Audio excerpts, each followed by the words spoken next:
Good afternoon, members, and welcome to this meeting of the full Council. During the meeting today, I will be making rulings on process and conduct and would ask Council to abide by the standing orders and rules of debate. At certain times, I may seek guidance from my advisors, and should we need to adjourn, I will inform Council of what is happening and a time for us to reconvene. If members' speeches run over the time allocated, I will allow you to finish your sentence, but ask you to finish as quickly as possible. I would also like to take this opportunity to remind members that there is no local government equivalent of parliamentary privilege. Members will therefore be liable for any defamatory statements they make, and may also remind councillors of the requirements of the Member Officer Protocol. If you wish to speak during the meeting, I would ask that you raise your hand and wait for me to invite you to speak. Please raise any points of order verbally. I will then pause the meeting to deal with the point of order. When raising a point of order, please state which procedure, rule or law you believe has been breached. All votes will be conducted via the electronic voting system today.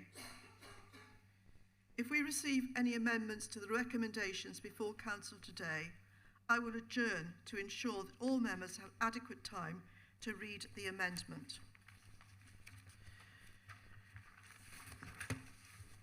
I move to item 1, apologies. Are there any apologies for absence? Thank you, Lord Mayor. We have apologies from Councillors Lowry, Finn, Rebecca Smith, Bryersdelve, Cudahy, Noble, Riley and Loveridge. Can I ask if there are any further apologies?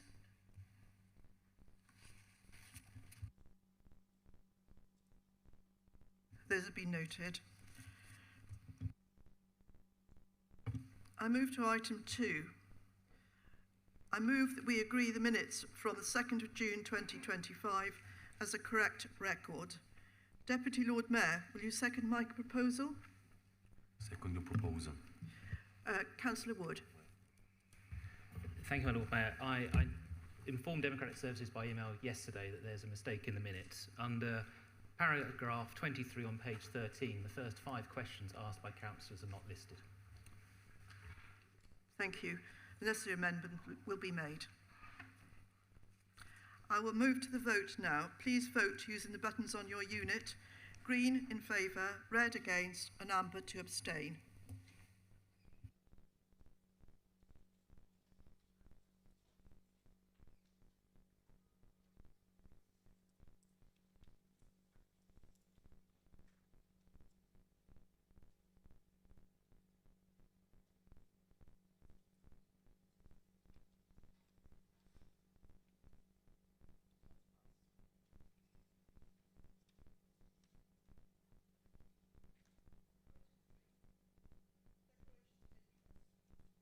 Item 3, declarations of interest.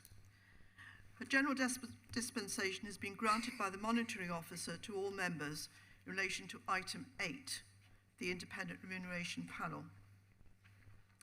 Can members please make it known by raising their hands, please, if they have any private or disclosable pecuniary interest in any of the matters on today's agenda. My advisor will take a record of the interest declared. None? Thank you, members. Item 4, appointments to committees, outside bodies and council proportionality. I understand that Councillor Nicholson replaces Councillor Loveridge on the Housing and Communities Service Scrutiny Panel, and this will be noted. I move to item 5, questions from the members of the public. There are questions from members of the public today. For those who are able to join us today, the response will be entered into the minutes and a written response sent back. The first question is from Mr. Greg Black concerning a Plymouth Metro. Sorry. Oh, sorry, Leader.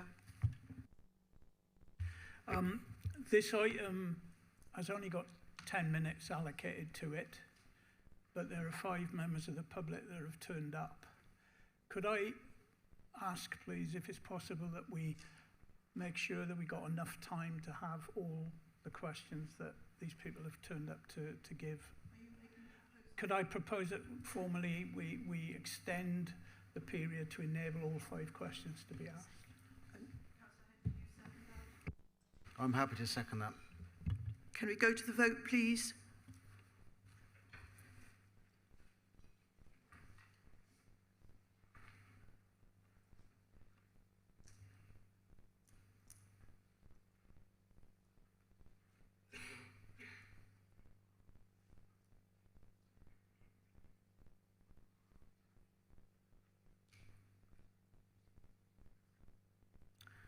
That motion is.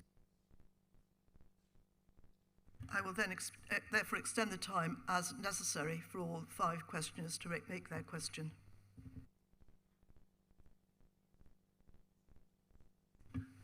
First question from Mr. Greg Black concerning a Plymouth Metro.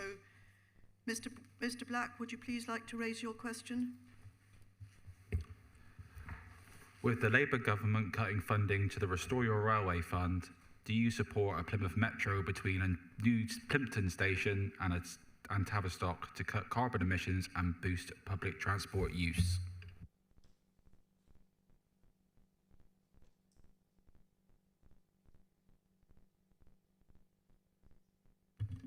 Somebody answering the question, is that you, Councillor? Would you please answer the question? Yes, the council is 100% supportive of developing a Plymouth Metro.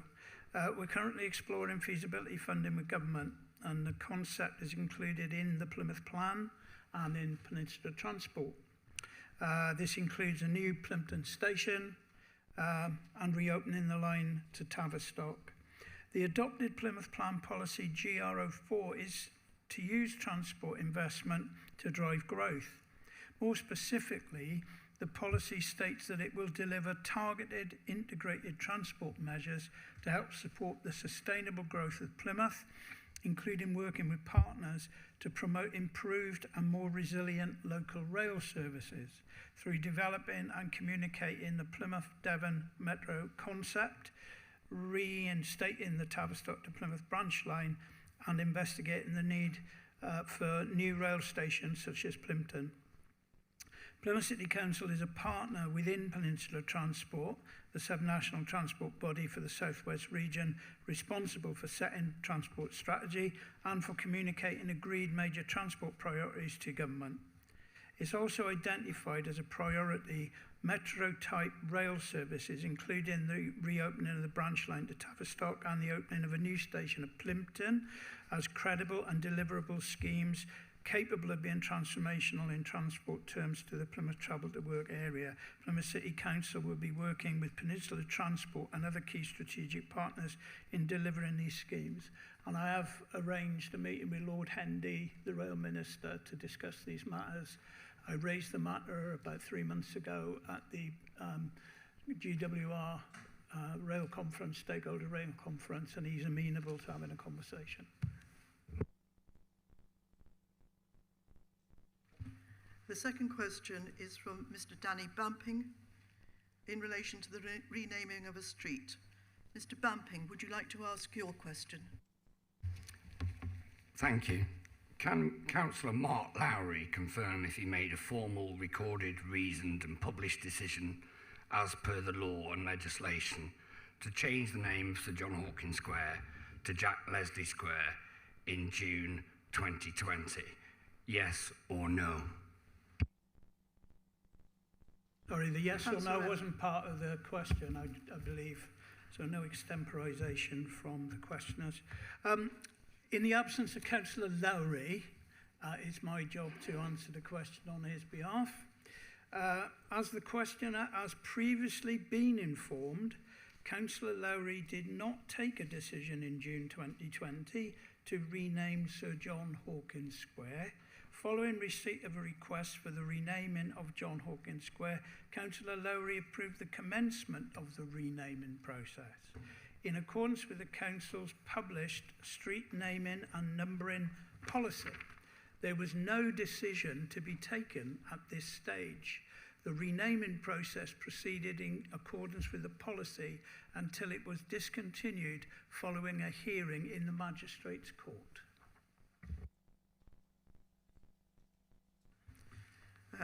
The third question is from Mrs. Wendy Wilson, but she is not here this afternoon, so she will have a written response to her question.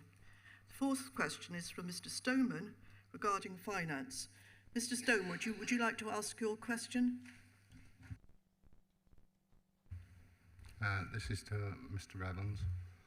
You explained last year at full council that the £72 million pension deal saved £9 million to date. Were any projects cancelled as a result of that money being transferred, and what are the costs of that? I can confirm that this money was not borrowed for infrastructure projects. Funding for this transaction took place separately from that needed for the delivery of our capital programme, and therefore no projects were delayed or cancelled as a result. The fifth question is from Alderman Mahoney around the A38 Manadon Interchange scheme. Alderman Mahoney, would you like to ask your question? Thank you, my Lord Mayor. This is a question for Councillor Stevens, Cabinet Member for Strategic Planning and Infrastructure. Regarding the Manadon Interchange scheme, the issue is the A386 Outland Road in both directions. Could this be improved by an on-off A38 slip road westbound at Honicknall Lane, which would take traffic off Outland Road, Ham Drive and St Peter's Road, being less disruptive and better value? Thank you. Thank you, Alderman Mahoney, for your question. Changes to the A38 as part of the strategic road network would require the involvement and approval of National Highways. Their input would be essential in assessing the technical feasibility, safety implications and strategic fit of any proposed function modification and any proposal for a new junction on the A38. That would need to comply with the design manual for roads and bridges. And I'm sure you're aware it's called a DMRB for short. Whilst the proposal for a new interchange at Honicknall would have clear local benefits, the DMRB states that where junctions on all-purpose roads are spaced less than 2 kilometres apart, a weaving assessment is required.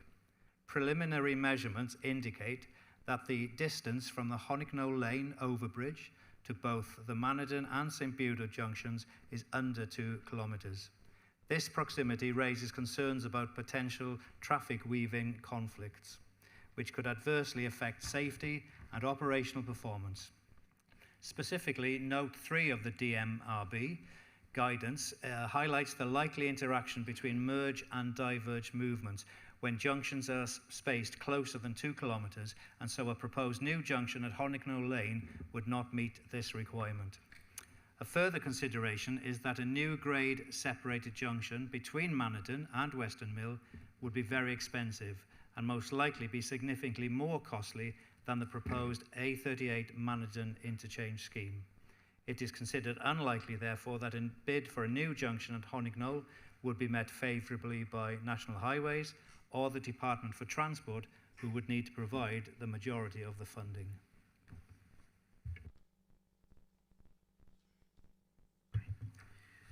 The next item on the agenda is announcements. I'm delighted that I have a number of awards to present, and I will come down into the well of the chamber in order to present them.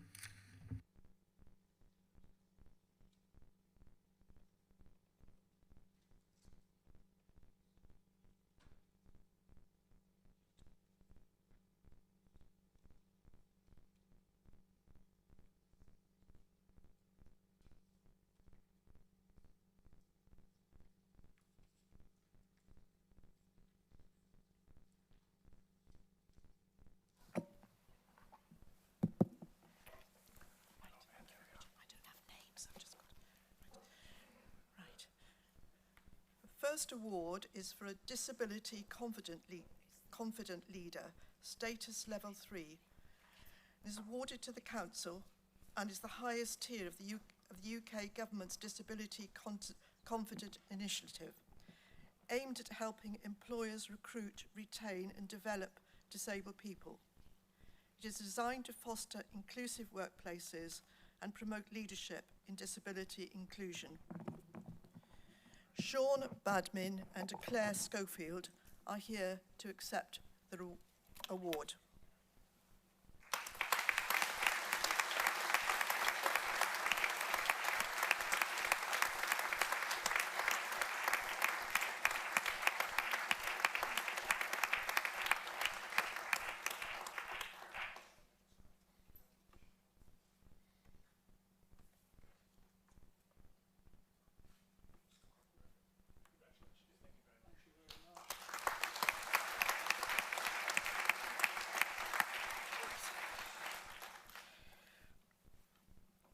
Old Town Street, New George Street regeneration has won Infrastructure Project of the Year and Integration and Collaborative Working and Constructing Excellence Southwest Awards. The project has transformed the area into a buzzing hub of activity, creating jobs, supporting small businesses and building skills right here in Plymouth. Martin Ivert and Catherine Arthurs are here to accept the award.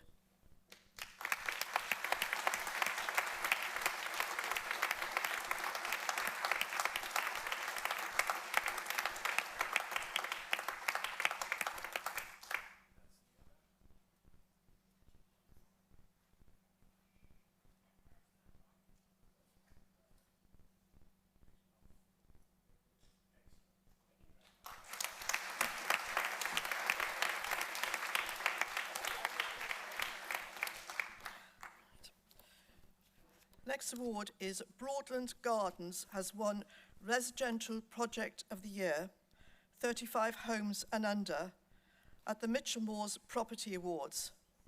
Judges are particularly impressed by the creative use of modular pod extensions, allowing the homes to grow and adapt to the occupants' changing needs. Joe McCarthy and Tim Thomas are here to accept the award.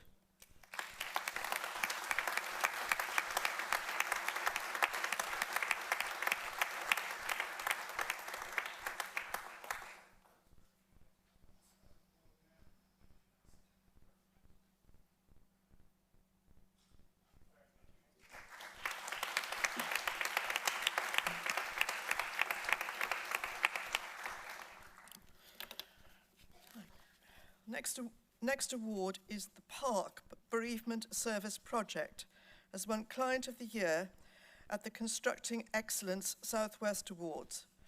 The park provides high-quality experience for bereaved families in a beautiful natural setting. The judges commented on the passion of the client for the project, attention to detail, and putting the needs of bereaved families at the forefront.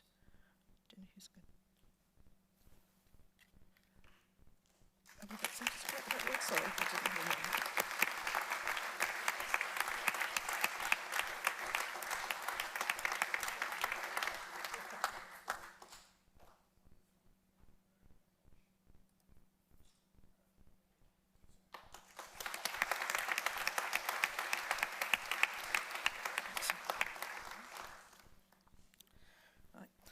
The North Prospect Regeneration and Best Project and Best in the Region Awards at the RTPI Southwest Awards for Planning Excellence, recognising the success of the 15-year regeneration project that has been delivered in partnership with Plymouth Community Homes. Carly Francis and Neil Mawson are in attendance to accept the award.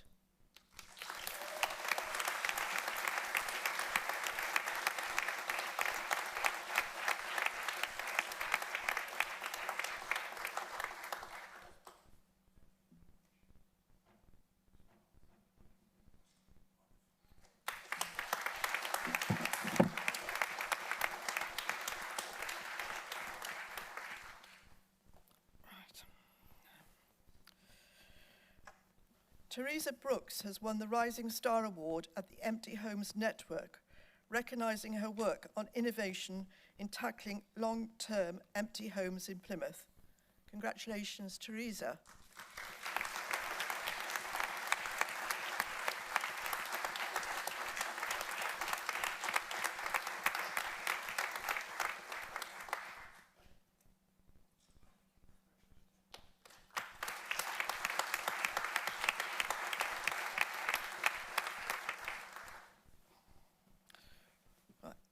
The next award is the Housing Delivery Team have won the Challenge Award at the Empty Homes Network, recognising their work on innovation in tackling long-term empty homes in Plymouth and by addressing empty properties. Oh, sorry, I've just read that one, haven't I? That's the second time I've read that one, so we've already had Teresa. So it's the next one. Sorry? Oh, it's another one for another Teresa, sorry. Sorry, same Teresa, okay. So you're accepting the second award as well? That's brilliant, okay, would you like to come forward?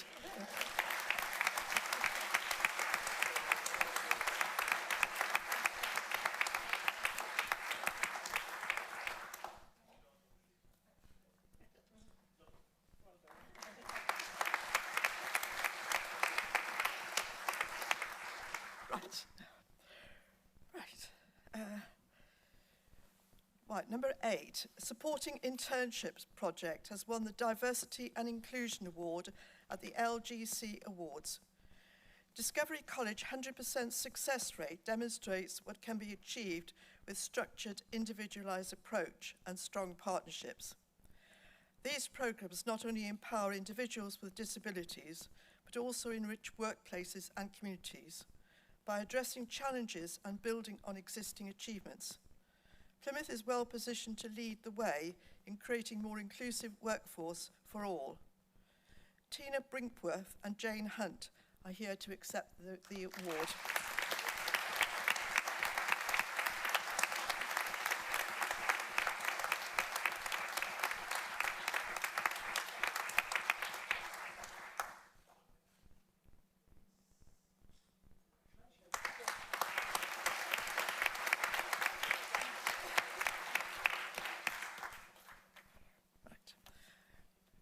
The next award is the Your Future programme, won the Silver Award for SEND and Inclusive Practice at the Pearson National Teaching Awards.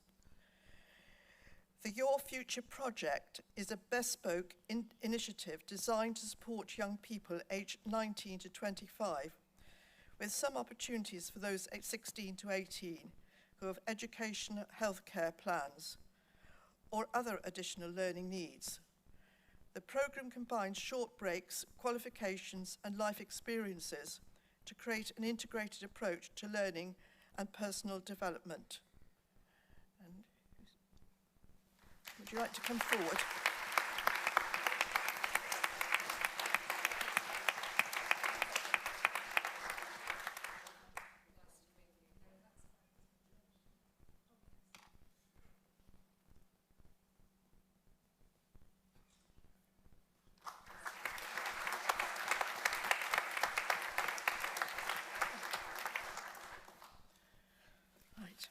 Last but not least, Plymouth's Habitat Bank has won the Environmental Services Award at the LGC Awards. The initiative is creating a local market for biodiversity units, helping developers meet planning requirements while delivering real gains for nature and communities. The judges were impressed by this innovative approach to social, economic and environmental outcomes. Long-term benefits the local area and communities. Chris Event and Caroline Haynes are here to accept the award.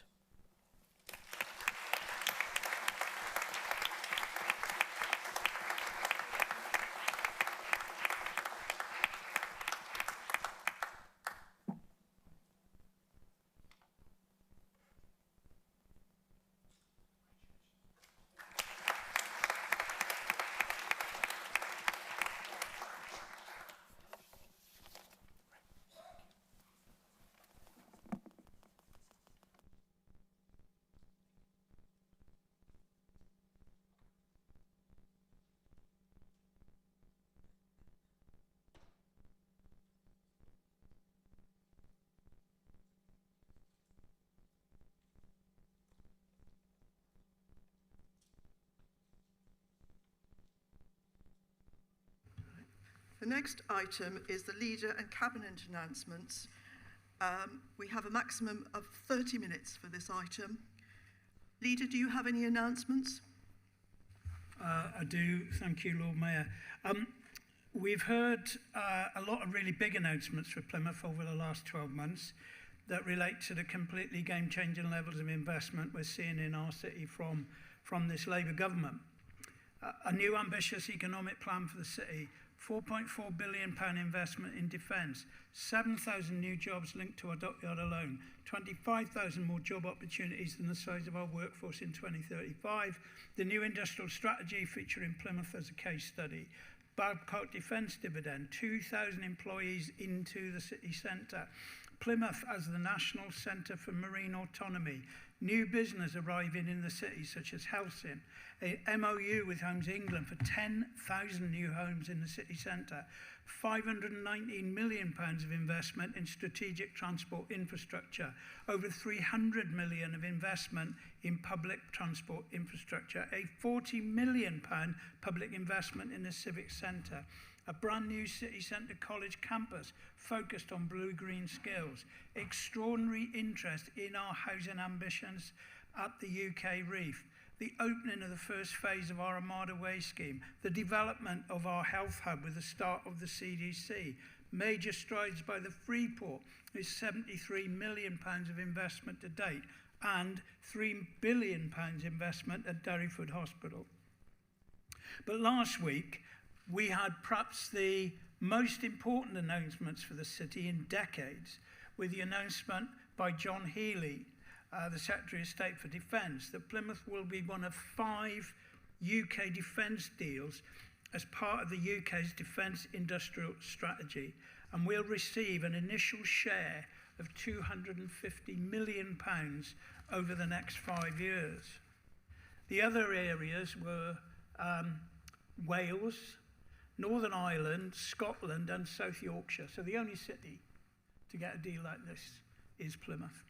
Nationally, these deals are about making defence an engine for growth across the UK, backing British jobs, British industry and British innovators. Defence growth deals offer a new partnership with government to build on our industrial and innovation strengths, and these are already held in the regions. They're about making the UK the best place in the world to start and grow a defence firm, and at their heart, it's about good jobs paying decent wages. Now, the newly launched Team Plymouth, formerly known as the Growth Alliance Plymouth, will strengthen collaboration between the MOD, Babcock, the university sector, business and the council to foster innovation and create high quality jobs. Now, this strategic partnership positions Plymouth to lead in defence, marine autonomy and advanced manufacturing, securing our place at the forefront of national resilience and regional renewal. Now, the Defence Growth Deal investment in Plymouth will support a wide range of initiatives designed to build long-term capability and prosperity, including strengthening local skills initiatives with a focus on STEM outreach and training in fields such as electrical engineering, renewable energy systems, nuclear operations and autonomy. It'll drive innovation through the Advanced Marine Technology Hub at the University of Plymouth, supporting dual-use capability development, marine science and critical national infrastructure. It'll invest in local infrastructure to support the wider defence ecosystem. It'll further support and amplify our newly announced partnership with Homes England to build 10,000 new homes in and around the city centre. It's a huge announcement for Plymouth, Lord Mayor. It's a new era for the city, a national endeavour of which we are very proud and excited to be at the heart of. Families of today and families of tomorrow will benefit from this announcement and the opportunities that it will open up far into the future. And this is why we're teaming up with the MOD, with Babcock, with wider partners like the University and City College to make sure that residents of this city can access these opportunities, not just in defence, but in wider supply chains, including marine autonomy and construction. There is a lot to do, making sure that the entire city and wider region benefits from the defence growth, but we're already on the case. The Defence Industrial Strategy is shining a light on Plymouth, a bright light, and we are very proud to be part of it. So many people have been involved, but I particularly want to pay tribute to Tracy Lee, our Chief Executive, and Amanda Ratsey from Economic Development, who have worked tirelessly on these projects for the last 2 years. Now, you may be forgiven for thinking that that is all we're doing, but it isn't, and here's a few reminders of what else we've been up to. We've completed the £23 million investment at ABP Port and are about to commence the £5 million investment in shore power. We are close to completing the CDC. We have signed a new MOU between the University Hospitals Plymouth and Plymouth Science Park for a health campus anchored by the Science Park. We have almost finished our latest direct development at Langage in the Freeport. We have opened our Tinside refurbishment and are on site at the Mountbatten Centre.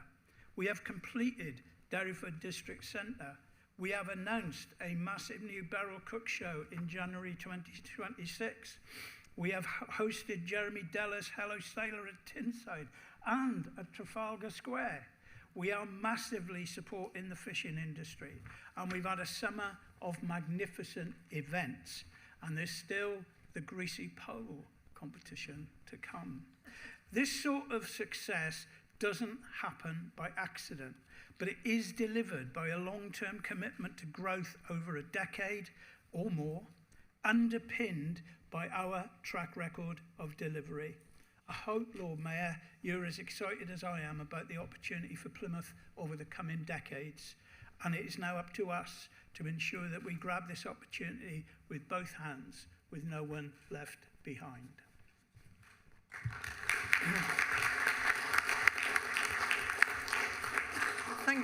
Thank you, Leader. Do any Cabinet members have any announcements? If so, please make it known by raising your hand and I will call you to speak. Councillor Cresswell.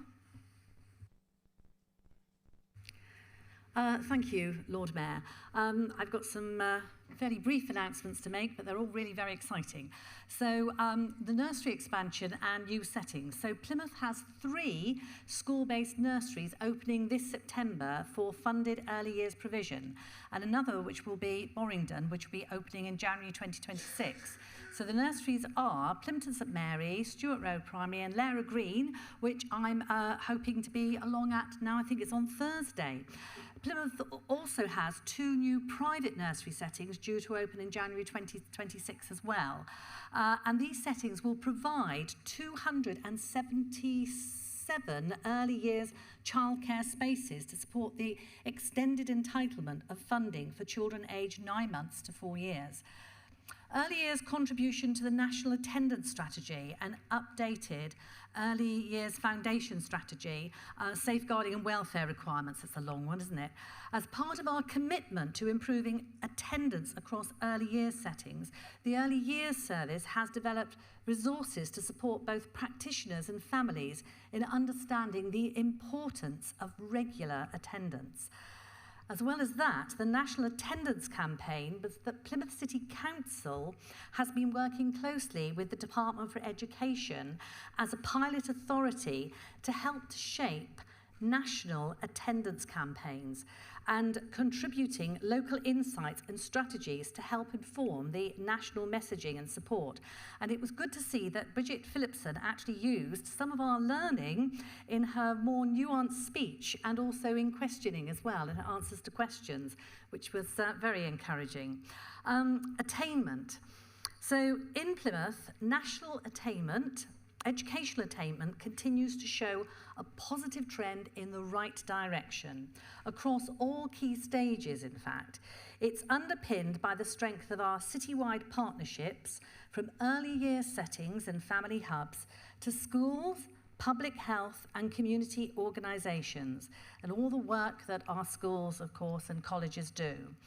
Despite a slight national dip in the Key Stage 4 results, Plymouth saw a second consecutive year of improvement in the proportion of pupils achieving Grade 5 plus and Grade 7 plus, and particularly our disadvantaged pupils are continuing to outperform national as far as benchmarks are concerned.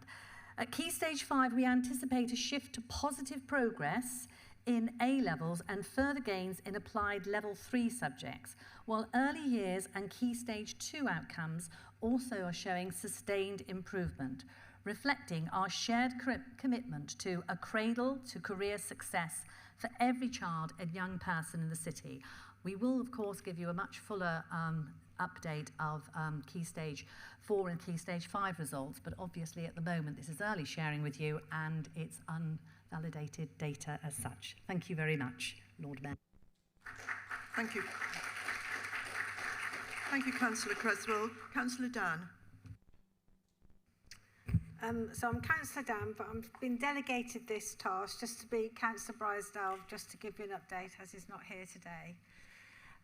It's a long time since I've talked about grass cutting and weeds, so I'm quite happy to stand up here and let you know the progress that we've made.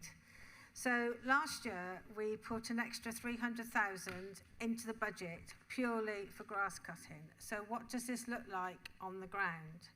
It means that in 2023, we had 3 full cuts across the city in a year. In 2024, we had 4. But this year, there's been a minimum of 6, which is a great achievement. And it also means that the complaints that we've received about grass cutting have more than halved, which is always a good thing to have. But it's not just in how we cut the grass, it's also how we've invested in new machinery, new ride-on mowers for those people who like to get excited about lawn mowers, and it means that we're better able to manage both the long grasses and the meadows and the short grass across the city. As usual, in November, there will be a council request to go out for councillors to report back about how the grass cutting has happened in their wards, so we get to hear the voices of your residents. And then the next thing I love talking about is weeds. So weeds are always problematical in Plymouth. We always have the wrong weather. It's either too hot or it's too wet. So this year, we had the hot weather earlier on when we first treated all the weeds. But the second lot of weed treatment, which is about to go out now, has been delayed. So I'm just letting you know in case there are weeds in your resident streets because of the weather. You can't spray weeds when it's raining. It has to sit on the weeds for a little bit before it can work. But that doesn't mean to say that nothing has been going on. The crews have been going out there tackling the weeds anyway through their regular sweeping and the manual removal. And as you know, we're now coming into storm time. So just in case you didn't know, we've got 1,700 kilometres of highway across the city. The resources over the next few months will be deployed on a priority basis where we know we're going to get high risk of leaf fall and high risk of flooding. And with a close working in conjunction with highways on gully clearance in some of the hotspot areas that we know repetitively flood. Tom, if he was here, would say that he gets as many complaints from those concerned about the use of chemicals on weeds as he does from people complaining about weeds. So we are looking at how to manage it best in different areas of the city. And then the final update is about food waste. The project is progressing. It's working up to a full business case, which hopefully will be approved by the November Cabinet, but we're still waiting for delayed news about funding. But next March, we are going to do a phased start of 2 rounds of food waste collection, and then we'll roll out the rest across the summer in 2026.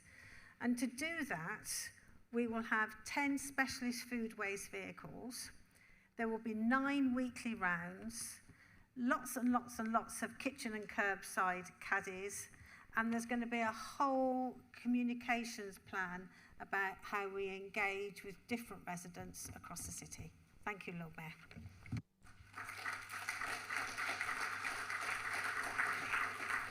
Thank you, Councillor Dan. Thank you, Lord Mayor.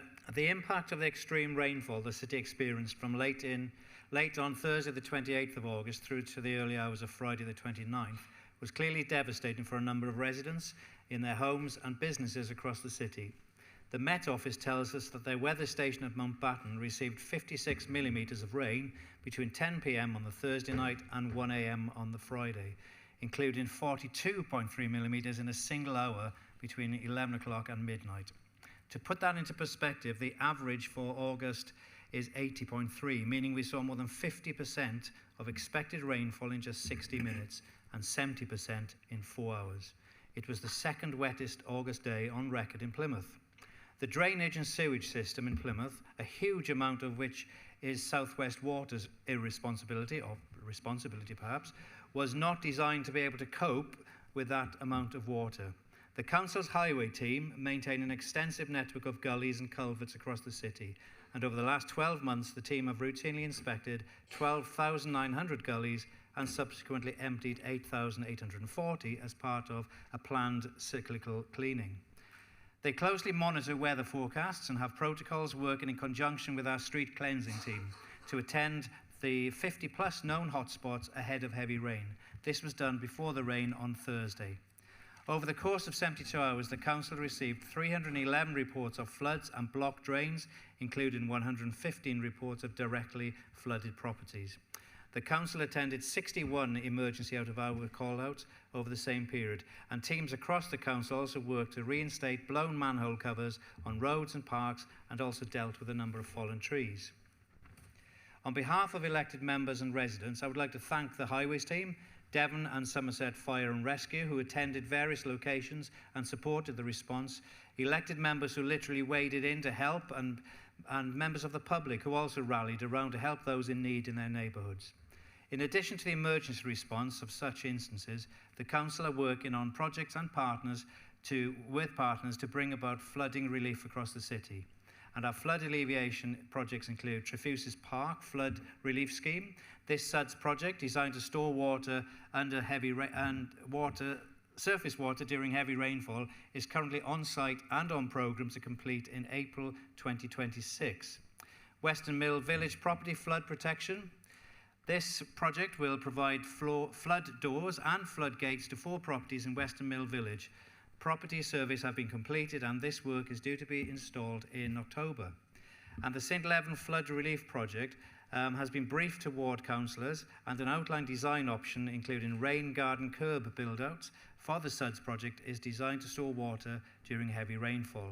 A public consultation is programmed to take place in the autumn, and this ahead of a business case being submitted to the Environment Agency in 2027. The Stonehouse Tidal Flood Study. This aims to assess the increased risk from flooding and climate change impacts, and will complete this November, providing evidence for future works and funding. And finally, Arnold's Point Tidal Flood Alleviation Scheme Part 2, for short. This project is to provide a new tidal flood defence wall along the embankment and is currently preparing to submit to planning, with construction programme to start in spring 2026. I'd like to share that work on the Royal Parade Bus Improvement Scheme is progressing well, with activities so far focused on the areas in front of the shops. Plymouth supported bus users again in late August and early September to help school students at the start of the new term. The team were there at the start and end of the school day and helped 50 new students find their buses and temporary bus stops. And this ranged from some quick advice through to taking students to their stop and waiting for them for their bus to arrive. And an update on Cot Hill works, which the second phase of work is due for that new crossing over Cot Hill in Plympton is expected to be underway and 2 weeks ahead of schedule for the next phase.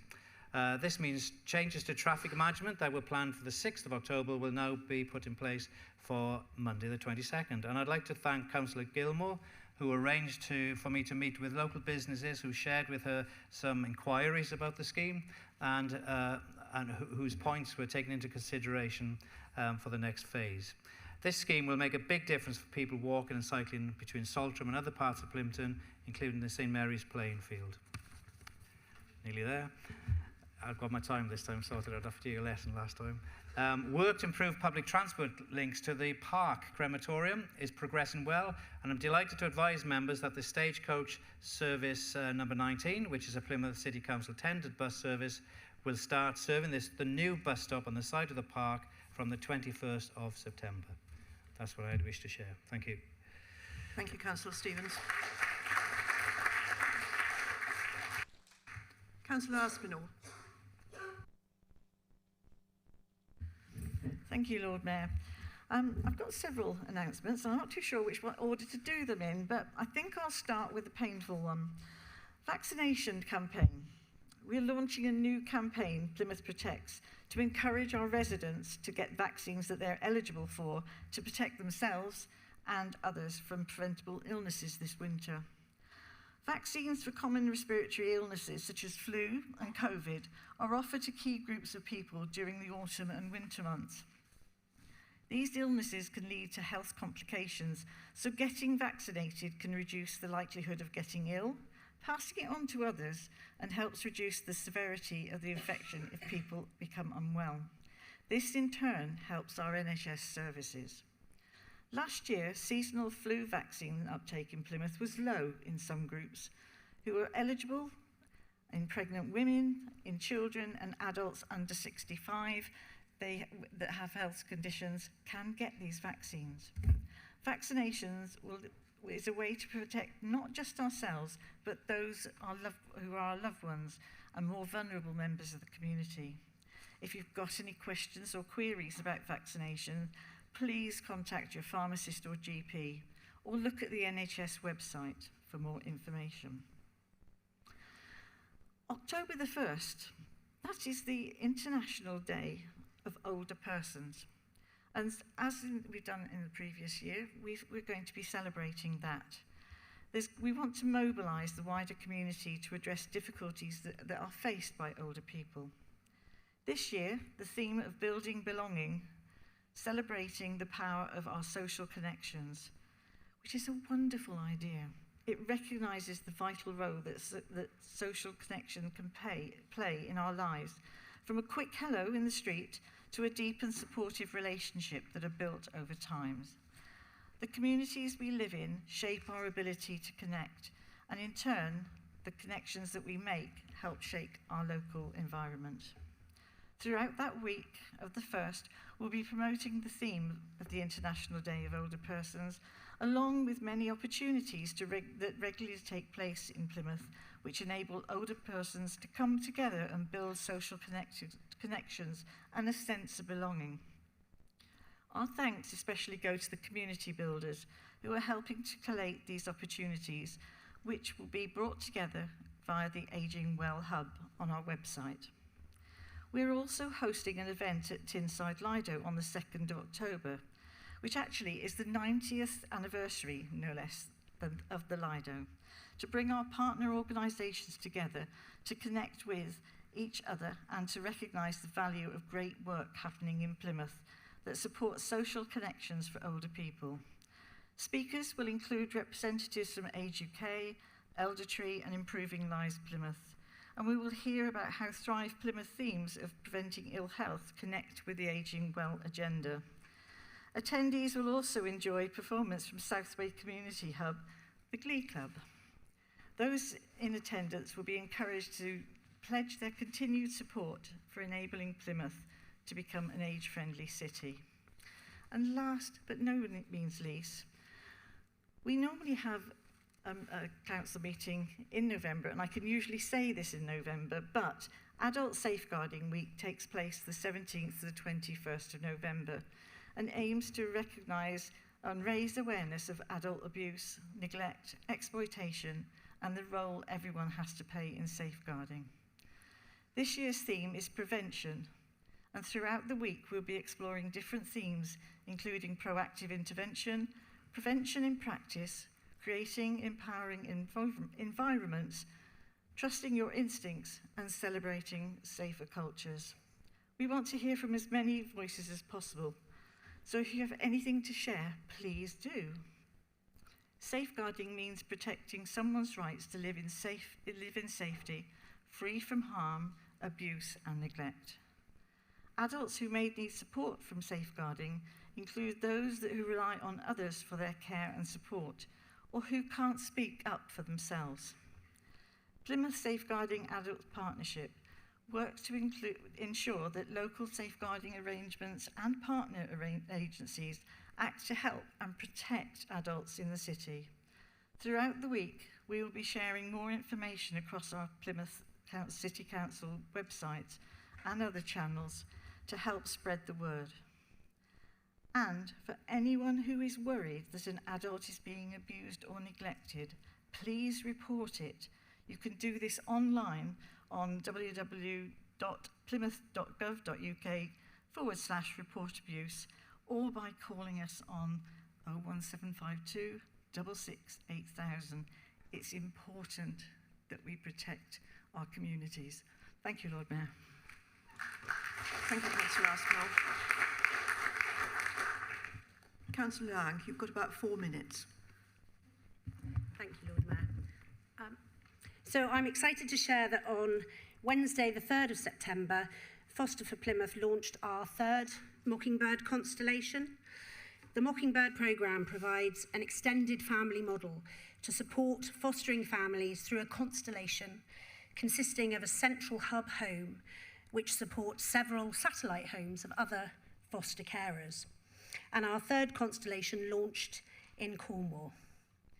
And that means that our 3 Mockingbird constellations are now supporting a total of 25 households, and that's over 40 children, including 6 kinship households and the family members that they care for.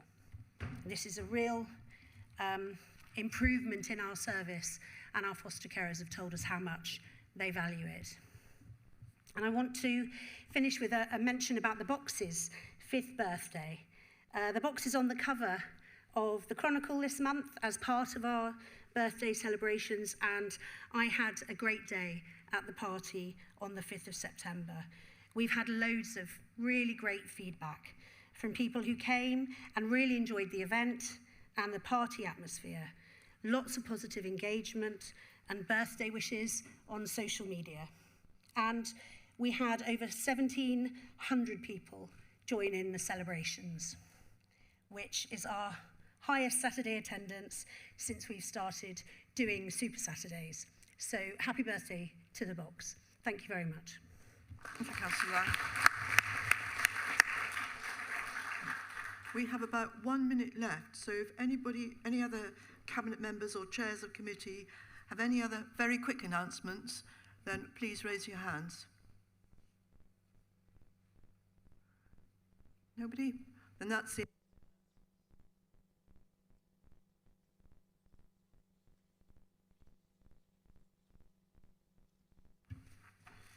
The next item is item 7 on the agenda, the Capital Monitoring Report, Quarter 1.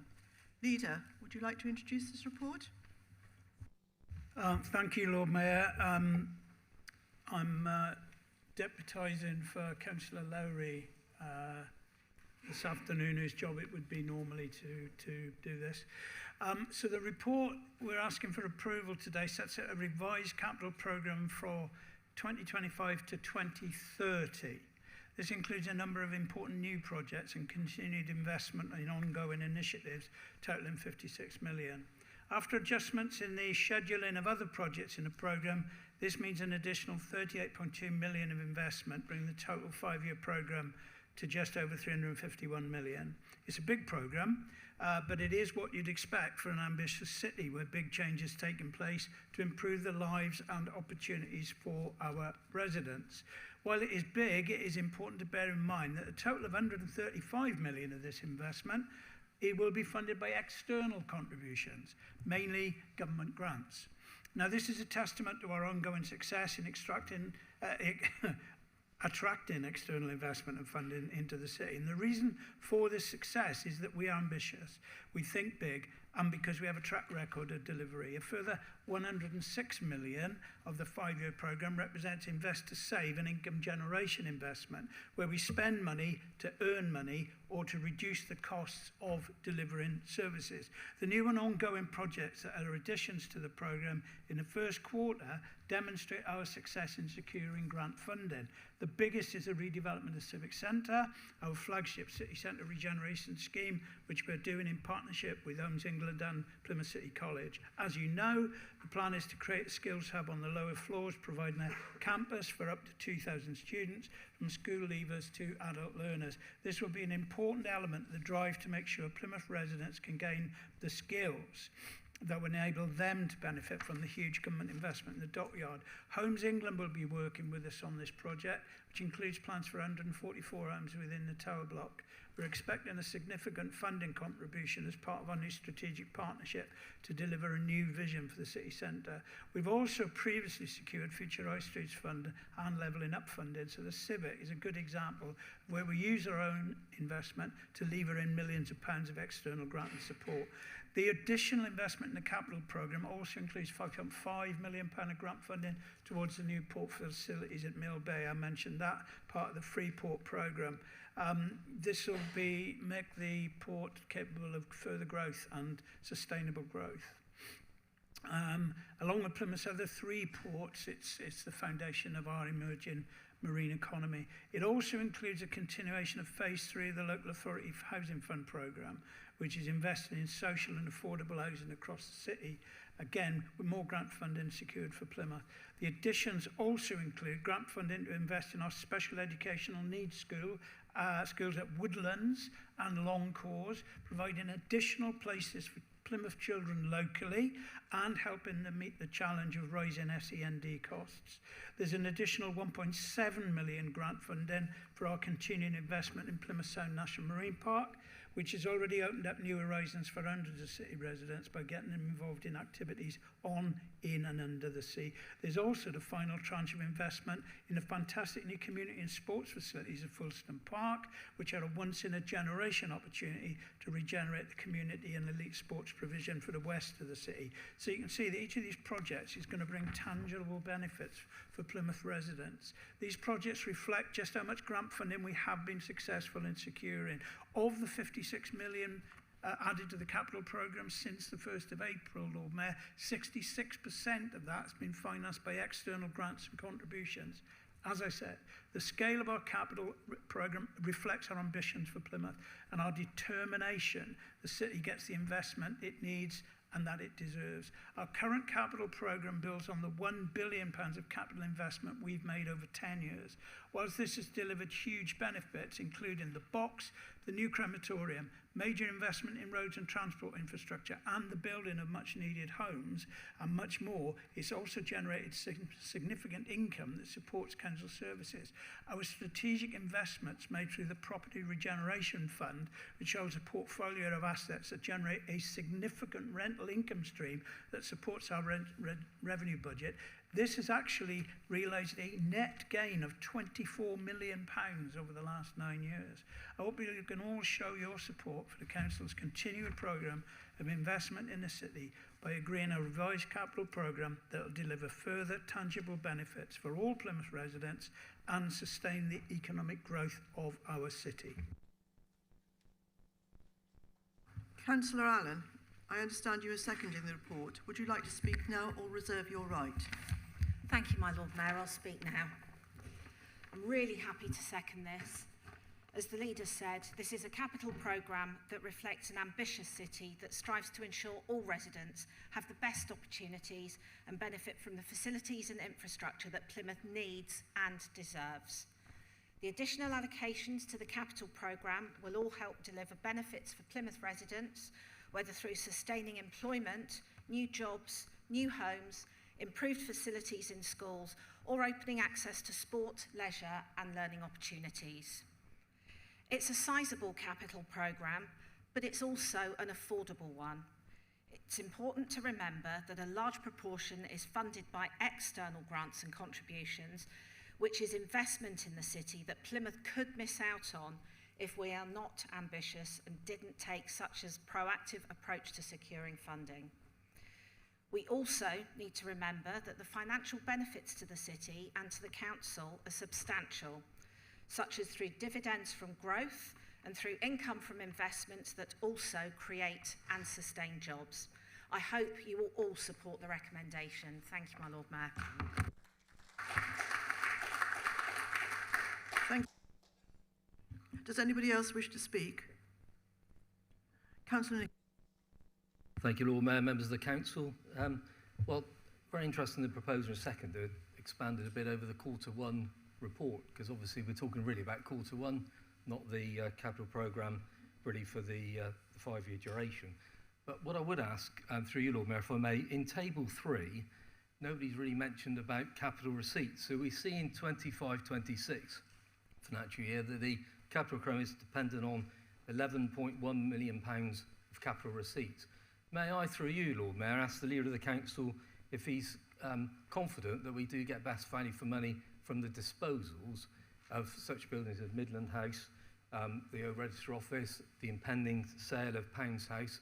Does he think we get the best deal for the taxpayer of the City of Plymouth? Thank you.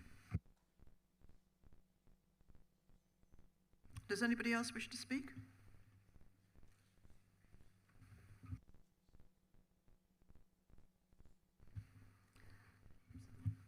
Councillor Evans, would you like to sum up?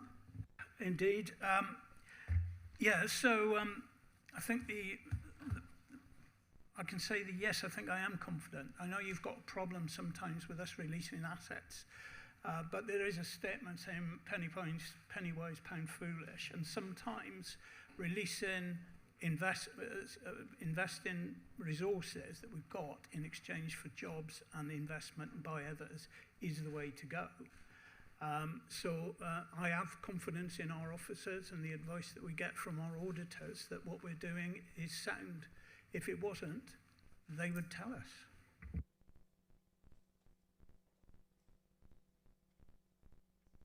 Right. We'll move to the vote now. Please vote using the buttons on your unit. Green in favour, red against, amber to abstain.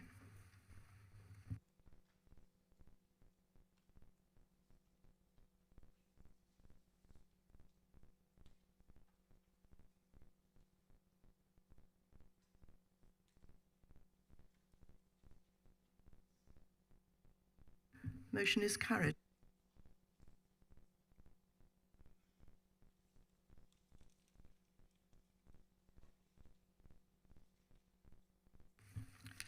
We now move to item 8, and I'm proposing the independent remuneration panel recommendations for amendments to the Councillors' Allowance Scheme.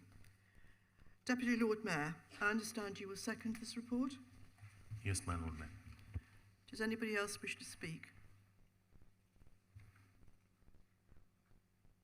No. In that case, I will formally sum up and we'll go to the vote. Please use your key packs to register your vote.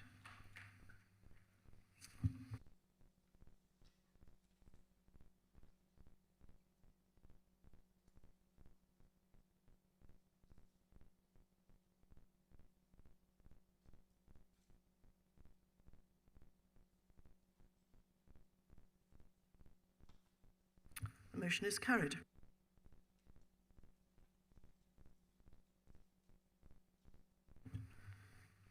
We now go to motion 9, the motions on notice.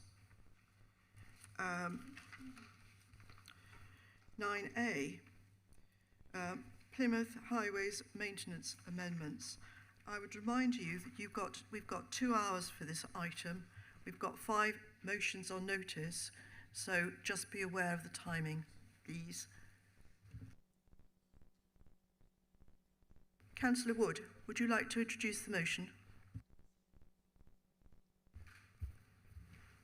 Thank you, my Lord Mayor. I rise today to draw attention to a matter that affects every single one of us in Plymouth, the state of our roads. At our current rate of resurfacing, it will take us 73 years to resurface all of our roads in Plymouth. 73 years. So Just let that sink in. Plymouth City Council has the statutory responsibility, a legal duty, to maintain our highway network. This isn't optional. It isn't something that can be put off indefinitely. Safe, well-maintained roads are vital for residents, businesses and visitors alike. Yet the reality is that Plymouth is falling far short of meeting this responsibility. According to Plymouth City Council's local highway maintenance transparency report, the City Council is responsible for maintaining 548 miles of road. That is an extensive network, and it requires a clear and consistent programme of investment and care. But what is the record of the past 5 years? On average, the Council has resurfaced just 7.5 miles per year. At that rate, it would take Plymouth more than 70 years to resurface every road once. And by then, the roads done first would already be crumbling again. What's worse, the Council is increasingly moving away from proper, long-term solutions like full resurfacing, and instead relying on cheaper, short-term fixes. Now, let me explain. Full resurfacing is the gold standard. Done properly, it can last 20 to 30 years. But instead, the Council is turning to micro-asphalt, which lasts perhaps 5 to 10 years, maybe 20 with light traffic. We're relying on surface dressing, which gives only 10 to 15 years at best, and using overlay, which might stretch to 15 years if conditions are favourable. The sources for these timescales come from Surrey and Lincolnshire County Councils. Now, of course, there is a place for these methods when used appropriately. They can extend the life of a road if applied at the right time. But when they're used as a substitute for resurfacing, the effect is to delay the inevitable while the road underneath continues to deteriorate. It's like painting over rust. It looks better for a while, but the underlying problem isn't solved. This pattern shows clearly that Plymouth is currently incapable of maintaining its roads properly under the current approach. Our city's network is too large and the investment too small for sticker plaster solutions to keep pace with the scale of deterioration. The backlog grows year after year. This has set the scene for why we have put forward this motion today. As our road network continues to deteriorate, and the report highlights that the number of A, B and C roads as a percentage that are turning red has increased in the last 5 years, and the percentage that are green has declined over the last 5 years. So the number of potholes are likely to increase. On average, we filled 2,622 potholes per year over the last 5 years. And that number is largely flat. Residents find it enormously frustrating that when the team come out to fill one pothole, multiple others along the same road are often ignored. Now, to me, it makes good sense for the team, when responding to one incident, to proactively fill emerging ones nearby. If they could tackle some of those emerging ones, it may be that the team has to make fewer return visits, use less tarmac than they were to leave them to become larger. By tackling those emerging ones alongside those which meet the current criteria, it might also reduce potential damage to residents' vehicles, reduce the number of trip hazards, and indeed make the roads safer for cyclists and motorcyclists. So in theory, it should therefore be more cost-effective, more time-effective, and improve road safety. Now, I've highlighted potholes, but this approach could well be expanded for the repainting of our road markings, for example. I'm sure we've all been rather annoyed when the team have come to repaint one set of double yellow lines, only for there to be a 10-metre gap where they're in good order, and then they haven't repainted the ones further along. And there we have to report them again and bring the team out once again to do another job. This simply cannot be the most effective use of contractors' time nor taxpayers' money. I mean, the public feel increasingly that we are incapable of carrying out basic maintenance effectively. So as you hopefully appreciate from the wording of this motion, this is designed to be pragmatic, a measured means of potentially improving the council's processes. It doesn't attribute blame, nor does it pretend to be a silver bullet. It just sensibly and moderately requests that the executive member investigates the methods by which the documentation may be changed, contracts amended if necessary, and seeks evidence to confirm if the current approach might be improved. And I'd ask for your support.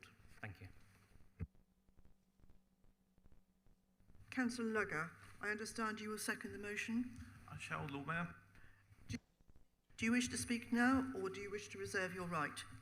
May I speak now, Lord Mayor? Thank you very much. Good afternoon, members. This is another one of those modest, but hopefully helpful little motions on notice that are based upon a layperson's observation. It is no way a criticism of the Cabinet member opposite and his team, who do an excellent job managing resources and making the roads of this city safe. The motion outlined by Councillor Wood has nothing of a spectacular nature. I venture to say there is no element of political controversy whatsoever. It is a simple premise that when the team go out to repair a defect, that they take sufficient material on the wagon with them to repair or paint what is in the vicinity. I feel that such a simple premise, based upon common sense, might make an impact on future highways maintenance. It does not require any greater explanation than what has been given by Councillor Wood today, my Lord Mayor, and I'm sure members present would like to hear very few words from me on this motion. I am pleased, though, to second it. Thank you, my Lord Mayor. Does anybody else wish to speak? Councillor Tippett. Thank you very much, my Lord Mayor.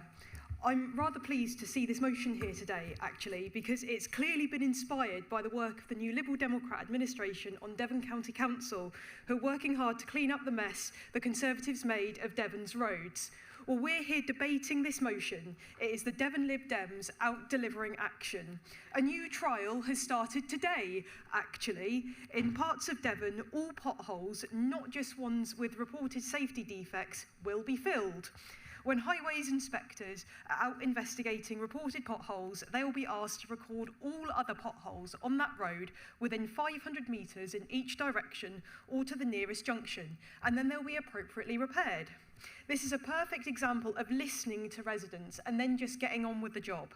So my congratulations go to Councillors Brazil, Thomas and the team on Devon County Council for getting on with proactive advancements in filling potholes and, again, cleaning up the mess that your party made of Devon's roads.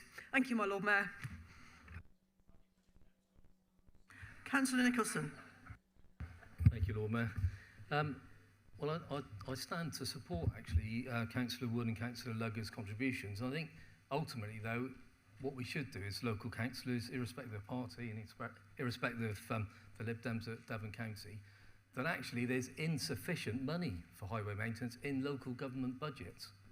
You know, I was waiting for the leader when he was saying about the most significant announcement last week. I thought it was the departure of the Deputy Prime Minister, actually, because we might actually get a reset for local government under the Labour government.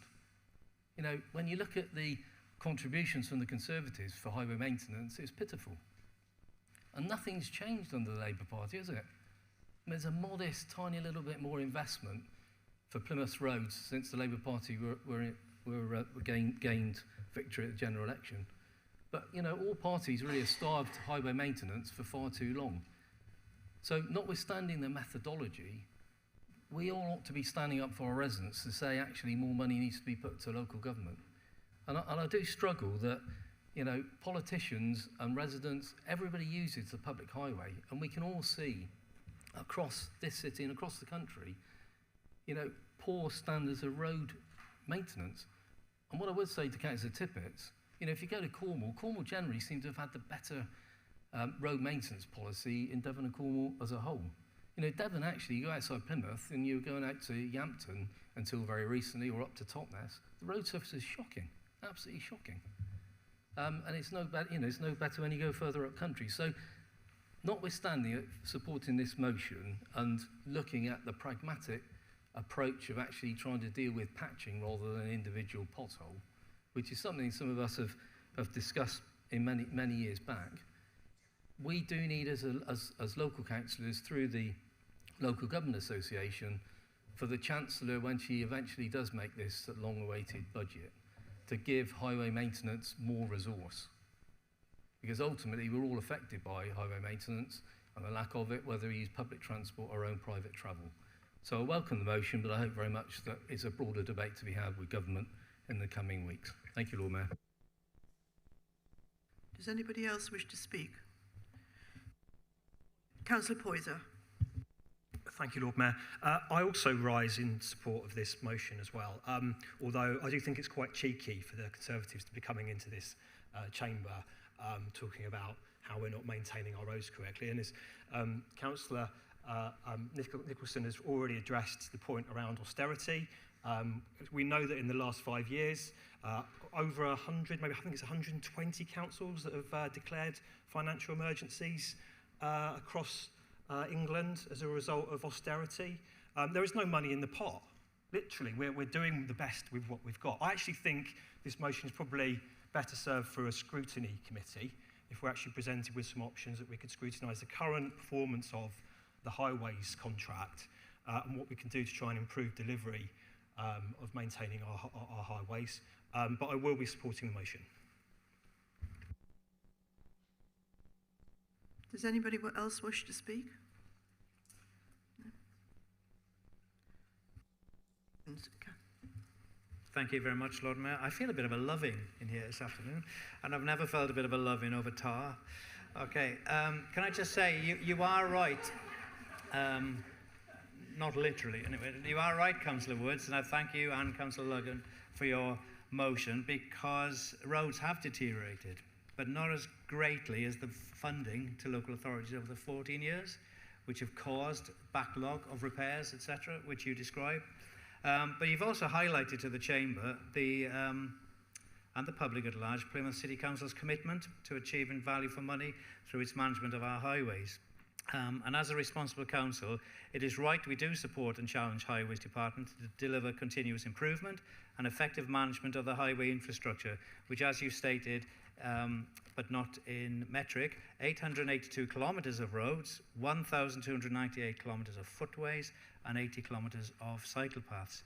And you've probably seen this in Egg Buckland Ward these past few months, when highways have worked on footpaths along Austin Crescent, carried out reactive patch repairs at Charfield Drive, the junction of St Peter's Road and Manton Roundabout, and safety markings close to Courtlands, Whitey Court and Egg Buckland schools. And today, the footpath slurry seal work starts at Hanswell Close and Trevanion Close. I'm surprised you're not there for a picture.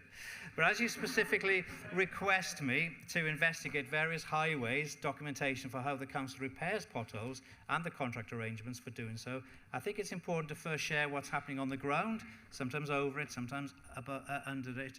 And I'm hoping that some of your wishes will come true in what I'm going to say. Plymouth Highways already follows industry best practice guidance and codes of practice for asset management, which aids in delivering efficient and effective management of infrastructure assets. This includes benchmarking against national highways and transport surveys based upon public feedback, indicating a structured approach to evaluating performance and identifying areas of improvement across various asset groups. In association with leading industry bodies, we focus on staying up to date with industry standards and adopting innovative practices and integrating new technologies and methods in highway management. In fact, I'm looking forward to going to Strictly Highways in Blackpool in 2 weeks' time. It's not to learn the cha-cha-cha, it's more about grit and tar, but it's a conference officers and my predecessor, Councillor Coker, found invaluable to learn about innovative practices and integrating new technologies and methods in our highways management. Because of budget limitations, savage cuts during austerity years, there has to be an enormous emphasis on long-term planning and defining achievable levels of service that demonstrate a responsible approach to resource management and service delivery. And in fact, in March this year, the government announced a 50% increase for local authorities, resulting in £500 million, that's £500 million, for highways repairs, particularly for potholes or defects. As a result of adopting new technologies to secure the best outcomes and value for money, our road surfacing programme is now targeting stretches of main routes where the overall road surface is nearing the end of its life or where multiple potholes have developed.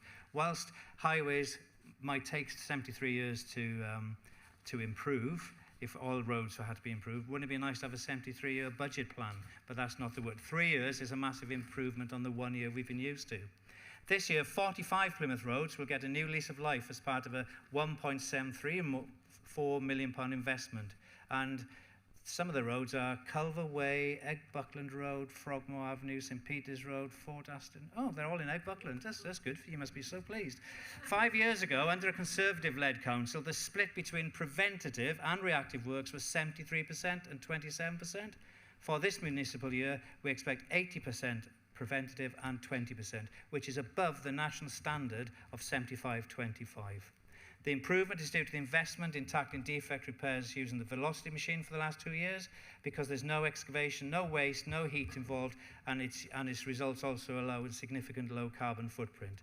The Council supports a proactive approach to repairing potholes where they are found during inspections or reported to the Council. Where there are other defects or emerging potholes nearby, they don't necessarily meet the criteria for repairs, but if they will soon, they will also get repaired within a 5 square metre. So that's one of your wishes coming true already. This helps to reduce the need for return visits and the additional costs they incur. And you state that the local highways maintenance transparency report says that there's a reduction in the potholes filled over the last 5 years. However, I can tell you that the number of reactive works carried out have been consistent, much because of the mix and match of various approaches to road surfacing and repair influenced by new technologies and approaches to secure asset management and values for money. So therefore, data can be skewed Councillor because of Stevens, different would you things. please complete your sentence? I'm happy to. So overall, there has been a reduction in defects intervention because of the work carried out, and I'd like you to welcome this motion and to investigate the matters you raise, as it will require a time and resource work plan.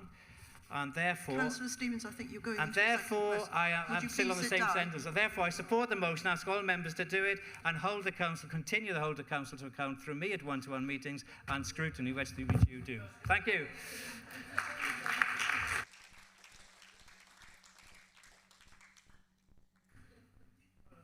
Is there anybody else who wishes to speak? Councillor, please sum up. Thank you, my Lord Mayor. I'm grateful for all speakers for their support in all of their unique ways. Thank you.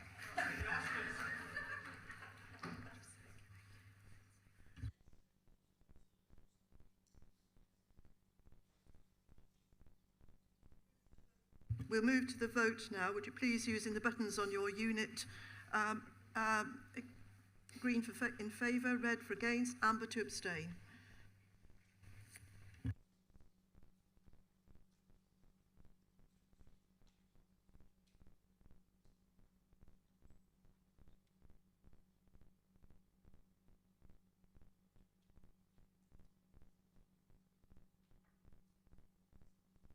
The motion is carried.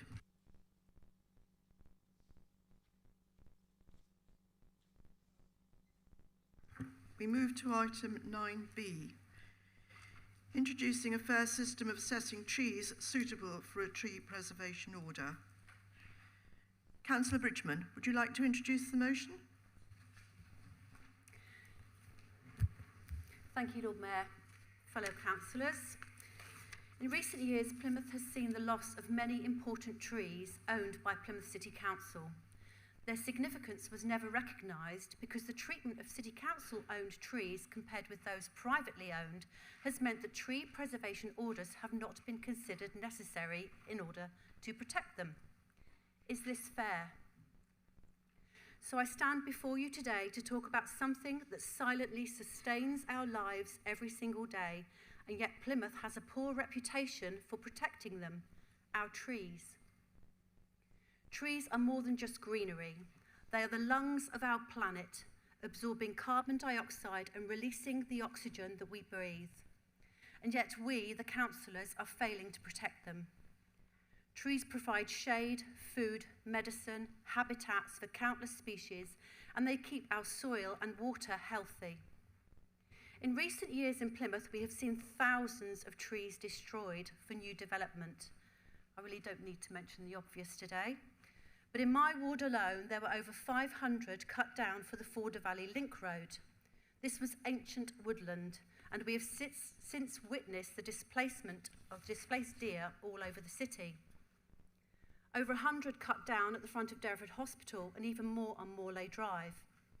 The George to Walwell widening scheme has destroyed hundreds more, not to mention the enormous trees on Old Tavistock Road. They were beautiful, stunning, hundreds of years old, and they were once the gateway to the Walwell estate. The expansion of Plymouth Road caused the removal of hundreds of old established trees. Thousands of trees will potentially be felled in the management scheme if the management scheme goes ahead, along with the compulsory purchase of people's homes, and more habitats will be lost. And yet, we were led to believe that the Forder Valley Link Road would alleviate the congestion at Manadon. In Central Park, we have seen the felling of the beautiful willow trees and the monkey puzzle tree that were hundreds of years old. And we may see a battle between a private developer and the council to safeguard the important trees at Pounds House. It's uncanny, actually, that the press release surrounding these trees was issued following my motion's submission. And also that these trees have suddenly got TPOs. Wonderful. As councillors, we can hold officers to account and stop this. It is devastating. And why? I found the answer recently at Planning Committee. PCC do not protect their own trees as they do not wish to prosecute themselves for slaughtering, felling, culling their own trees.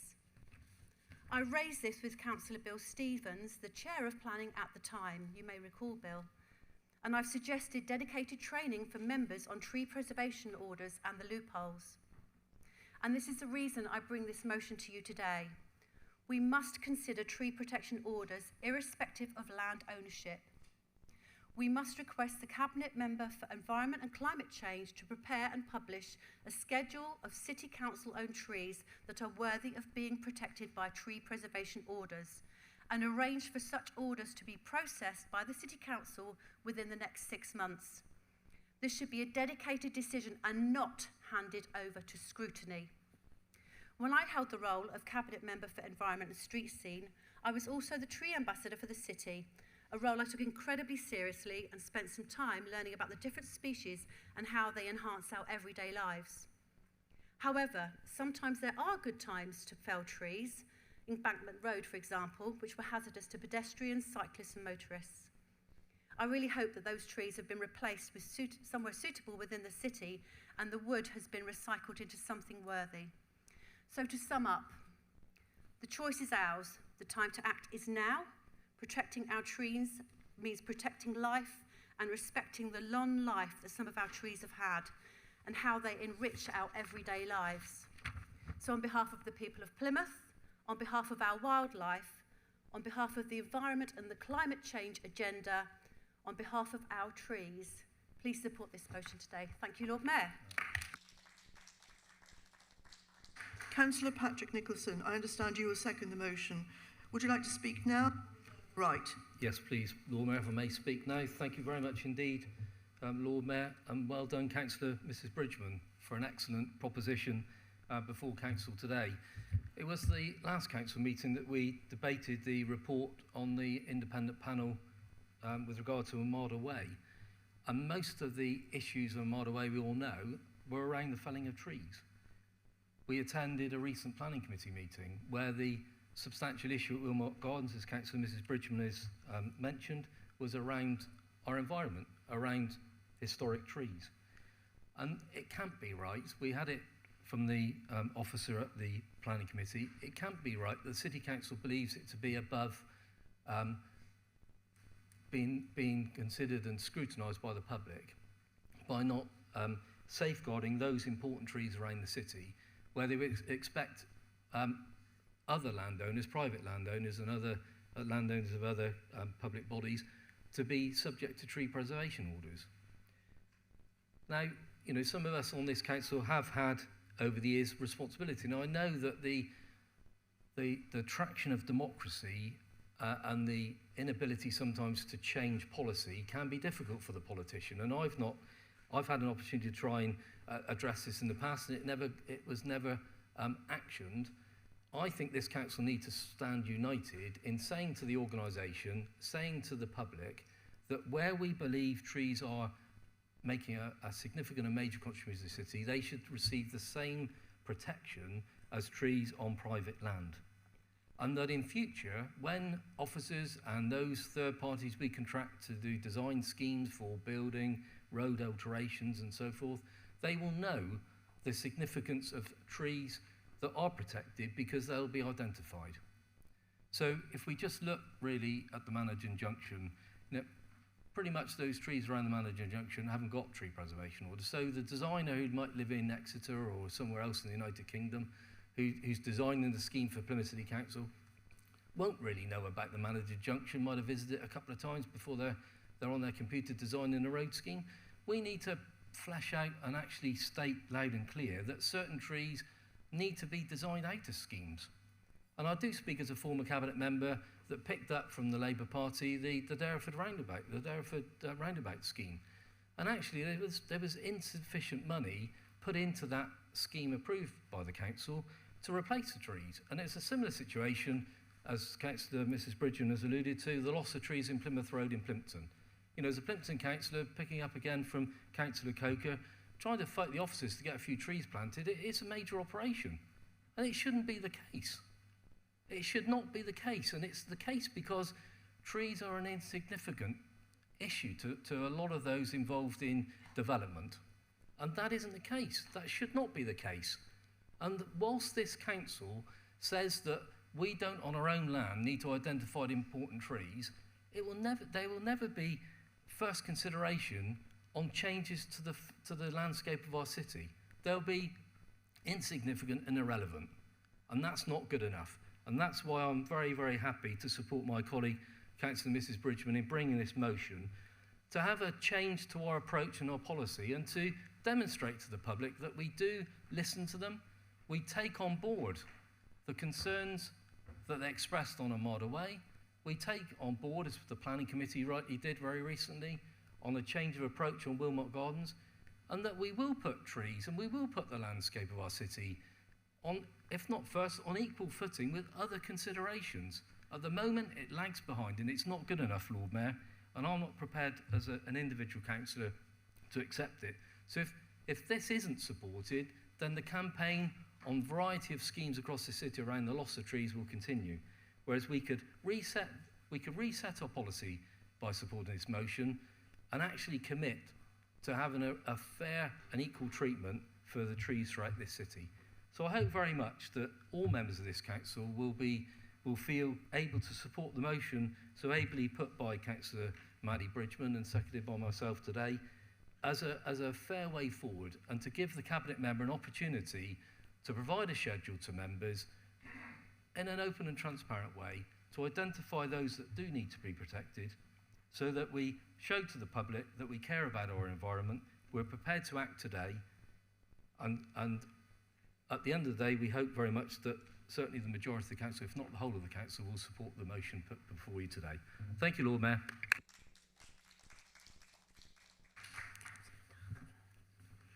Does anybody else wish to speak? Councillor Dan. Thank you, Lord Mayor. I'd like to move an amendment on this motion on notice. It has good sentiments, but will only result in a list. I'm hoping that the amendment will show that the council is taking seriously its responsibility to identify trees that are worthy of TPOs, and to also make sure that we have an open, transparent process for community engagement. I would propose that we have an adjournment to discuss the amendment. About 15, 20 minutes, which would suit everybody. 15 minutes? 15 minutes? Okay, we'll adjourn until 10 to 4.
Councillor Down, would you please introduce the amendment?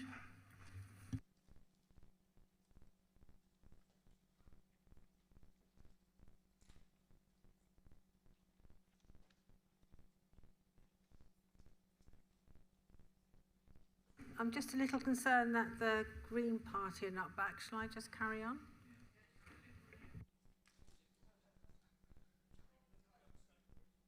For Democrat councillor, beg your pardon.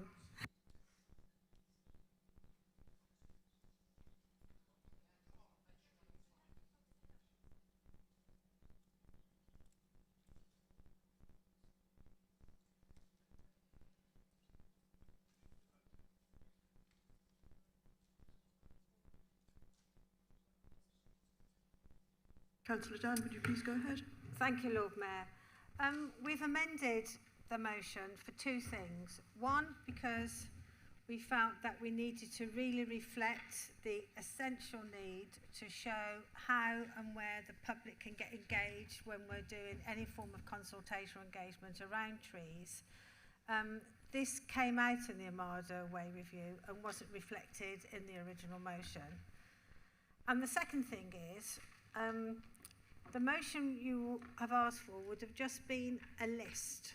We wanted to make this much wider and also consolidate what we do about the management of trees so that it becomes more effective, and it shows that where Plymouth City Council has land use or land sale, that there is an assessment done beforehand to identify any significant trees and to make sure they have a TPO then before the land is either goes to planning or is moved on. We do take tree preservation really seriously. There are 547 trees with TPOs across the city, including some of those in conservation areas. And, you know, back in 2019, I'm going to go back in those days, I've talked about weeds and grass cuttings, and I'm going to talk about trees, because back in 2019, I was the portfolio holder that signed the very, very first tree plan that we had for Plymouth, which was signed by the Plymouth Tree Partnership, which is now People, the Plymouth Open Space Network, the Woodland Trust, and the National Trust. And it was there that we really made sure that we had to recognise what an important asset was the trees were to the city. And even as that same partnership today have just signed up and agreeing a new updated terms of reference for that group. But we've also got plans in place, and this really, really is important because this was in place before the motion came to council, for a tree management principles document, which will state very, very clearly how trees are managed on council land, whether it's in woodland or in the urban centre. And it will include, and this is important, details on the duty to consult from the Environment Act and on the TPO process. It's planning to go for the Plan for Trees steering group on the 13th of November and the Natural Infrastructure and Growth Scrutiny in December. That was already in train.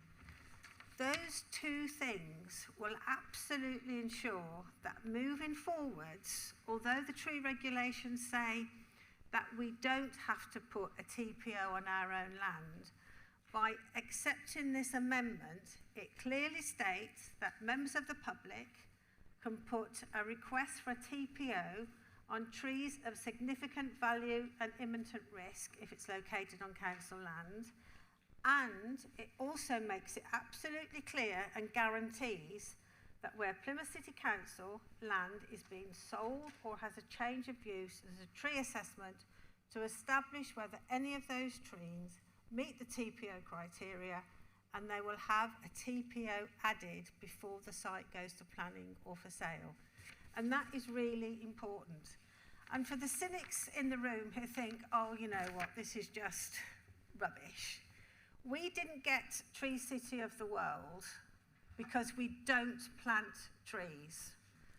Since 21-22, we've planted over 50,000 trees. We're part of a partnership for community forest. Sometimes, yes, we do have to take trees down, but all the projects that we've done over the last 5 years means that we've put more trees back in and into the city, and that absolutely has to be recognised. So just this year, in the city centre itself, in the city, we have planted 5,727 trees. In partnership with the MOD on land near Erniesettle, there's going to be 30,000 planted. So we are not a city council that does not appreciate trees. We do, we love them. We're a really, really green city. And I really hope that you can accept the amendment in the spirit that it is given to make sure that we get open communication and consultation with residents. We get TPOs on trees that they should be there, and we're guaranteeing this for the future. Thank you, Lord Mayor.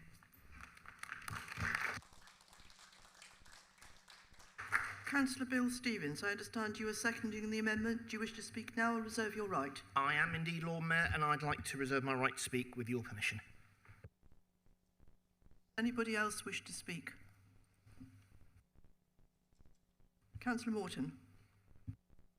Thank you, Lord Mayor.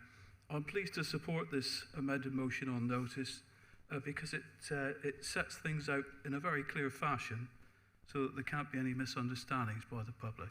Thank you. Councillor Goslin. Thank you very much, Lord Mayor.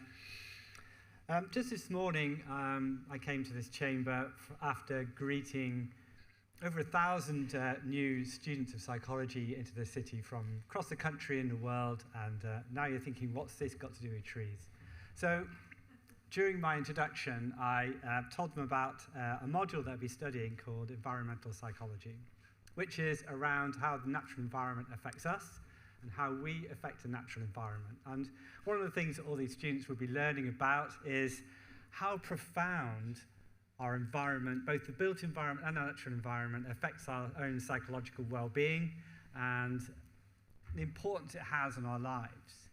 Now, we take our students out to field trips to enjoy the natural environment around us in Plymouth that we're fortunate enough to have, and to understand how we affect it and how it affects them.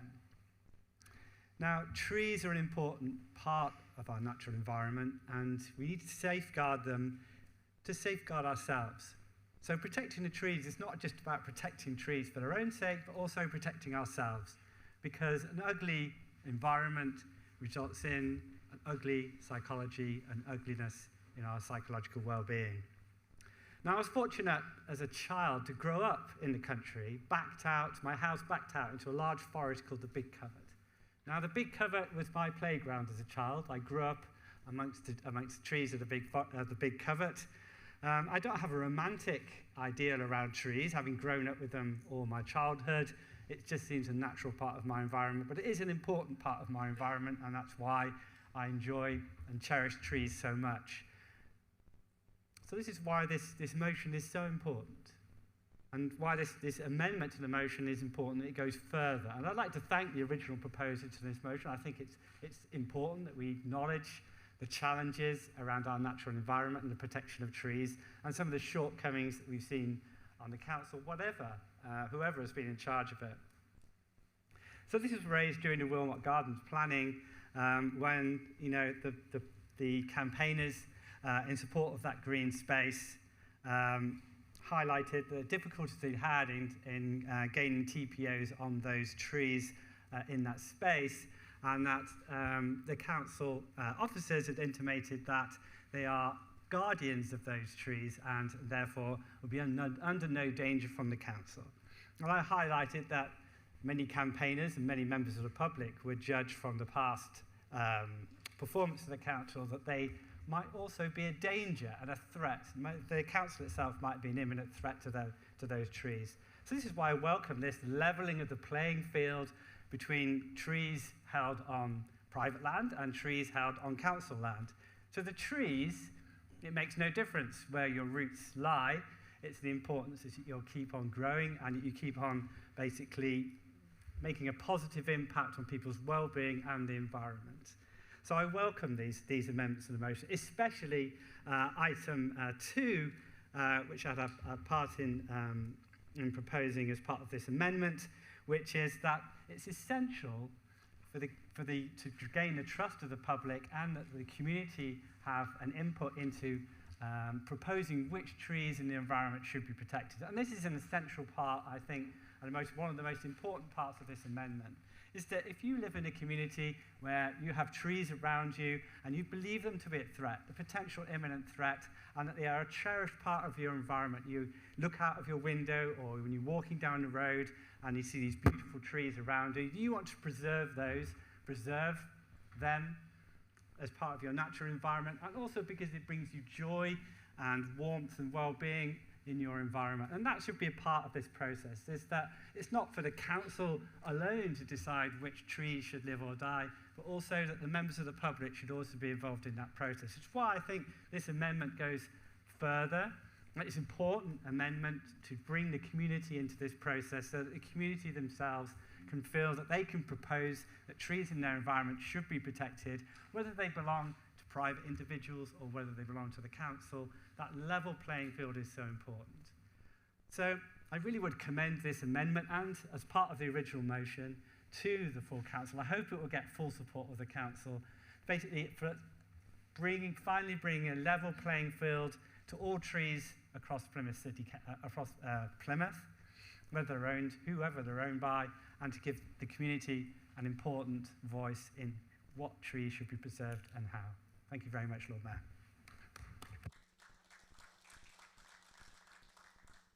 Councillor Lugger. I thank you, my Lord Mayor. Tree preservation orders are an immensely complicated area of law.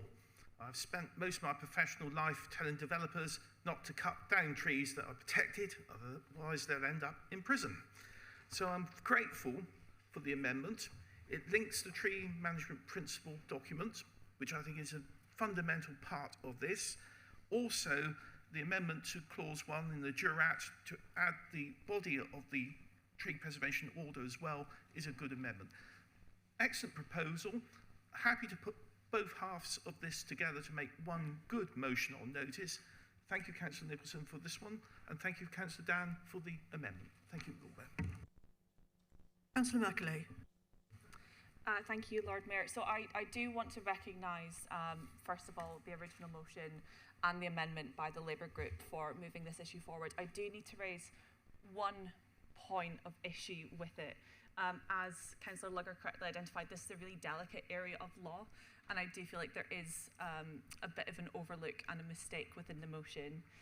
So by asking that TPO trees must be at risk, this takes us out of step with the Town and County Planning Act, So this particular part of the amendment is at fault because at its heart, this motion recognises that the council doesn't always recognise the risk that our tree stock is under.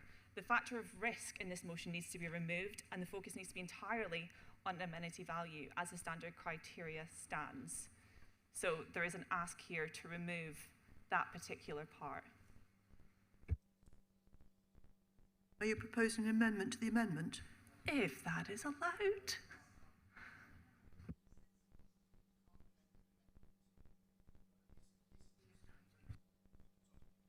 Sorry, Lord Mayor, it's been in our rules of debate since the current constitution has been in place. An amendment needs to be...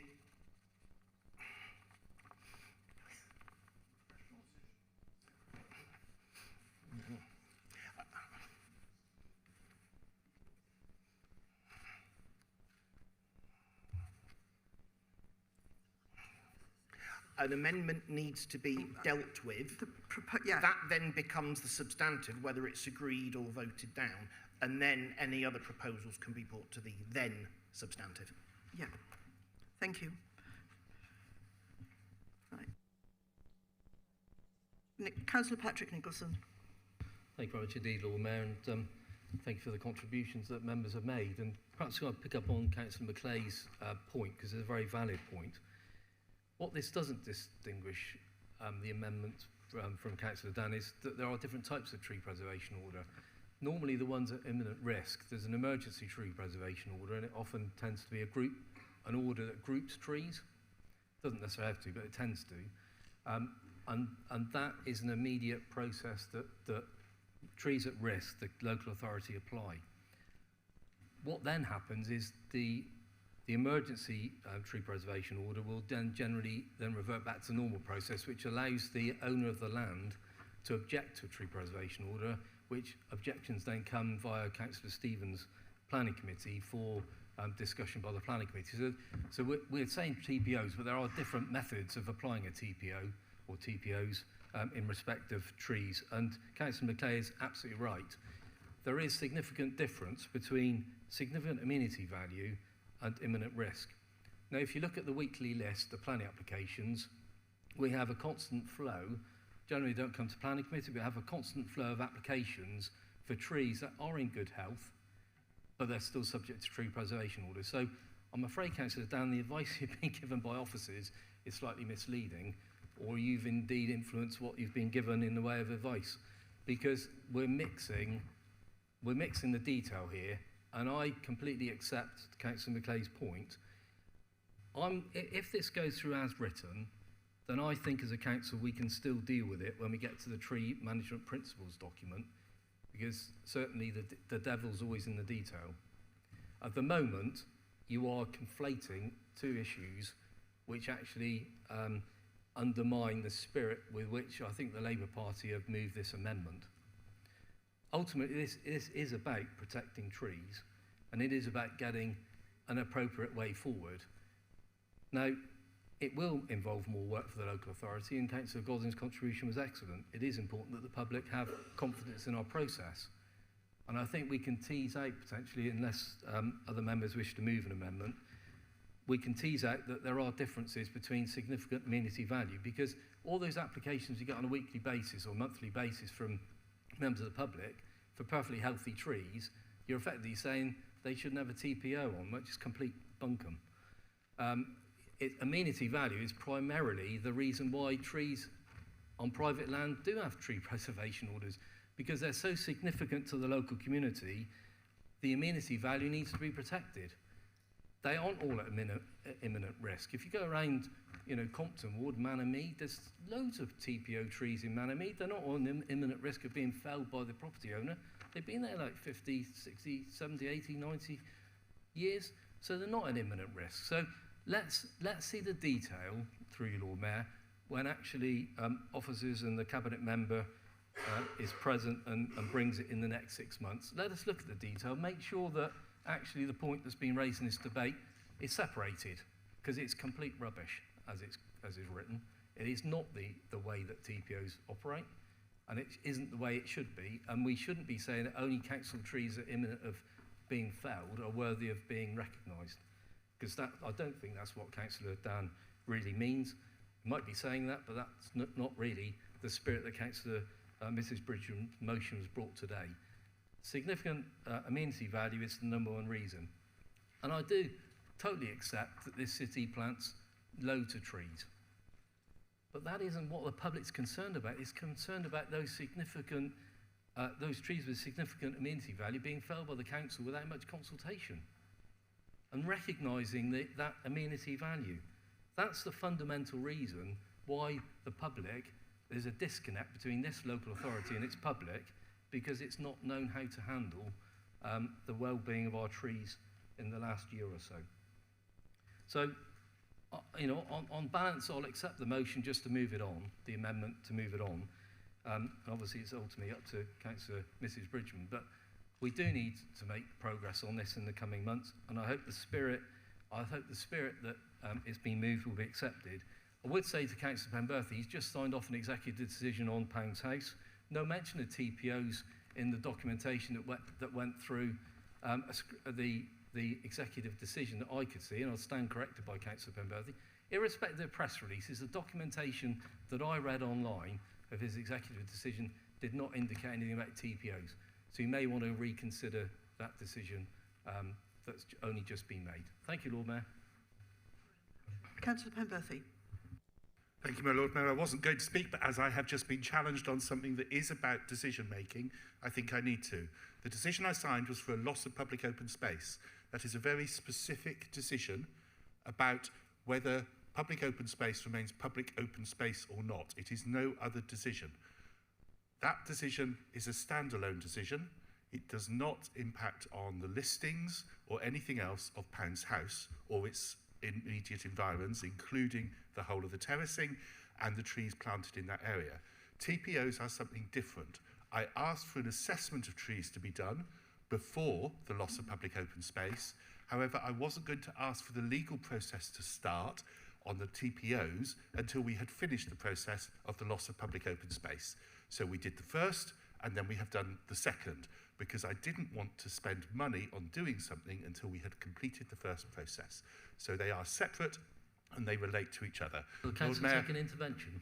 No, that is the end of my speech, Lord Mayor. So I just wanted to make it clear that I did things in the right order according to the legal guidance that we were given as councillors by the council, and I respect that legal guidance. Thank you, Lord Mayor. Does anybody else wish to speak?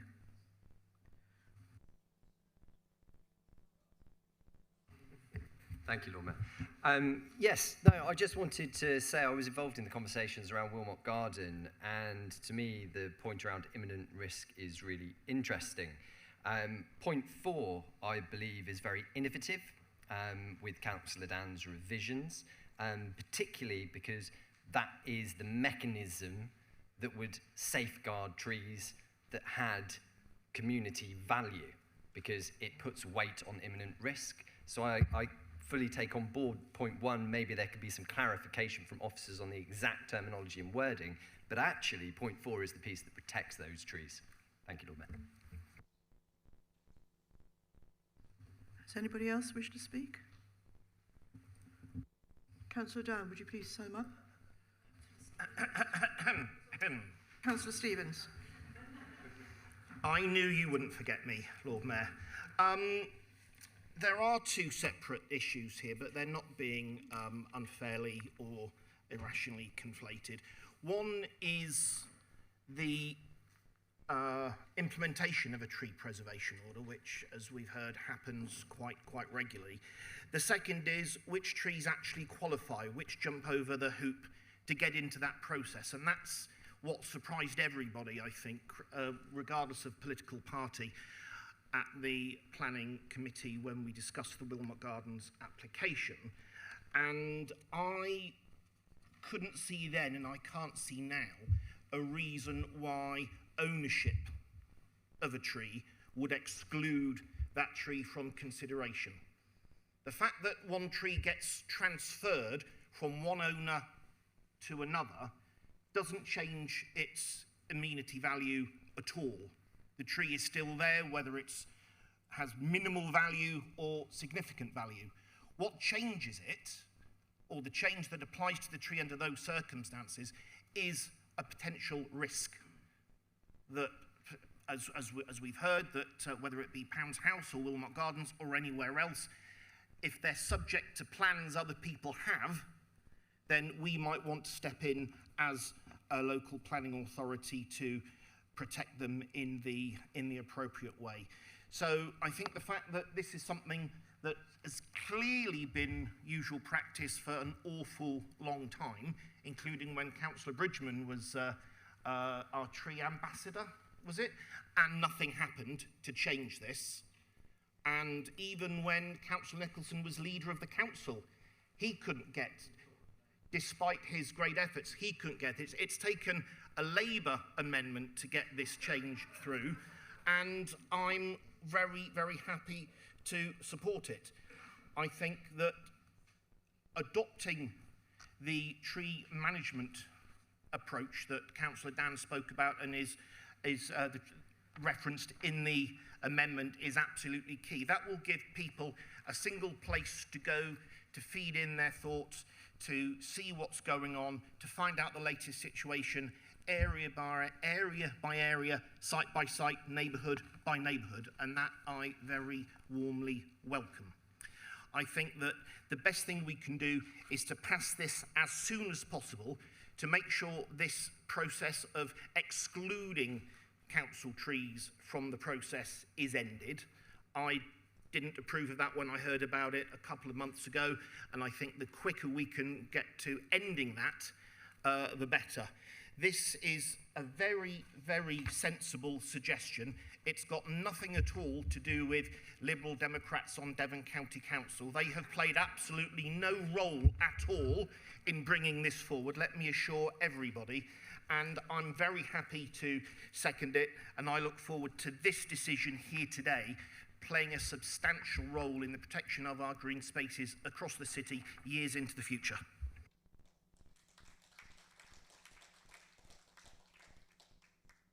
Councillor Dan, would you now like to sum up, please? The original motion was just a list of trees. It did not state how there was going to be any public engagement or consultation. The spirit of the amendment was to reflect back onto the Armada Way Learning Review and make sure that we have an open policy. I am not a legal tree TPO person, so I'm afraid I can't come back on that. But as part of the Tree Management Principles Plan, the duty to consult around the Environment Act and the TPO process is going to go to the Plan for Trees Steering Group on the 13th of November, and it's going to come to scrutiny in December. So without trying to do a slopey shoulders here and get into legalities around what is a TPO of a tree that's under imminent risk or a TPO of a tree that has got significant community value, can I suggest that we take this point, and then when it goes to the steering group and when it comes to scrutiny, we can look at the fine details to make sure that what we put through in the Tree Principles Management Plan is what is meant in the spirit of this cross-party agreement, that we need to make sure that we engage with our in public openly, we protect the right trees, and we make sure that, because we're planting so many trees for the future, we're going to be planting trees that in 50 years' time, there will be other people having the debate about whether that 50-year-old oak tree that we've just planted now is a weir sapling is now a tree of significant value. A list is not going to stand still. It's going to be how the trees evolve and develop on the land. So I really hope that you can support the amendment to the motion, because it really is putting the tree management of Plymouth back on track and will hopefully bring forward the public so they can see that we are really serious about how we manage our trees and how we wish to consult.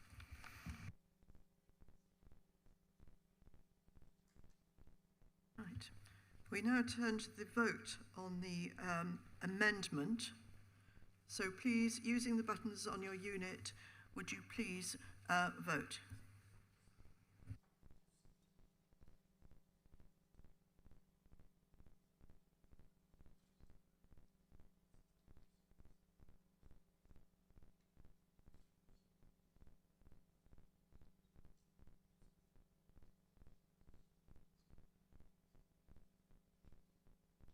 The motion as amended is carried. Now turn back to the original motion.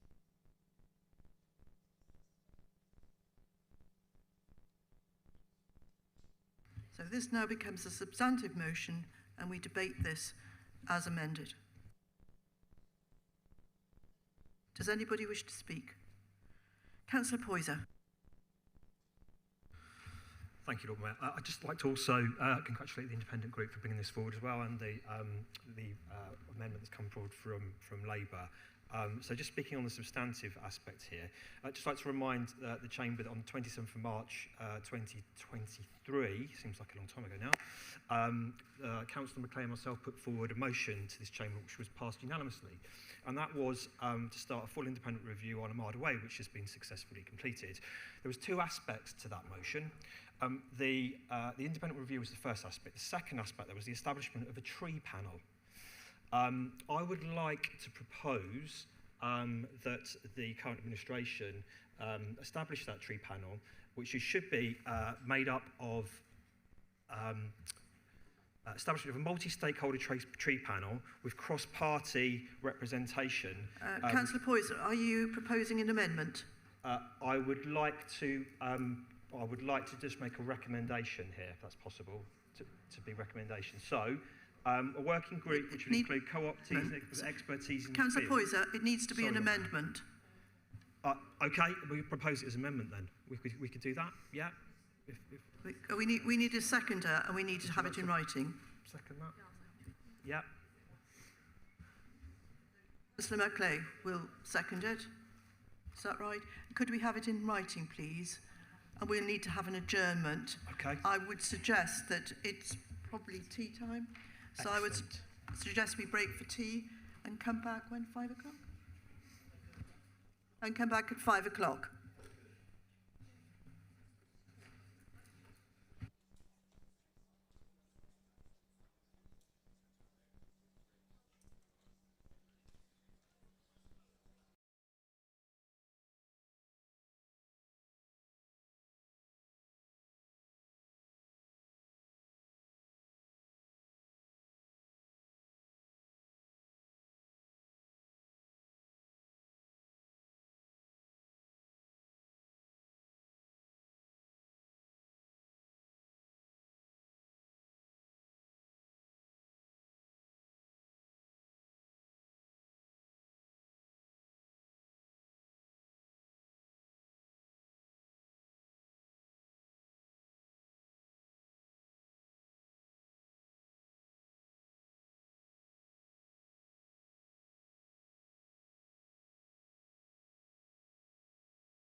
Councillor Poser, do you wish to propose an amendment? No, Lord Mayor, thank you very much. Thank you. Does anybody else wish to speak?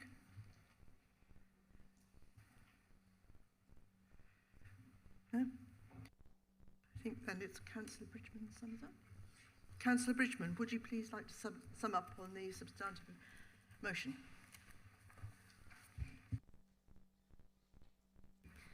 Thank you, Lord Mayor. Well, this motion has been badly watered down, and you didn't need to. Like our trees, you've chopped it up. More discussion is required regarding the imminent risk in Action 1, as rightly highlighted by Councillor Macleay.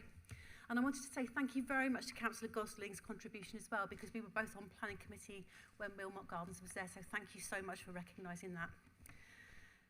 I'm disgusted that you've decided to amend this motion, but at least you are recognising today that it needs improvement, and you're recognising it's our trees. And yes, we do need a list, Councillor Dan. We need to know what we've got.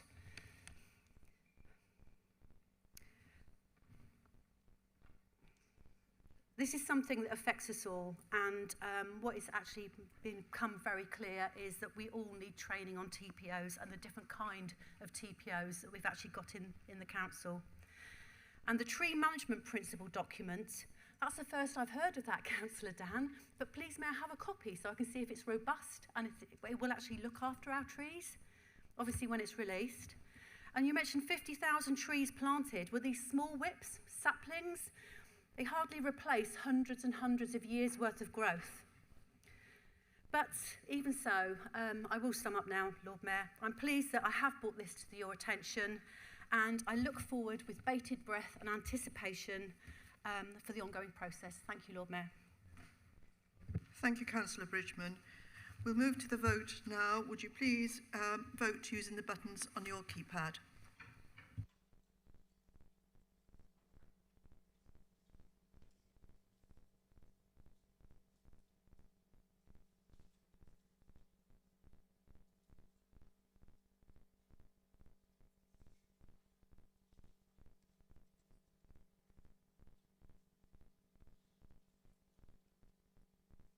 The motion is carried.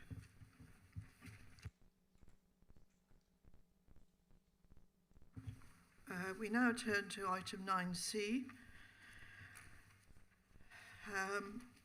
No to any asylum hotels in Plymouth. Councillor Ricketts, would you like to introduce the motion? Thank you, my Lord Mayor. Good afternoon, Council. I've tried to make the motion as simple as possible because that is what the public deserve. They deserve some simplicity, to know where we stand on the issues. Now, without a doubt, it is a hot topic. It's the topic that everybody's talking about across the country. Immigration has become the #1 central issue for everyone, and that's been said by Keir Starmer himself. So, rather than avoid topics that are worth talking about, we will talk about them in this council chamber, as we should. That's what the public would expect. This particular crisis has happened with the hotels due to the small boats crisis, which has triggered the hotel use. Since Sir Keir Starmer was elected in July 24, 50,000 people have arrived here by small boat from France. Only last week it was 1,000, and the madness continues. The comment of smashing the gangs has become more and more ridiculous as every day goes by, because the problem is officially getting worse. Let's make no mistake, we are a compassionate country. We always have been, we always will be, and this city is part of that.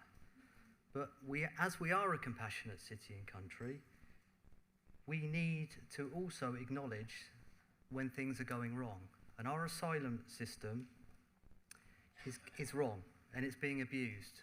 And when it is, we need to say it. And that is a consensus view, and that is why the government and other political parties are putting ideas forward to get our house in order. We need to break the cycle of hotels. And I outline that in the report. That's exactly what the government wants to do, but I want them to be assured we do not want an asylum hotel appearing in Plymouth because the Home Office have brought it up because of the demand that's coming across the water. The legitimate concerns by the taxpayers in this country, the costs are astronomical. 24 to 25, we spent £1.3 billion. It sounds almost unbelievable, but that is the situation. £108 million per month. £185 per day, per person, of every single person that you see get off a small boat. They're not even small boats anymore. I would say they're medium-sized boats, and the whole thing is growing and growing. That's 67,740 annually for one person that arrives on our shores. So there is legitimate public concern, and we should make sure we hear it and we acknowledge it. The local economy, we need our hotels, like every major city in this country and everywhere else, to support local jobs. We don't want to be a place people do not want to come anymore. And that does happen. You look around and you see places like Bournemouth where their tourism and visitor numbers are being hit. And we don't want that to happen to Plymouth. We don't want us to be and have a reputation of somewhere people don't want to go. We want to be the best. And as we have seen across the country in some high-profile cases in Epping and the 3 asylum hotels in Bournemouth, for instance, there are serious safety concerns. And as a father of 2 children, I take them very seriously, and we should not diminish the concerns of the British public. So I will say to you now, people are worried about undocumented people in this country that we know nothing about, and that's a perfectly logical position to take. And I would urge you today to think about the simplicity of this motion. I really hope nobody has the great idea to chop it up, amend it, virtual signal. It is what it is. It's out in the general public. We either want asylum hotels in Plymouth or we don't. And I know where I stand. Thank you very much, Lord Mayor. Councillor Nicholson, I understand you wish to second the motion. Do you wish to speak now? Or do you wish to retain your line? No, yes, please, I'll speak now, Lord Mayor. Thank you very much indeed, and thank you, Councillor Ricketts, for proposing the motion. Many of the details that Councillor Ricketts has shared are the very reason why the general public, not only in Plymouth, but throughout the country, are concerned about the whole situation. And whilst we're represented on this council by Labour, Conservative, Lib Dem, Green councillors and ourselves as independents, there is obviously a diverse view in terms of immigration and the approach to asylum hotels. You know, certainly we know the historic Conservative government's view of trying to deal with the situation, but clearly ran out of time. We've seen now the new incoming Labour government's approach, which again is taking quite some time to deal with the concerns that the public are rightly raising, as Councillor Ricketts has alluded.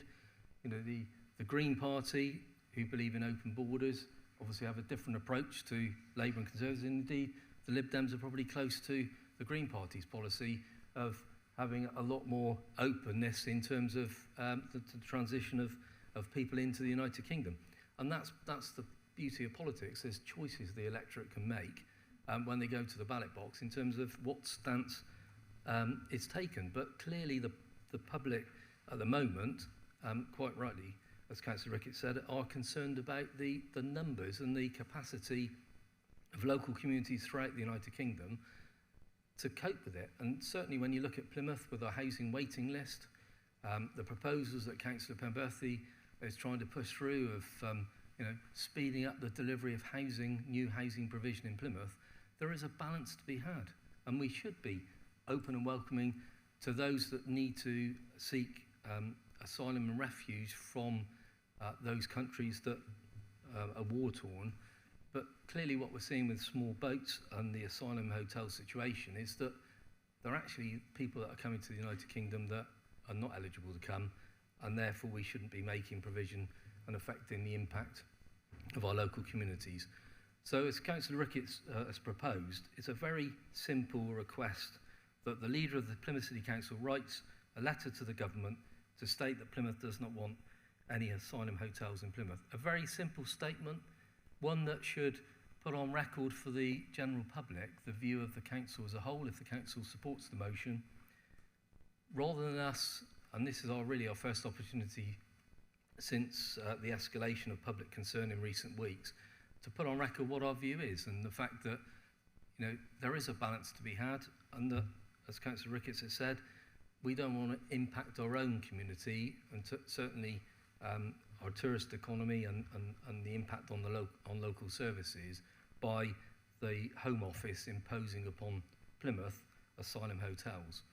I'm not sure, and hopefully Labour members, the relevant cabinet member, hopefully make a contribution and enlighten us as to what dialogue happens between the local authority and the Home Office. It would appear that in press reports that in many ways these asylum hotels are imposed on local communities rather than any sort of proper dialogue with local councillors, and that can't be right. There's places where it's probably more important and more appropriate to have asylum hotels than others, and there should be some dialogue, because I doubt very much, knowing the way government fund support, that you always get full cost recovery of any sort of impact from government policy on the local authority. So it is a very simple ask of the leader of the council, and I hope very much that members across the chamber will support the motion. We'll put on record that we have concerns, that we are making representations to government to safeguard Plymouth's position, and that we won't be impacted in the coming months from the whole issue of asylum hotels in the city. Thank you, Lord Mayor. Does anybody wish to speak? Lord Mayor, I rise to make Councillor Ricketts' day. I would like to move an amendment to the motion, please. Do we have a seconder? I'll second it, Lord Mayor. Thank you.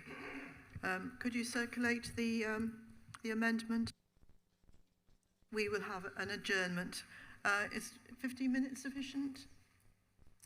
We will adjourn then till 5:30.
Councillor Taylor, would you like to introduce your amendment?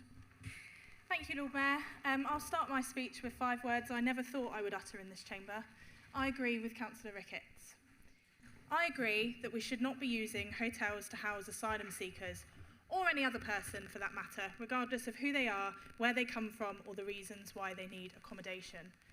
But I am 99% certain that the reasons for my position will be wildly different to his. Whether we are Janners by birth, by circumstance, or by choice, I think it's fair to say that every one of us in this chamber is proud to be a part of Plymouth's rich tapestry of history. That tapestry includes our history of supporting those seeking asylum, upholding a tradition of welcoming people fleeing conflict. As a city of seafarers and adventurers, we are a place that understands the courage it takes to leave one's home in search of safety and opportunity, and I consider that to be one of the longest standing and strongest values that we hold in Plymouth. I think with the eyes of so many on us today, for a variety of reasons, it would be remiss of me not to bust some of the myths around asylum seekers and refugees, as let's face it, there are some out there who will use this motion and the debate we will have today as an opportunity to peddle falsehoods and whip up fear, anger and hatred. On a topic which is so emotive, I strongly believe that facts are the most important contribution that can be made to the discussion that we have today. People say if they are genuine refugees, they should follow the legal processes to come here. For the majority of people, there is no legal process to claim asylum in the UK. You can only claim asylum once you are physically here, but there is no visa which allows people to travel to the UK for that purpose. This means, for most people, the only way of claiming asylum is to risk their life and travel via an illegal route, such as on a small boat. Arrival via small boat was almost unheard of in the UK prior to 2018. I wonder what was happening in British politics around that time.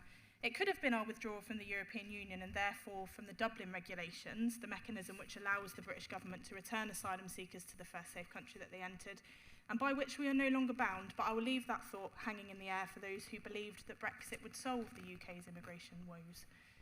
People say, why is it only young men coming on the boats? Well, that's because we don't offer legal routes to claim asylum, which means travelling here can be extremely dangerous, particularly for women, children and the elderly. Therefore, younger women are more likely to make this journey and then apply for their families to join them once they have gained refugee status. People say, why should asylum seekers get everything for free? Contrary to the beliefs of some, people who are seeking asylum are not entitled to normal state benefits, nor to social housing, nor are they being provided with free mobile phones or driving lessons by the government. Instead, they are only allowed to claim asylum support of £49.18 per week for food, clothing and toiletries. Would you be able to live on less than £50 a week? People say, we are a small island, we can't afford to let everyone in. Refugees make up just 0.5% of the UK's population.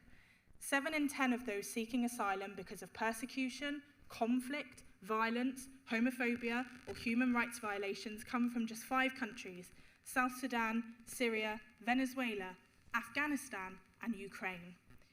In Plymouth, we have supported interpreters to resettle them through the Afghan resettlement scheme, and we have welcomed Ukrainian refugees into our city and into our homes. Indeed, around half of those in Plymouth, under the support of the Home Office, have arrived from Afghanistan and from Ukraine.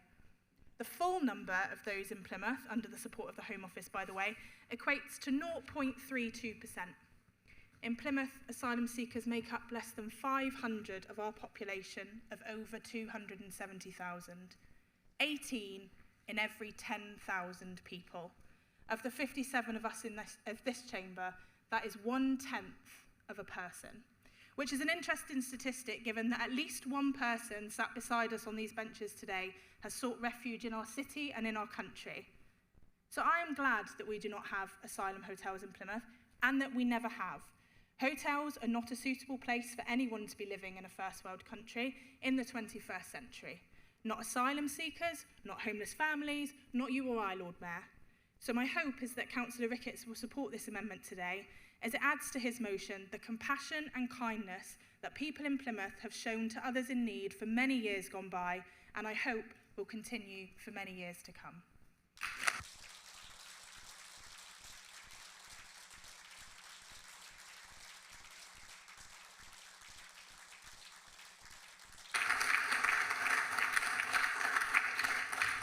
Councillor Matt Smith, I understand you are seconding the motion. Do you wish to speak now or reserve your right? I will speak now, please, Lord Mayor. I'm really, really pleased to be seconding this amendment and following on from a really excellent speech from Councillor Taylor.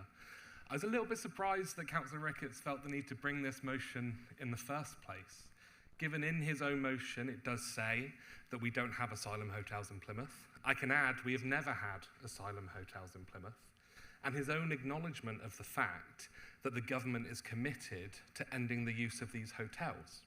Looking at those two things together, it suggests to me that it's a given that we will never have one of these asylum hotels in Plymouth. But I will welcome the opportunity, as I always would, to talk about the brilliant work that this Labour government is doing, so thank you, Councillor Ricketts. The reason that this Labour government is committed to ending the use of asylum hotels is because it is a policy introduced by the Conservative Party that simply doesn't work. It doesn't work, and that's why we're ending it.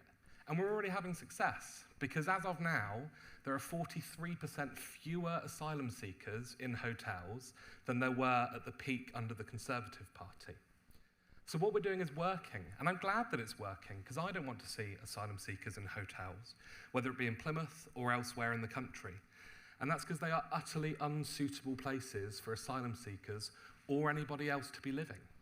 Some of these hotels that are used are overcrowded, they're in a poor state of disrepair, they have issues with damp, mould, rats, and so much more. Crucially, they don't offer the dignity that asylum seekers are entitled to, just like anybody else is. And so that's why we need to bring an end to them. And Plymouth is a compassionate city, as Councillor Ricketts alluded to, and we have always welcomed asylum seekers and refugees here, whether that be people fleeing Putin's aggression in Ukraine, whether it be the brave individuals who supported our armed forces in Afghanistan. So this motion presents us with actually two really good opportunities, and I hope that Councillor Ricketts will support them, because we can write to the government and we can welcome the fact that we do not have this hotel, any of these hotels, and we can celebrate the fact that we are very, very unlikely to ever have one of them. And that's because of the Labour Party's working government. If we still had a Conservative government, I imagine we'd probably be seeing one of these hotels because they let our asylum system get completely out of control. So let's welcome that. Secondly, it's a chance for us as a council to reaffirm our commitment and our city's commitment to housing people who are coming to this country, seeking asylum, fleeing situations that people in this room cannot even begin to comprehend. Because of our naval heritage and the fact that we're a seafaring city, we have always welcomed people from right across the world, and welcoming refugees and asylum seekers is absolutely no different to anything that we've done in the past. So despite what a very vocal minority might be saying, refugees and asylum seekers are welcome, have always been welcome, and will continue to be welcome in Plymouth. So I hope the councillors support this amendment and then the motion after that. Thank you.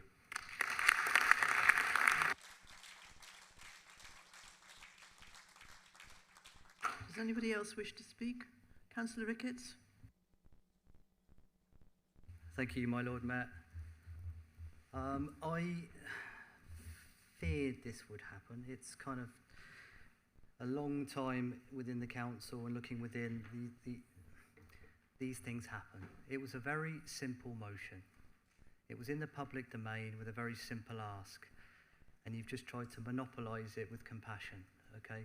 We all are compassionate. You don't have a monopoly on who cares most. We all care, okay? And we care about the people in this country, and we care about the people in this city. Now, I've never liked business being done in this way. I think if you want to do things like the previous motion, if you've got changes to be made, give us some foresight. Having to go out for 10 minutes and make big decisions is not the way this council should operate, especially on subjects like this. But looking through the changes you make, you've put us in a position where we simply cannot support these amendments. It's the first bullet point, I'll go through them, is just churlish. I mean, there's no need for it. The motion was out there. I don't want to congratulate the Right Honourable Shabana Mahmood. I don't want to congratulate. I don't understand why you've put that in there. That's churlish. The second bullet point is grammatically incorrect. It doesn't even read properly. And as a council, we shouldn't be voting things through that don't make any sense. Nobody can make head nor tail of that. You should be better than that. Noting that hotels are not appropriate places, well, I think one of the biggest issues for people in this country is they're 4-star hotels for people that have broken into the country without any legitimacy is an issue that's making the people very upset. And TikTok videos and various other things are promoting how well we are providing for people that break into this country, okay? So I wouldn't agree with that point either. I think we are being we're actually becoming a magnet, as President McCrock said, for this type of thing. And that's where the government needs to make some changes to its policies so we can get our borders back under control. And the final point really created real horror for us, really, because you're trying to wriggle out of making any firm position on asylum hotels in Plymouth. Anything can happen with this government. This government is an absolute shambles. Every day there's another scandal, so we have no confidence that the Home Office will not approach a hotelier in this city due to the volume of people coming over the water. And that final point that you put there is supposed to give us some sort of peace of mind. I don't think so. I don't think we want HMOs being used. The main concern for people is there's people in this country that have come over that we don't know who they are, and they're undocumented, and it's creating real concern, and people are genuinely upset about what's happening. So we cannot support this motion. You should have just supported. We cannot support these amendments. You just sort of supported the original motion. And the people of Plymouth would have been absolutely crystal clear on our position. But as it stands, you've muddied the waters, and the people of Plymouth will know. Councillor Beer. Lord Mayor.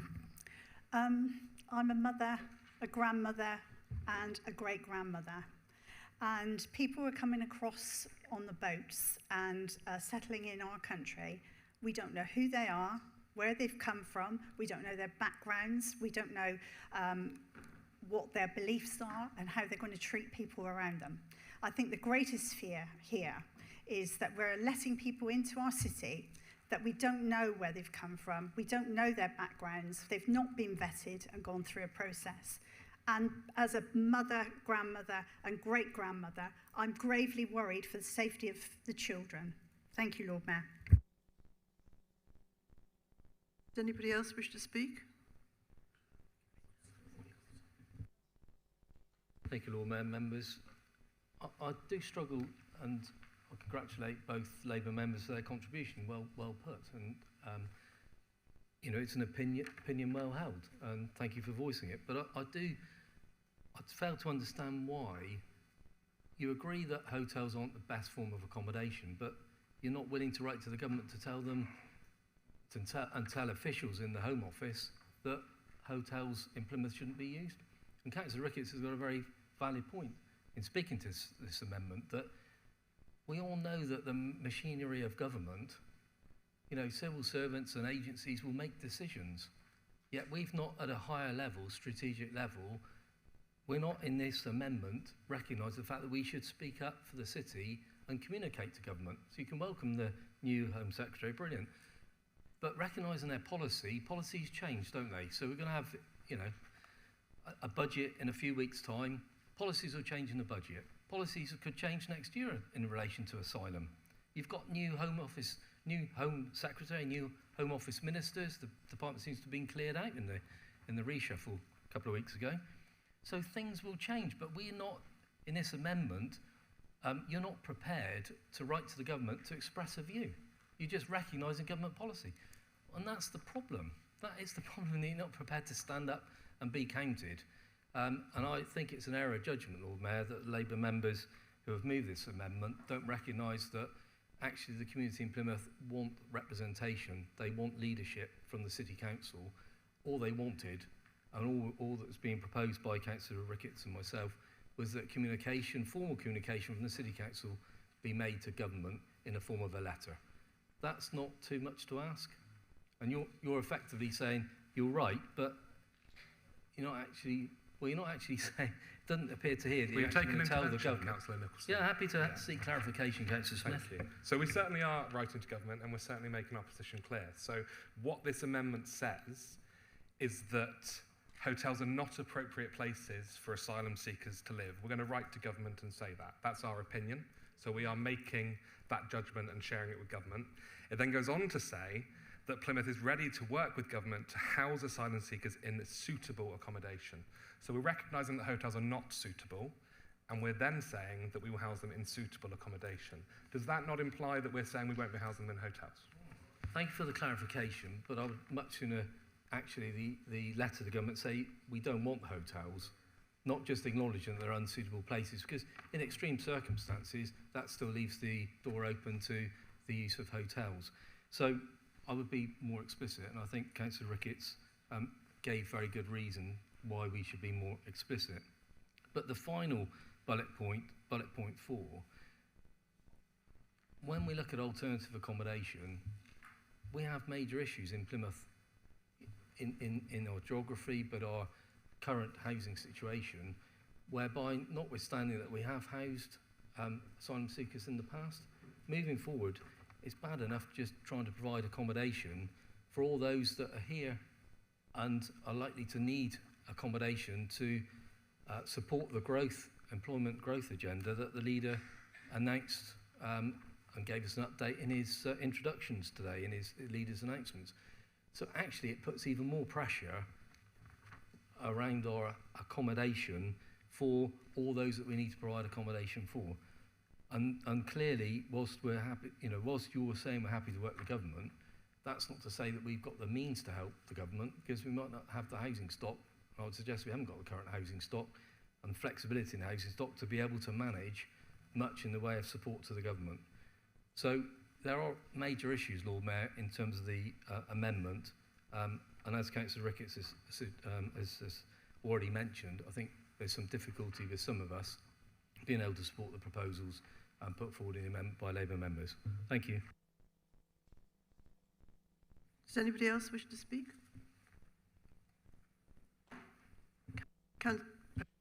Councillor Steele. Thank you, my Lord Mayor. I wasn't going to speak, as the favourite phrase of every councillor, but I wanted to add on some of the brilliant points that both Councillor Smith and Councillor Taylor made around the facts on this issue. And I speak with a bit of experience, as I've actually, as many people will know, worked in Afghanistan. So some of the people who are saying we don't know who they are, they're people, they're colleagues who risked their lives serving alongside British officials, the UK Armed Forces. They're people who we have a debt of gratitude towards. They were housed in hotels. I know about the hotels. I went into the hotels because I worked on Afghan resettlement as part of Operation Pitting. And if you think that anybody thinks it's a good use of money, it absolutely isn't. I've been interviewed as part of one of those processes from one of the commissioners going to Parliament. £8 million a day on hotels is not a good use of taxpayer money. Everybody is clear on that. Hotels are not a good place to be housing asylum seekers. And actually, previously, we didn't do that. Look at the Syrian refugee scheme. Plymouth has welcomed Syrians. We weren't using hotels. Part of why hotels became part of the response of government was because of the unprecedented nature of Operation Pitting, when we were rescuing thousands of Afghans who bravely served alongside the UK and our allies, people who we had an obligation to. Now, you think that government hasn't learnt its lesson. Now, I can say they have, Councillor Nicholson, because I was part of the learning review of that.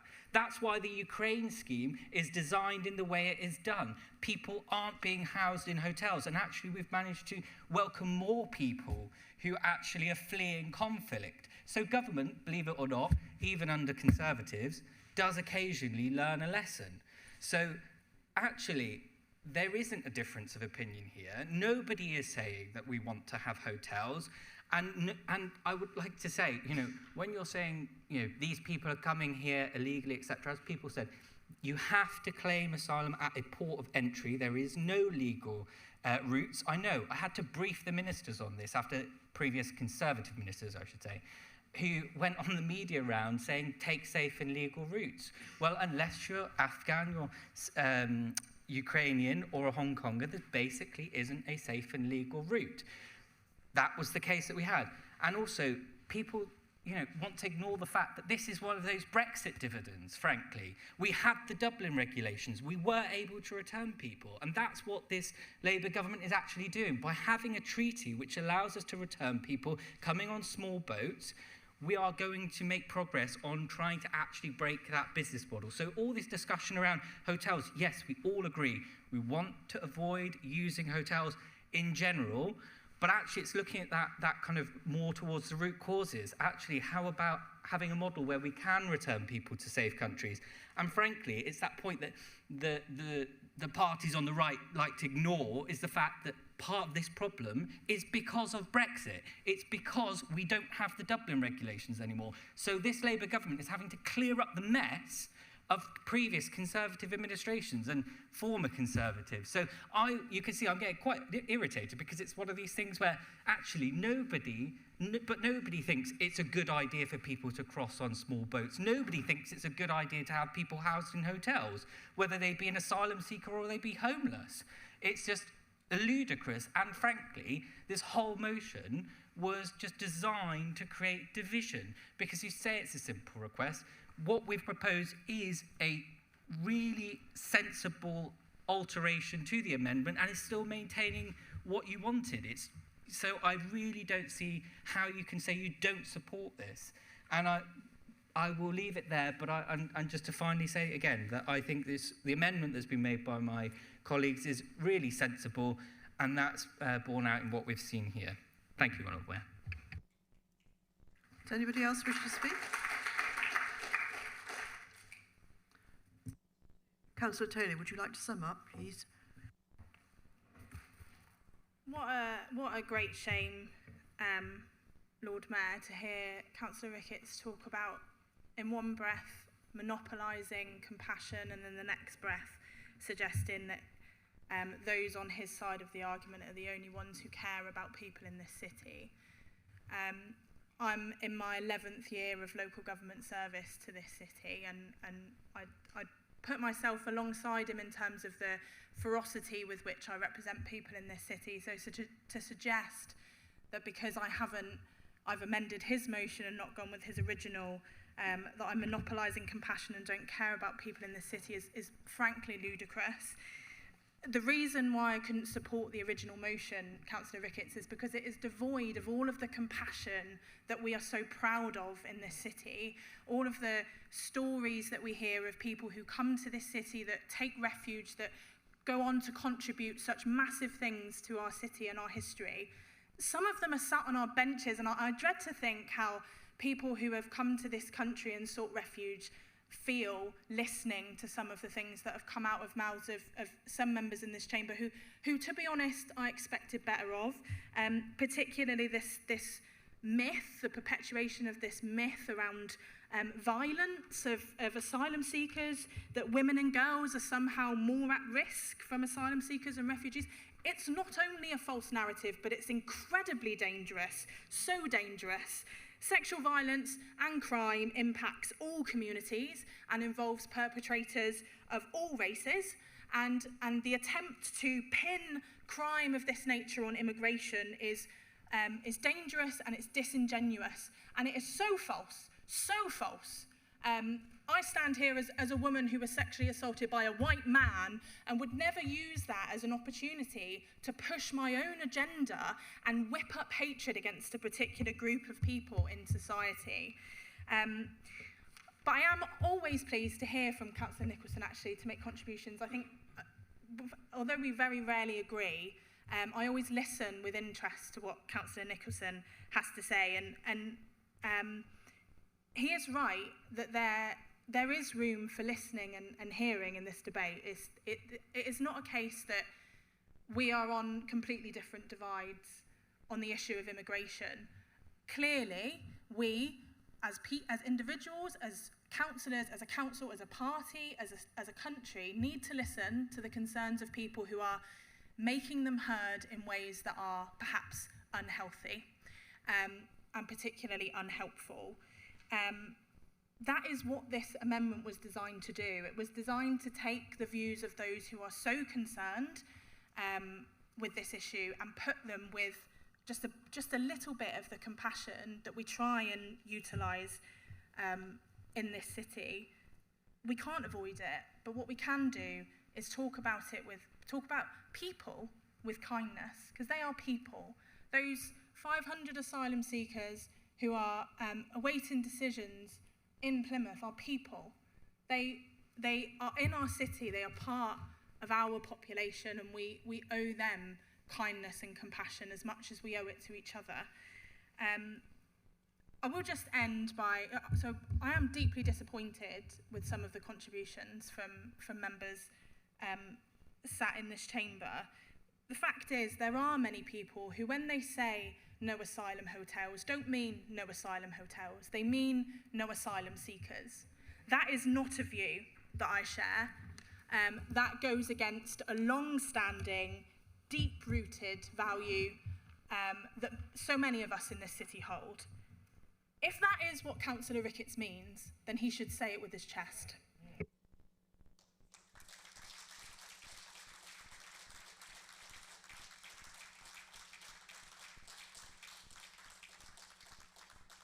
Thank you, Councillor Taylor. We now turn to the vote. Please, using the buttons on your unit, please vote on the amendment.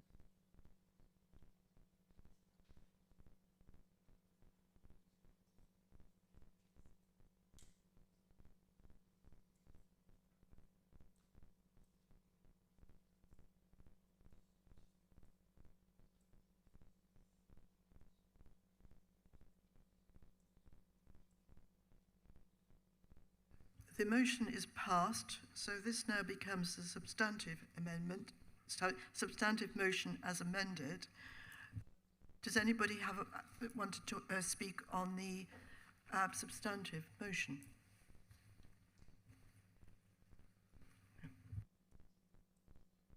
Councillor Ricketts, would you like to sum up? Thank you, my Lord Mayor.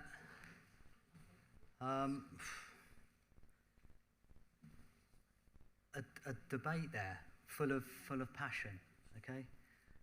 But ultimately, let's get real. We put a motion forward that was very simple, that we could have all supported and united behind. But as predicted, it's been amended so I don't actually recognise it. So I'm, as I said earlier, unable to support a motion I don't recognise anymore because of all the amendments that have been put to it. I know when you hear things and you don't like it, that's democracy. Okay, you have a huge monopoly on this council with your numbers.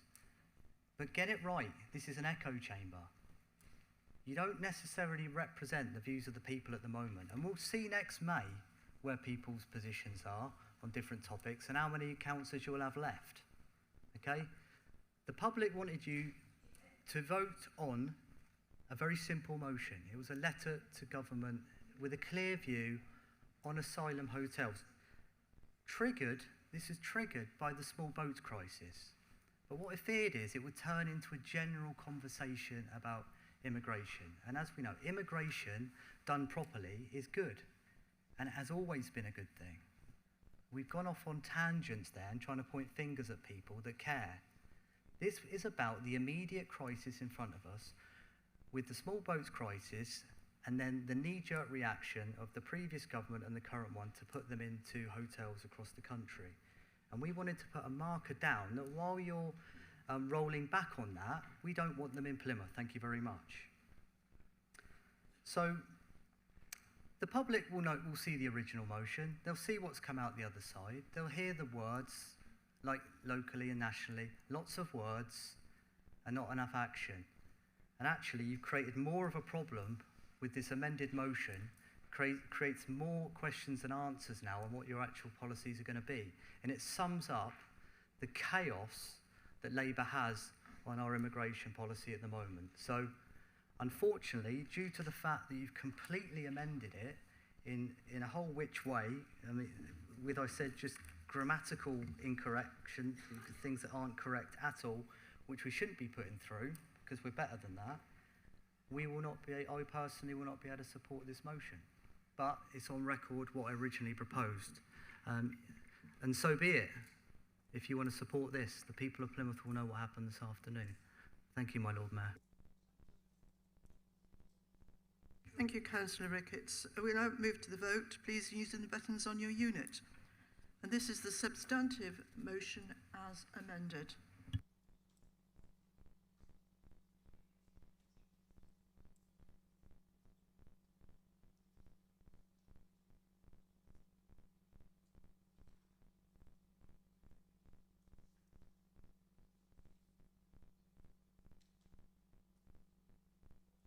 The motion is passed. We have about 6 or 7 minutes left for the further motions. Do you wish to extend this? Councillor Evans. At the risk of making myself even more unpopular, I'd like to propose that we suspend the standing order in order to finish today's business. Is this seconded? Councillor Hendy, thank you. Could you please vote on it, on the units?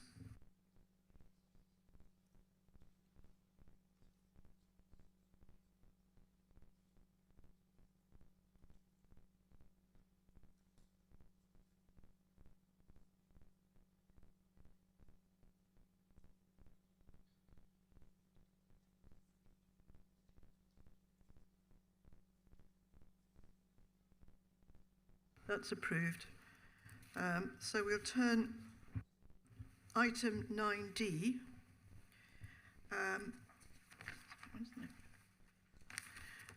Giving Plymouth children the best start in life. Councillor Holloway, would you like to introduce the motion? Yes, thank you, my Lord Mayor. Every child in Plymouth deserves the best start in life. Not some children, not most children, every child. And today we are debating a motion that makes good on that truth by digging into some of the details. From this month, parents in Plymouth are seeing the biggest expansion of childcare support for this generation of mums, dads and carers. 30 hours of funded childcare for children as young as 9 months, worth £7,500 a year. Free breakfast clubs are already being rolled out in schools so no child starts their day hungry. Family hubs, already a success here in Plymouth, are expanding, reaching even more parents and children who need support. And school-based nurseries are being backed with new funding, so primary schools can open their doors to more of our youngest children. This is not abstract policy. This is food on the table, money back in people's pockets, security for families, and nurture for children in their earliest years, the years that matter most. It is a mum in Stonehouse finally able to keep her job without handing over her whole salary to childcare. That is a dad in Efford who can breathe easier at the end of each month. That is a baby in St Budo getting the wraparound nurture they deserve in the years that matter most. And let's be clear about the alternative. Reform have said that women earning less when they return to work is just a fact of life. That is their vision. Families punished for being families, mothers punished for being mothers. I've spoken before about the staggering costs of childcare and the way it can break a family's budget. Anyone who has grown up in or lived in a family struggling to make ends meet knows that pit of your stomach feeling when money is tight. That heaviness, it hangs with you like a noose around a family's neck, and the damage it does to confidence, to opportunity, can stay with you. I believe the single most powerful thing we can do in politics is to change the opportunities of our children and young people. It was the previous Labour government's investment in education and Sure Start that gave my generation a sense of ambition.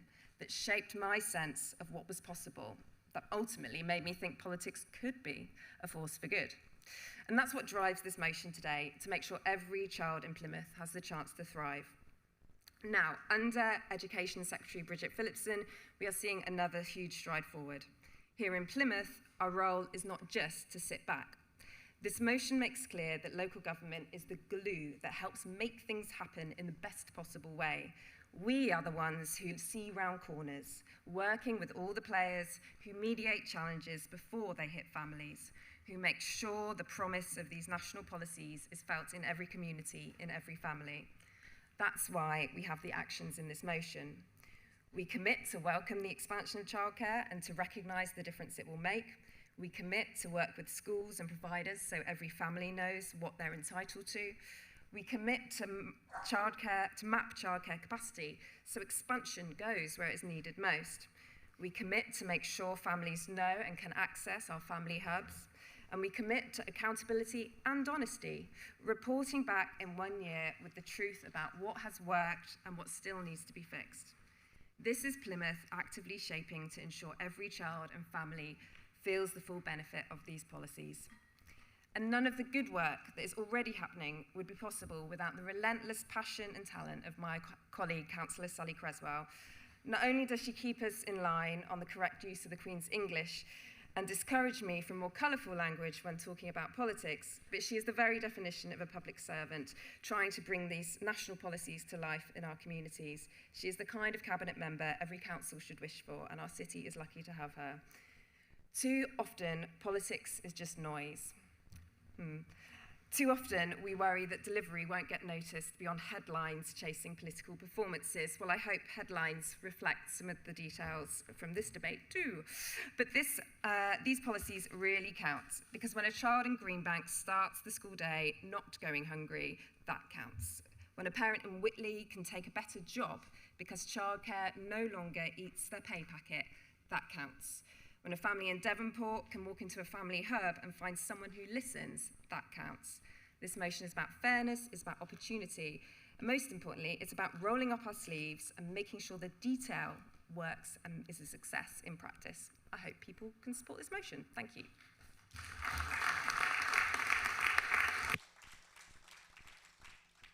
Councillor McCarthy, I understand you'll be seconding the motion. Do you wish to speak or reserve your right?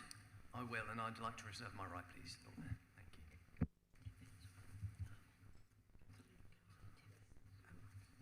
Councillor Tim. I'd like to move an amendment, my Lord Mayor. Do you have a seconder? I'll be seconding. Councillor Macaulay. I'll be seconding, Lord Mayor.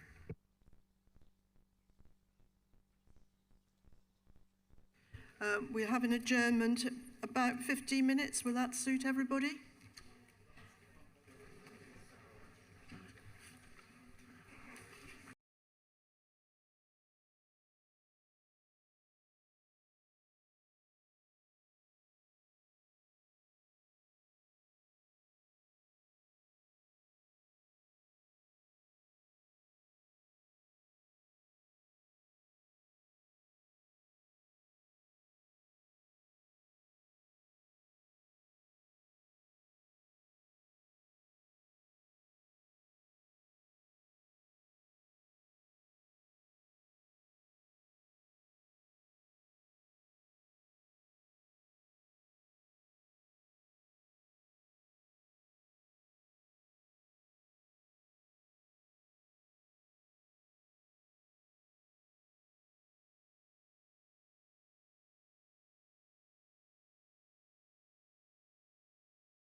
advised by officers of group leaders. So I think the Labour Party in future should go to the Wallspite room and not inconvenience the public in this way. Councillor, that's not a point of order.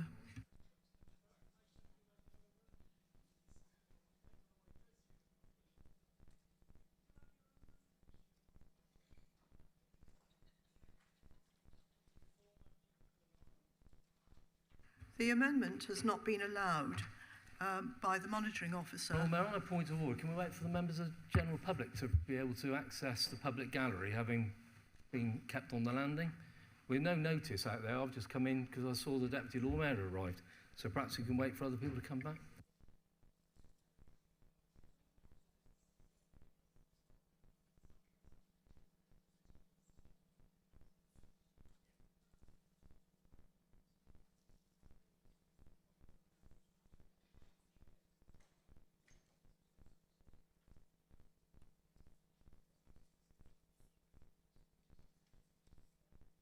We will now resume the meeting. The amendment to the motion has not been allowed by the monitoring officer. Therefore, we will continue with a substantive motion. Does anybody wish to speak? Councillor Beer. Thank you, Lord Mayor, for allowing me to address full council this afternoon on this motion. Whilst I get it that our Labour councillors want to grandstand their government's policies, and I welcome any help for hard-working families, I do feel we need more truth to be spoken. In recent days, I've been speaking to parents across Plympton and in my ward of Plympton Earl about school breakfast clubs. These are not schools that were considered deprived enough to be piloted for financial assistance for breakfast clubs. Parents tell me that breakfast clubs in Plympton come at a cost, often costing working parents, and I quote for one child, in excess of £25 per week, double or treble that depending on how many children they have.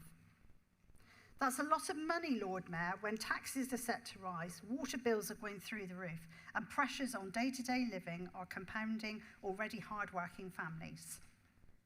In the east of the city, I have examples of families juggling work and home life, often involving some having 2 jobs or more to make ends meet. That's what Labour is inflicting on families. Give with one hand, take away with the other. Not helpful, but stressful. Over the years that I've represented Plympton Earl on the council, I've never failed to acknowledge that parents are struggling and we do have deprivation. And this always gets challenged by colleagues opposite who fall short of telling us that in Plympton and Plymstock we are well off. That's because they would show us what they really think.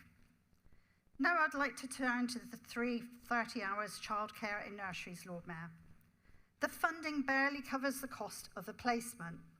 It's £11 an hour for the younger group and only £5 an hour for preschool groups, which doesn't even cover the cost of the wages of the nursery carers. Parents of preschool children must find additional funding to cover extras, if you can call lunches extras, and snacks for children. It's just an added pressure, Lord Mayor.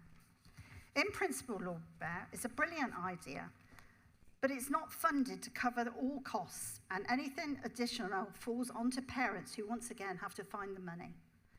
The idea of school nurseries is in principle a good idea if it's fully funded and takes into consideration wages and associated bills. But I feel it does fall short, Lord Mayor. Thank you. Councillor Wood. Thank you, my Lord Mayor.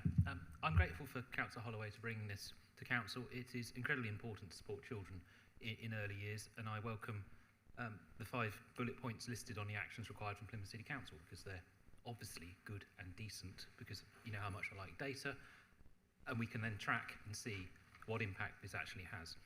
The one thing I would have liked to have included in here would have been the option for the Council to have requested that we have universal free school meals, because I do think that element would be really, really important to children. I've said it before and I'll say it again, I think that would be fantastic if that could be introduced. But I'm very happy to support what is currently listed, and I'm grateful for Councillor Holloway for bringing it. Thank you. Councillor Creswell.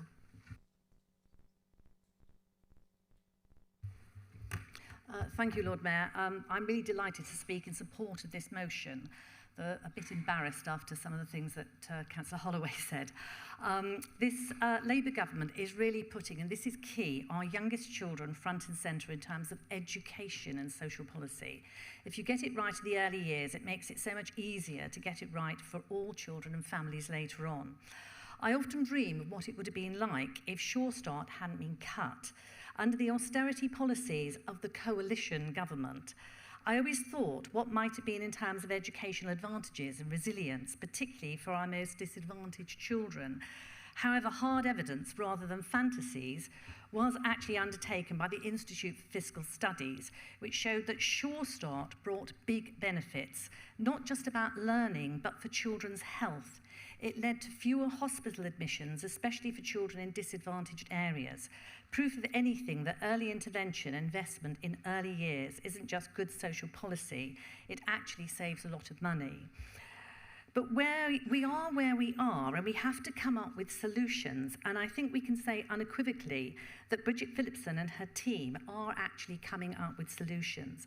They're doing this by working with experts and practitioners and listening to and working with local authorities and others.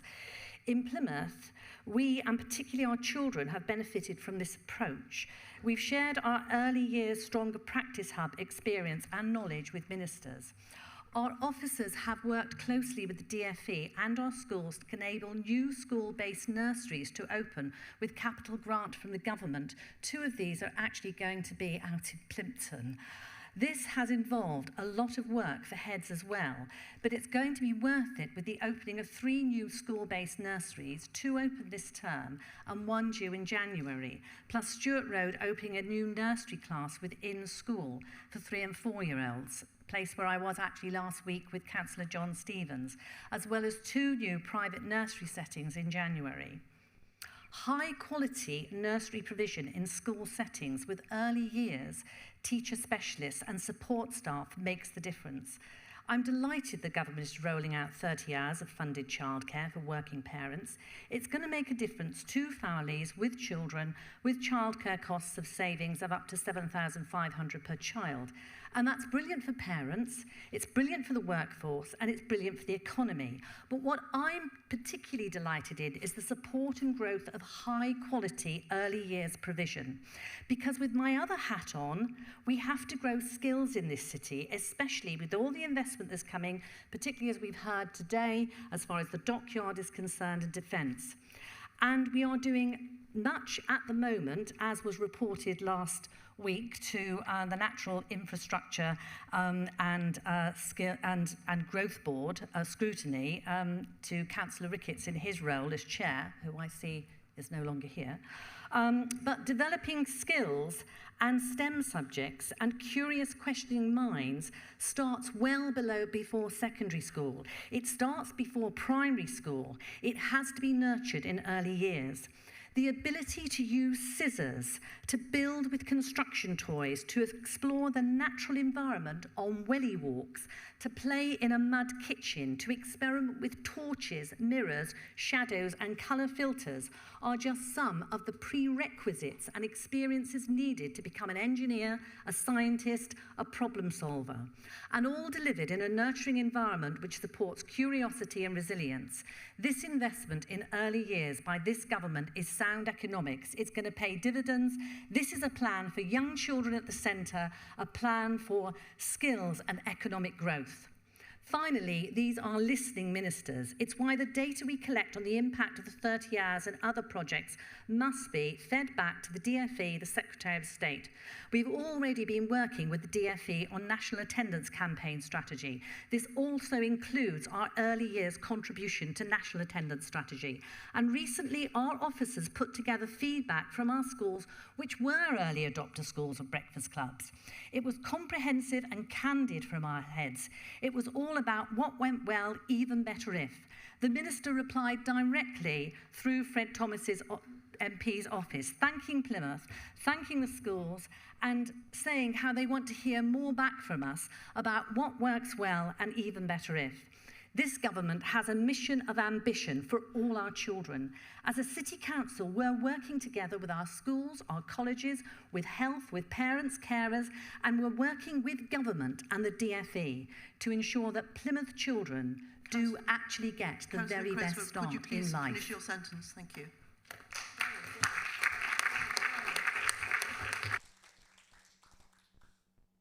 Does anybody else wish to speak? Councillor McCarthy. Thank you, Lord Mayor. My Lord Mayor, it's a privilege to rise and second this motion about early years provisions. Knocking doors and having conversations across my ward of St Budo in the wider city, I often hear, I'm not interested in politics. Politics don't affect me.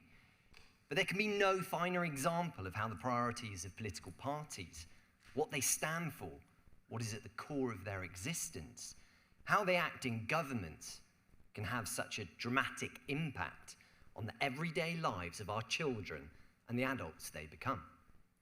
Between 2004 and 2010, the last Labour government opened over 3,500 Sure Start centres.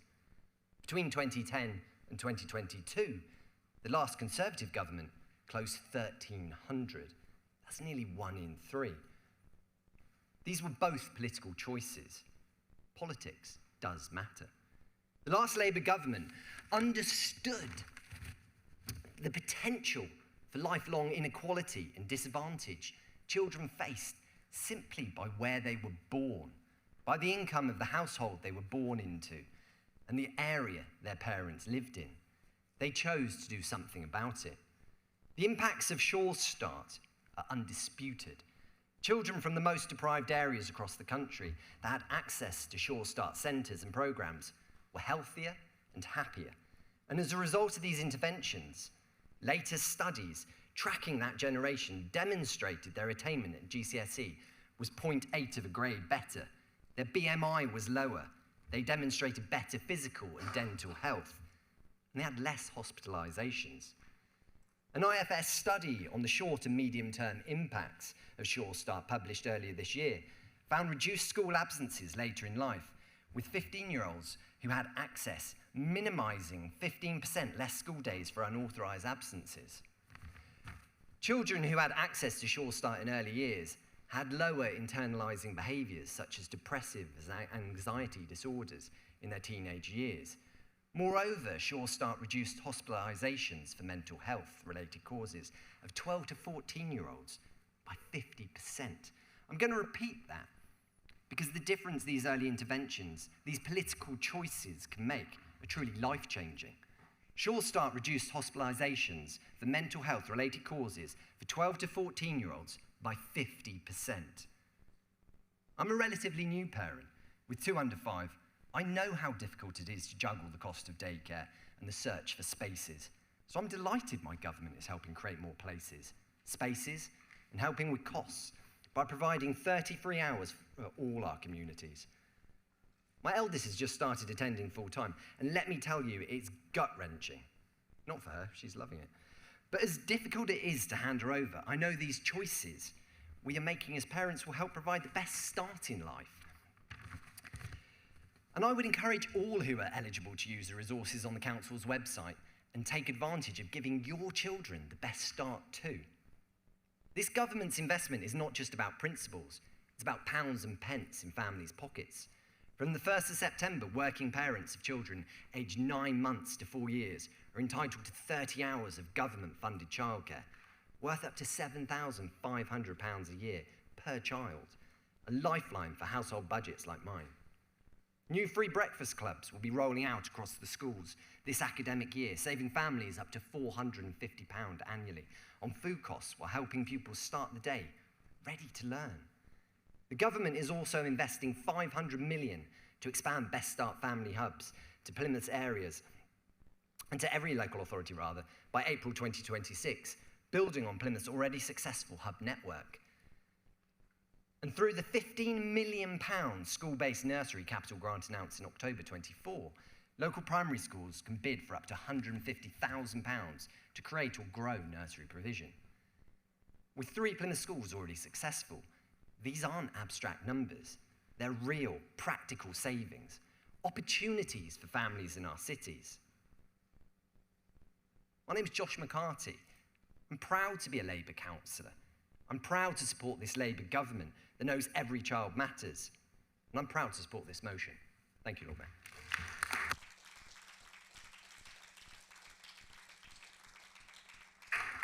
Councillor Holloway, would you like to sum up? Thank you, Lord Mayor, and thank you to everyone who's contributed to the debate. I want to take a brief moment just to acknowledge the amendment that was ruled out of order, because I see Councillor McLeay's not here, but I appreciate the thought that went into that. I understand we have the Child Poverty Action Group, of which Councillor McLeay is a member of, and there's a lot of really important work going on there in the council, so that's really important to pursue. Councillor Beer, thank you for your contributions. I think what we tried to do with this motion was to really have embed in us in the way that the council has a role is actually to have that openness, have that honesty and transparency, that if there are problems around funding or a school or a nursery is having challenges with that, well, then actually let's make sure we have a culture that it isn't just grumbling into a space where it isn't heard, where we're actually really inviting that kind of feedback so that we pull that together, so that under Councillor Creswell's leadership and others, it does feed back into DFE, all those wider players working together. So if you are hearing things like that, let's move it forward. And I think the other thing is, although we know, you mentioned Plympton, obviously, if you look at the demographics across the city, it would tell a certain story. I know, many here will know the granularity of that is a lot different. And I think actually that's where this set of policies is really, really transformative, because you might have a family which sound okay on paper, like they might be earning an average wage collectively in the household, but actually getting back into work, that's a real struggle. So, whether you're in Plympton or Compton or Moorview or wherever, there are parents who are facing that very real struggle. So I think that's where this national policy can be so transformative. Look, it's big, but there's a huge amount to be positive about. And I think that culture, your local authorities have a reduced role formally under the last government, but actually we can be interventionists, we can look around those corners and think about how we join the dots, and actually I think be quite creative as a 21st century council looking to implement those changes. We spoke a bit about, Sally spoke a bit about underemployment, particularly of women not able to return to certain jobs, mums, but also fathers as well, being able to return to certain types of jobs after a child is born. This kind of stuff helps give people with the skills to be able to get back into work because they're supported by childcare, to go into these jobs, these industries of the future, all around the 4 billion defence growth plan, et cetera, et cetera, et cetera. So it all joins together in terms of this vision for the city. Councillor Creswell referred to the mission of ambition, and I think that is absolutely what is here. We can't be everything we want to be as a city for now or for the future without that mission of ambition for our children, and I hope everyone will support today. Thank you.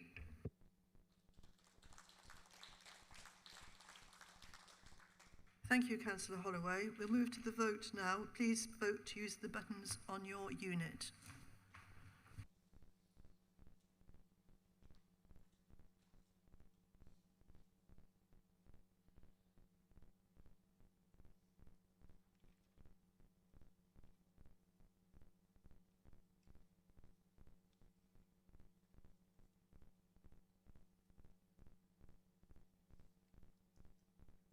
The motion is carried.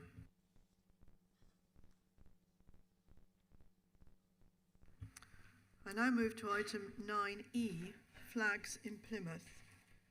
Councillor Penberthy, would you like to introduce the motion? Thank you, my Lord Mayor. This motion is very simple. It seeks to remind everyone why the council flies flags and our approach to this. We proudly fly our UK and city flags in Civic Square. Our Union flag is flown on the Belvedere saluting station and at Ballard House. On our flagpoles, we also proudly fly the flags of England and Devon, as well as flags that represent the communities of Plymouth. The Union flag represents not only our nations, but also our national shared values of democracy, the rule of law, individual liberty, mutual respect, and tolerance. The Plymouth flag not only represents our founding constituent towns, it also carries our city's shared vision of being one of Europe's most vibrant waterfront cities, where an outstanding quality of life is enjoyed by everyone.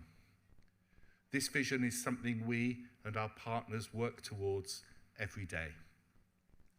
Our historic Plymouth motto, displayed on our coat of arms, which everyone can see beneath your seat today, is Turris Fortissima es Nomen Jehovah.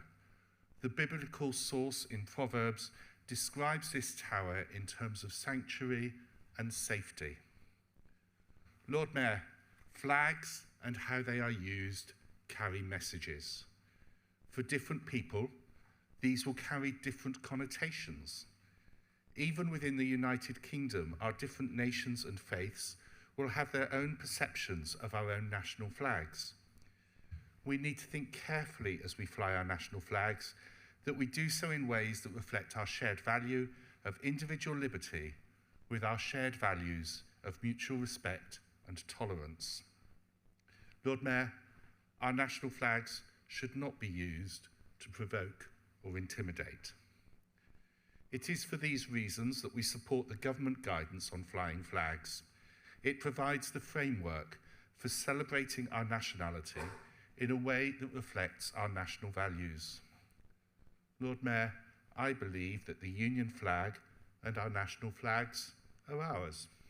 They always have been and always will be. They reflect our nations and our country and will proudly be flown. Lord Mayor, it is because of this that we respect everyone's individual liberty to fly their flags on their own property, because this reflects our national values. It is also why we ask people to respect the rule of law and not fly or paint them on other people's property, which reflects our national value of respecting the rule of law. Lord Mayor, I move.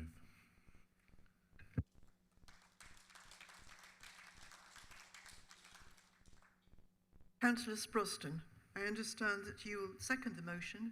Do you wish to speak now or reserve your right? Yes, my Mayor, and I would like to speak now. Thank you, my Lord Mayor. Today I stand before you to talk about flags that are very personal to myself, the St. George's Cross and Union flag. Before I really delve into my speech, I want to give an understanding to everyone in this room what these flags actually mean to me. My personal Instagram, full of pictures historically with me and the Union flag over the years. My Twitter account always displayed the flag icon in my private account, and if you had the bad fortune many years ago, you would have seen it on dating profiles flying the flag. I can assure the chamber this will not improve your luck. Also, for 20 years I served in the military wearing these flags on my arm and chest, saluting the ensign flag almost daily on ships and shore establishments. My family's legacy is one of love of this country, as I come from 3 generations of family members that have served in the military. 3 generations of family that have spilt blood for this country, and 3 generations physically and mentally scarred for this country. 3 generations that have been bombed by and attacked, having not this great tradition in the Sproston family of being blown up by bombs and rockets. Having had my granddad bombed by the Nazis, my dad by the IRA in the Deal bombings, and myself by ISIS in Basra, all while serving under these flags in question today. I've seen these flags draped over the coffins of my friends and loved ones, and I hope one day that those flags will be draped over mine. So no one needs to tell me of the sacrifice and significance of these flags, because they have a special place in my heart. I, without question, will always regard myself as a patriot and someone that loves this country and embodies everything these flags truly stand for. Which is funny when, given some of the rhetoric I hear, this council does not care for this flag. Those lefties hate this flag. They're trying to remove our identity. Words which are simply not true, incorrect, and trying to cause division where there shouldn't be. I want to be clear for me that St. George's flag represents so much more than a red cross on a white background. It's a representation of our community, our identity, and our shared values. It is a flag that should unite us, not divide us. It's a flag that welcomes everyone, regardless of their background or beliefs. When we see it flying, we should feel a sense of belonging, a reminder of the common threads that bind us together as a community. Our flag should always be a source of national comfort and a symbol of pride.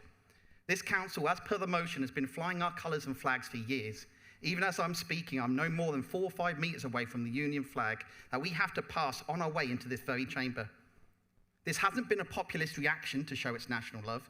This council has flown our flags with pride for years, not through pressure, threats, nor force, but simply out of respect and love for this country. This passion and love is why I despair seeing our sovereign flag being sprayed on road markings. How in any ways that it's considered British to have our beloved flag run over by German, French, and Japanese cars. I find it a sad way to treat our national symbol. The St. George's Cross and Union flag should be kept flying high, clean and prestigious, not run over by dirty tyres in this manner. After all, a patriot, as per the dictionary, is someone that supports their country and is prepared to defend it against all enemies and detractors. I would say to anyone smearing paint on our roads for cars to run over our national flag, it's not supporting our country, but it's making it unsightly and unkept, and is the very opposite of what a patriot is and should be. If you want to paint so badly, then give back to this country and give to our city. There's hundreds of community groups, churches and schools that would love your painting skills and support, but don't deface and vandalise this beautiful city and our roads, nor our historic and loved national symbol, because that is detracting, diminishing the value of our flag to treat it so poorly. If you love this city and country, give back to it. Volunteer to pick litter up, help the vulnerable, volunteer for a charity, make the UK and Plymouth better and stronger, and invoke national pride into our communities through decency and love for our areas. If any person thinks you can do this by graffitiing a dog poo bin with the St. George's Cross, I have some bad news for you. It comes from respect, love, and unity. Equally, if these flags that fly so gallantly and beautiful across Plymouth become unsightly, unloved, frayed, and damaged, I would ask them to be removed, as I would always want to see those flags kept in the manner and respect they deserve. I love seeing them all stunning and flying beautifully. I myself have always had a flag flying in my home and garden, and I would encourage others too.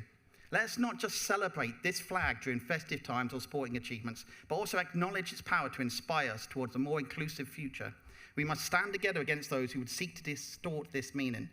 Together we can raise the St. George's flag high, not as a symbol of exclusion, but as a beacon of hope for all. Flying this flag should be an expression of our collective pride, not pride in division, but pride in the rich tapestry of cultures that make up our society. By embracing the St. George's flag, we can help restore its rightful place as a symbol of unity. We must engage in conversations, foster understanding, and show that love and acceptance are the true meanings behind this flag. This is why this patriot, veteran, and councillor is proud to support and be given the opportunity to not only highlight my love, but also the pride of this council collectively and how it shares in flying our flag and reaffirm its commitment to it. That's why, my Lord Mayor, I'm proud to second this motion.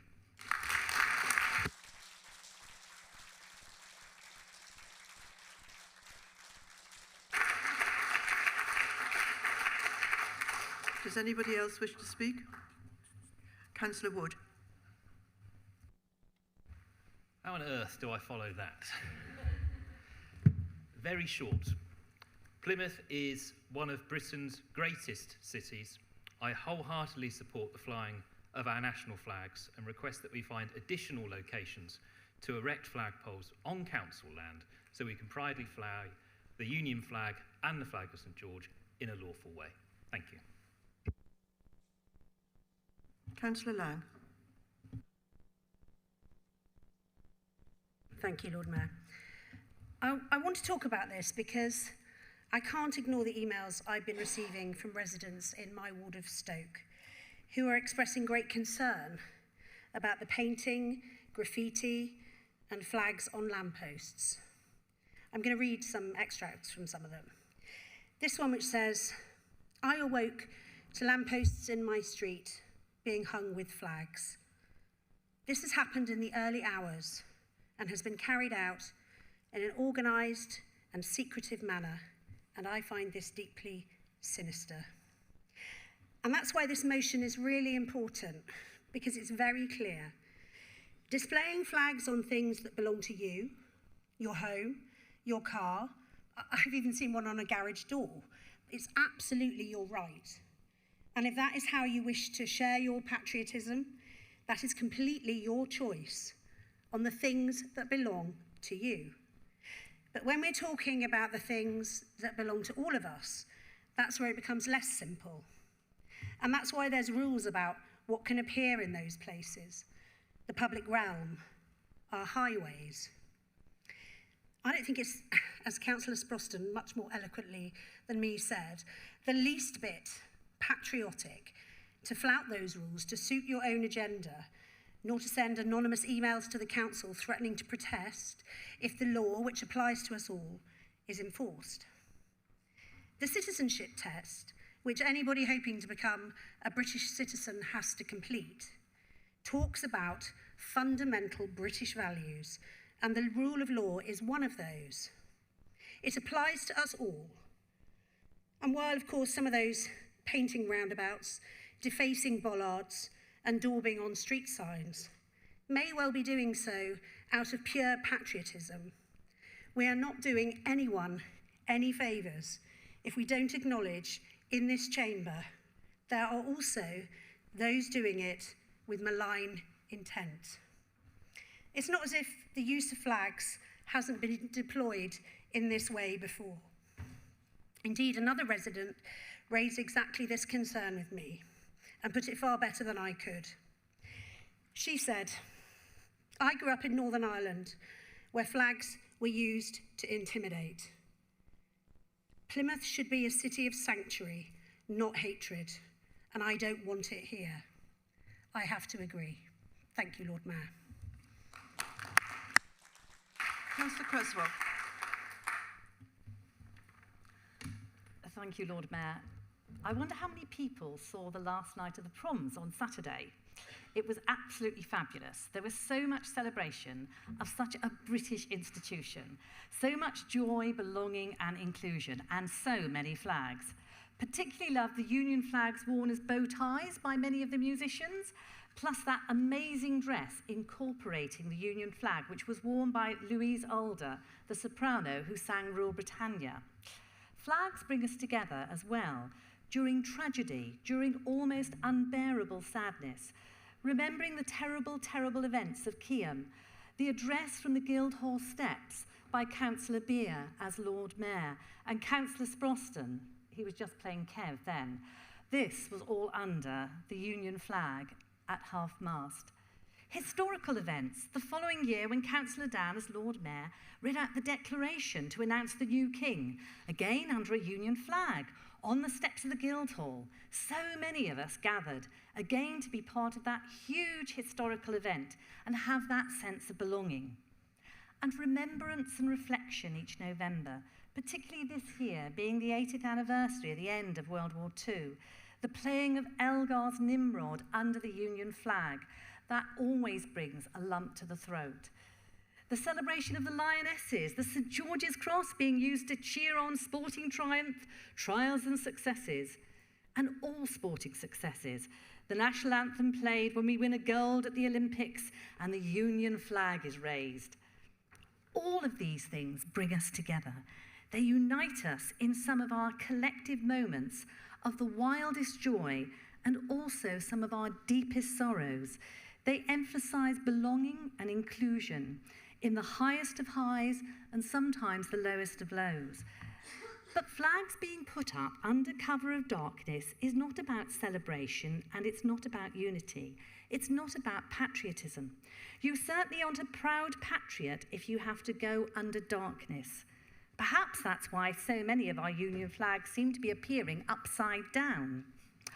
Last week, I received an email from a different resident, as Councillor Lang did, our residents, every day of the week, each one expressing anxiety about flags being flown in their communities. Not about flags on other people's properties, celebrating our latest sporting events and successes, but flags being flown on our lampposts and other community furniture, which are being flown, let's face it, to foster division, disunity and conflict. And I'm speaking up for my residents in Stoke because they have true British values, including mutual respect, tolerance and the rule of law. The very values I taught for many years in school as a primary school teacher as part of our fundamental British values, which uphold our democracy and our adherence to law. Thank you, my Lord Mayor.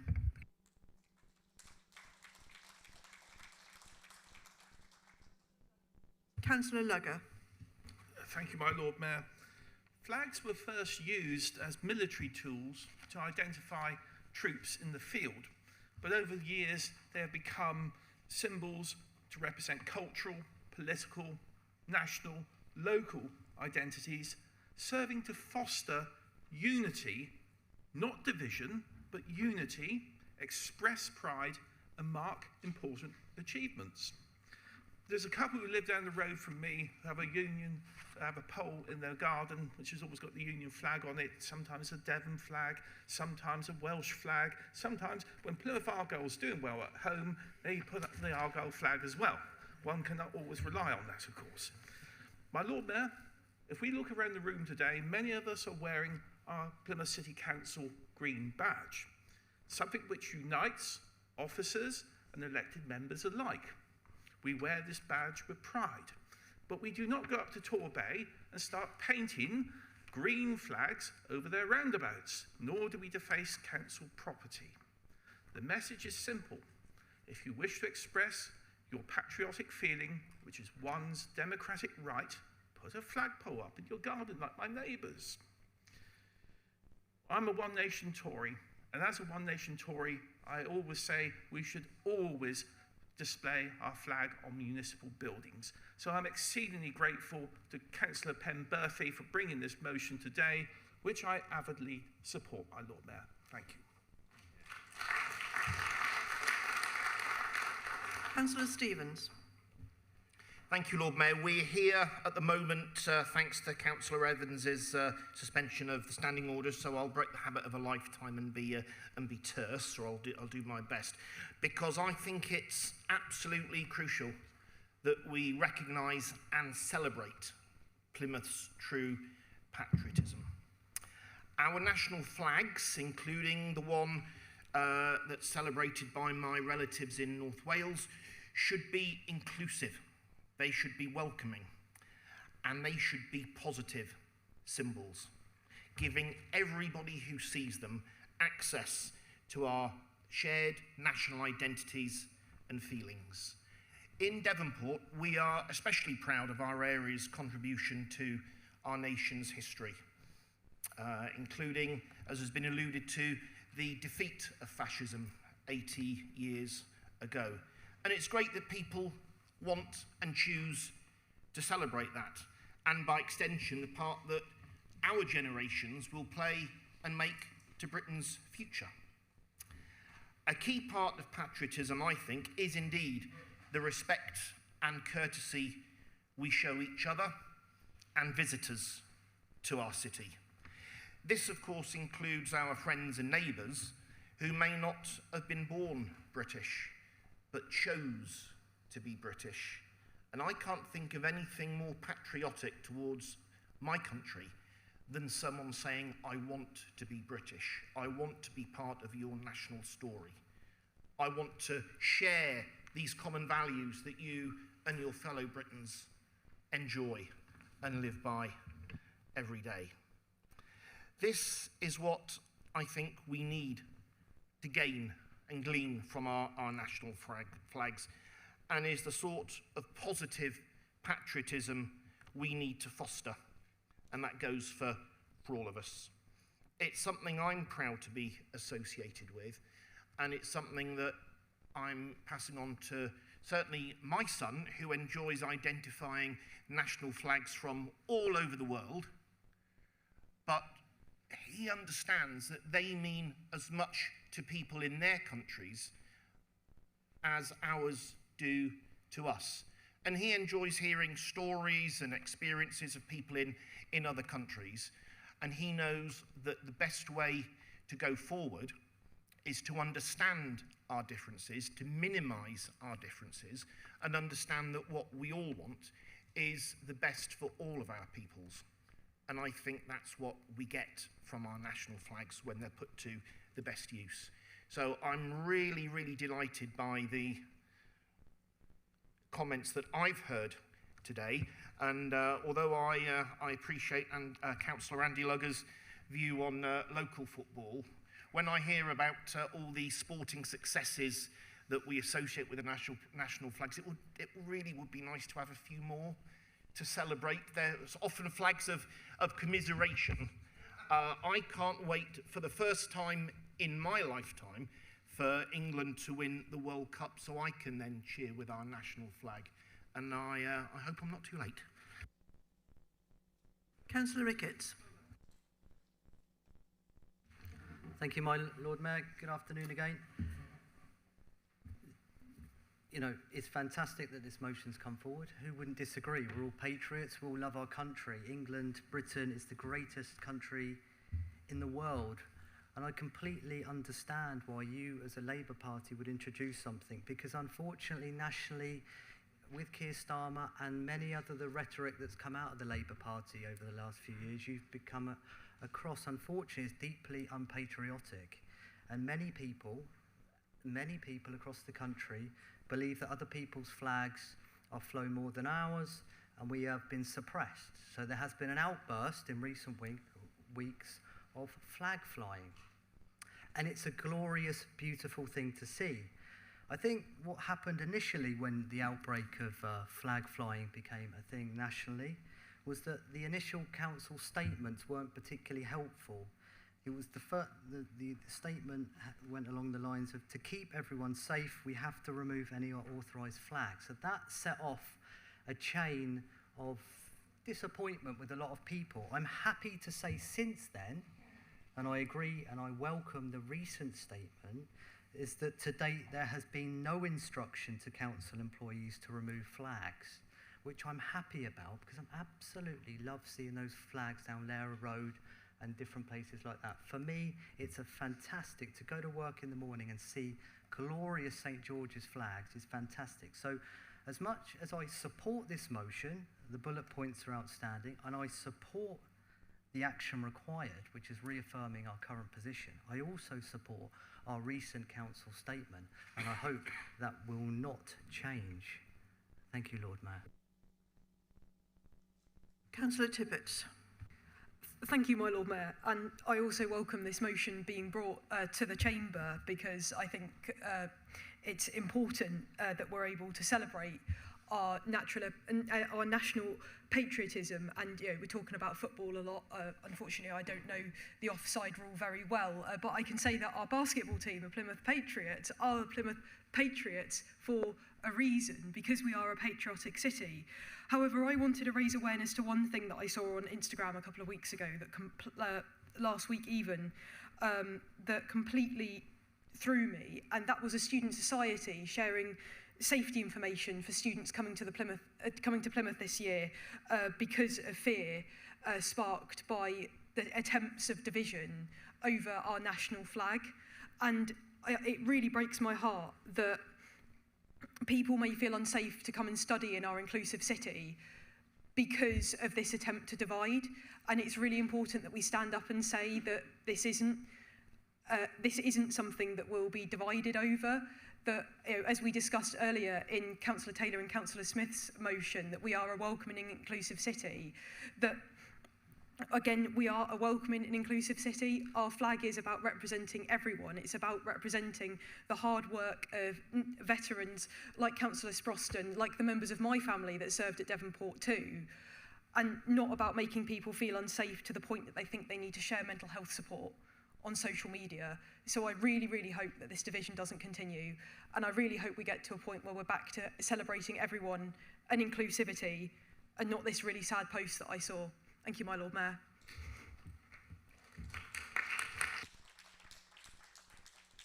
Does anybody else wish to speak? Councillor Penberthy, would you like to sum up? Thank you, my Lord Mayor, and thank you for everyone who's contributed to that debate. Councillor Woods, I was just trying to do a quick tot-up. I can, at the top of my head, think of 38 flagpoles that we've already got in the city. They all cost money, And actually, for us to keep the flags in order also costs quite a lot of money, which if I was to do a bit more search, we'd find a whole lot more. So we're proud of all of our flags. In fact, you might have spotted when we opened the start of Armada Way, we were very proudly flying on all 8 of the flagpoles there, our city flag, as a welcome to the city of Plymouth. Councillor Ricketts, this has been, by and large, a non-political debate. Sadly, you chose to break that, and I think actually that shows a distinct lack of an understanding of where people in Plymouth are, which is that they want us to be standing together on that. Now, I don't happen to have my Labour Party membership card in my pocket. If I did, I could pull it out and show you that the Labour Party membership card has on it a union flag, because actually the union flag is important to our party. But I'm going to go back from politics. I think that we heard really movingly from Councillors Lang, Creswell, Stevens and Tippett the impact of flag flying on individuals. I think we need to reflect on the fact that not everyone feels the same way, and the last thing we want in our city is for people to feel fear because of an understanding of what flags mean. I think we need to think compassionately about the actions we have, and I think that's a really important thing for us as a council to do. I'd like to thank those contributors, including Councillors Lang and Lugger, who reminded us of the rule of law. We are all bound by the rule of law, and I think it is important that we consider that in all of our actions. I was just trying to think which other flags I see flown, because I'd hate us to go down a route where the only flags we could fly were a Union flag and a St George's flag. We're proud to fly the Commonwealth flag at the request of the King, and the Armed Forces Week flag at the request of ongoing governments. Only a couple of weeks ago, we flew the Red Duster to acknowledge the work of the Merchant Navy in the city. And if you were to look on the Hoe at the moment, you would see flags representing many different parts of our armed forces and civilian forces flying together, alongside flags of the United Kingdom and England and Devon and Plymouth, awards we've received, and flags that represent communities. In some parts of the city, you can even see the old coats of arms of Devonport and Stonehouse, which would be great to see flying on flags in those parts of the city. We also fly flags for communities that request them. And I remember, Lord Mayor, when I was Deputy Lord Mayor, attending flag raisings for the Ukrainian community, the Romanian community and the Indian community, amongst others, as they celebrated their national days as members of our community here in Plymouth. And their flags were raised alongside the Union flag and the Plymouth flag. Lord Mayor, flags speak words. Flags speak more than words. And to many people, seeing a flag flying can be a source of encouragement and acceptance. And that's what we want in the city, that people feel encouraged and accepted to be here because of the display of flags across the city, a variety of flags. I'd finally like to say a very big thank you to Councillor Sproston, who I think reflected actually probably the heartfelt thoughts of many in the city, of total respect for the Union flag and the St George's flag, but an understanding of what those mean to people and their role in the world. I think that's something we all need to reflect on, especially those who are seeking to intimidate through the flying of flags. Lord Mayor, I think that this motion is an important motion because it gives the opportunity for the people of Plymouth to understand why we as a city council fly the flags we do in the way we do, and understand that that means we are supportive of all of our communities in Plymouth and want them all to feel welcome and safe and secure here. Thank you, Lord Mayor.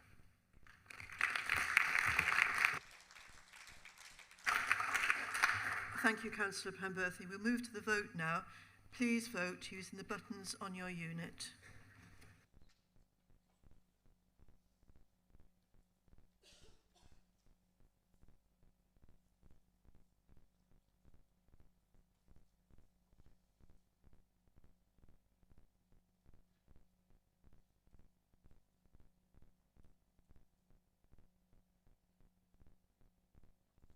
The motion is carried.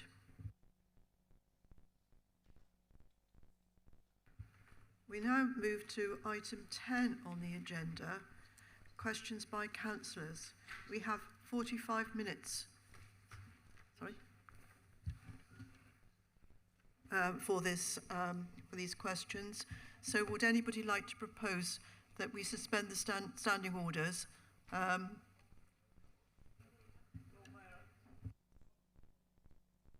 I did propose earlier on a suspension of standing orders to complete today's business. Councillor, I think we understood that to be just for the motions on notice and That not, wasn't not what I said. to I said for continue into completion of business. questions as well. Fine. That's okay. Thank you.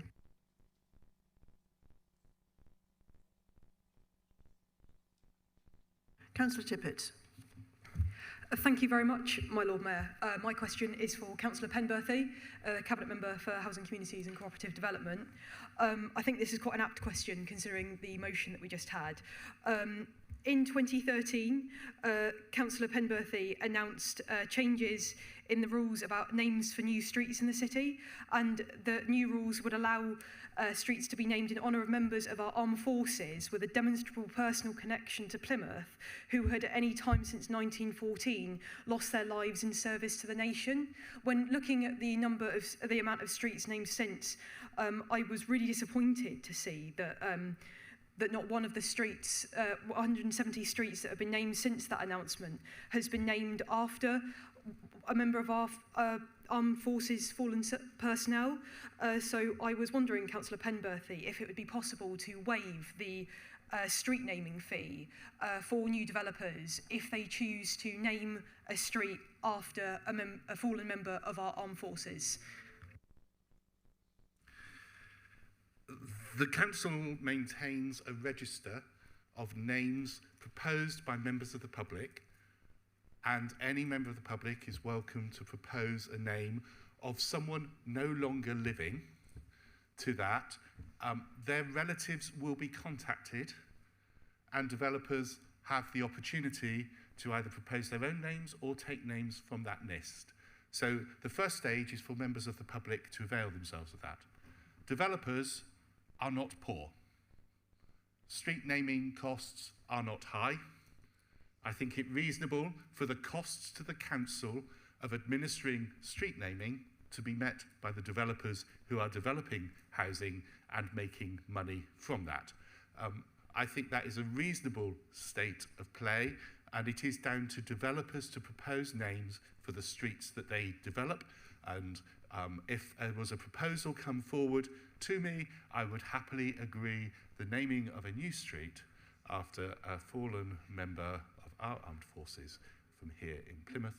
But that is a matter for developers to make the proposal, not for the council to insist on. You have a supplementary question?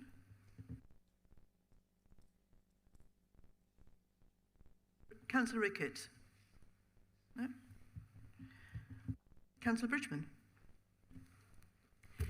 Thank you, my Lord Mayor. My question is to Councillor Evans, please, through you, Lord Mayor. Councillor Evans, it's been quite some time since we've had an update on Plymouth Airport. So is there any chance, please, that we could have one perhaps at the next full council? I wait here every time with bated breath when you do the beautiful announcements right at the very beginning. Please, please, please, could we have a little update, please? Thank you. The council is currently in discussions with the current leaseholders, and as soon as those discussions have been concluded, I will report to the council. Do you have a supplementary? Yes, thank you, Lord Mayor. I appreciate that's a bit like asking how long is a piece of string, but could we possibly have an ETA? Will it be this year, hopefully, perhaps? Thank you, Lord Mayor. I can't really answer the question about that because the discussions are ongoing. So what I said to you, though, is as soon as I know something that I can tell you, I will tell you. Councillor Wood. Thank you, my Lord Mayor. This is for Councillor Stevens. The gunning principles as referenced in the Armada Way Learning Review state that conscientious consideration must be given to the consultation responses before a decision is made. Decision makers should be able to provide evidence that they took consultation responses into account. So why was £12.8 million of public money committed to progress the Manadon Roundabout proposals towards the full business case at Plymouth City Council's Cabinet in July 2025 prior to the Manadon Roundabout public consultation responses being received and the report being written? Why should the public feel the consultation was meaningful and that they are being listened to if a decision like that can be made before the consultation report has been published? Thank you. Thank you, Councillor Wood. Just to reassure, some of that money is actually to enable the consultation information to be shared and response shared with other people. I'll just give you an update that the consultation report will be published this autumn alongside the public consultation. Alongside the consultation report, we will also publish our response to that report. The next public consultation is expected in the summer, when we'll be able to incorporate the information from our extensive surveys and feedback from the consultation. And obviously we want to thank everyone to do that, but actually part of that money is actually funding the next steps for that, and it's routine expenditure built into the strategic plan. Thank you. Supplementary? Yes, thank you, my Lord Mayor. The whole point of consultation is that the scheme can be amended to suit the responses received, so I'm grateful for the answer that he has provided. Now we know that the outline business case for the proposed scheme at Manadon was submitted to the DFT in October 21, and that it didn't include the Budshead Roundabout / Meavy Way proposals, of which I have objected to through the consultation. So would you be able to explain whether, following the consultation report, the Council is considering removing those elements of the proposal and instead amending the Manadon Roundabout scheme to include traffic light sequencing along Tavistock Road and Outland Road, as without this joined up traffic management approach, the scheme will arguably be much less effective? The consultation report will include next steps, which will include your suggestion and thousands of others to be considered and responded to. Councillor Nicholson. Thank you, Lord Mayor. It's a question for Councillor Hayden. 2 council meetings ago, Councillor Hayden, I asked if you would kindly look to arrange a meeting with the Chief Constable and the Police and Crime Commissioner with all members of the council to allow councillors to put their views firsthand. And I'm grateful that you've been raising some of these issues in public with them, and I'll see that through the media. Would you be able to give an update as to when we're more likely to have a full council briefing with both individuals, please?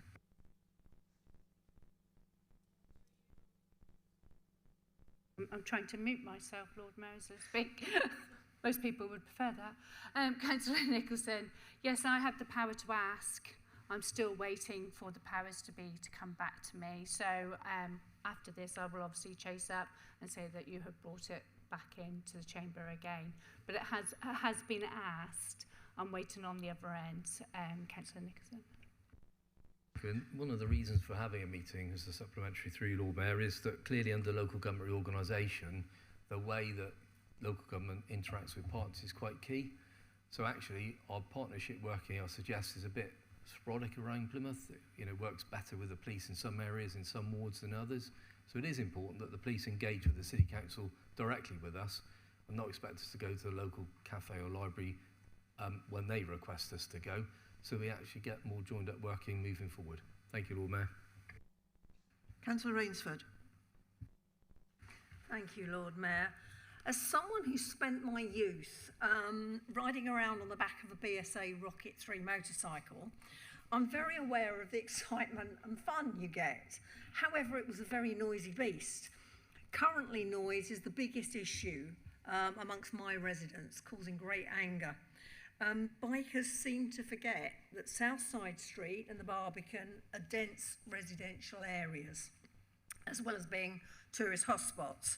Groups of bikers gather on Sundays and Thursdays en masse and then rev their way along what is effectively an echo chamber. I'd like to thank the police for their random checks on MOTs and exhausts, but I'd like to ask Councillor Hayden if she would write to the Police Commissioner to ask that we are prioritised for a noise camera targeting individual bikes for a suitable site in the city. Again, through you, Lord Mayor. Yes, I'm more than happy to write to the Commissioner. So somebody just does not want me to speak today. Yeah, I'm more than happy to write to the Commissioner, as this doesn't fall under the local authority. It is the police that actually deal with this. So it's very much answering really what Patrick was, Councillor Nicholson, sorry, was saying about partnership working. But yes, more than happy to do that. Thank you, Lord Mayor. And if possible, if we could look at, as a council, whether there are any other measures we can bring forward in terms of talking to perhaps the organisers of these events, because I really would like to see bikers behaving in a more respectful and considerate way.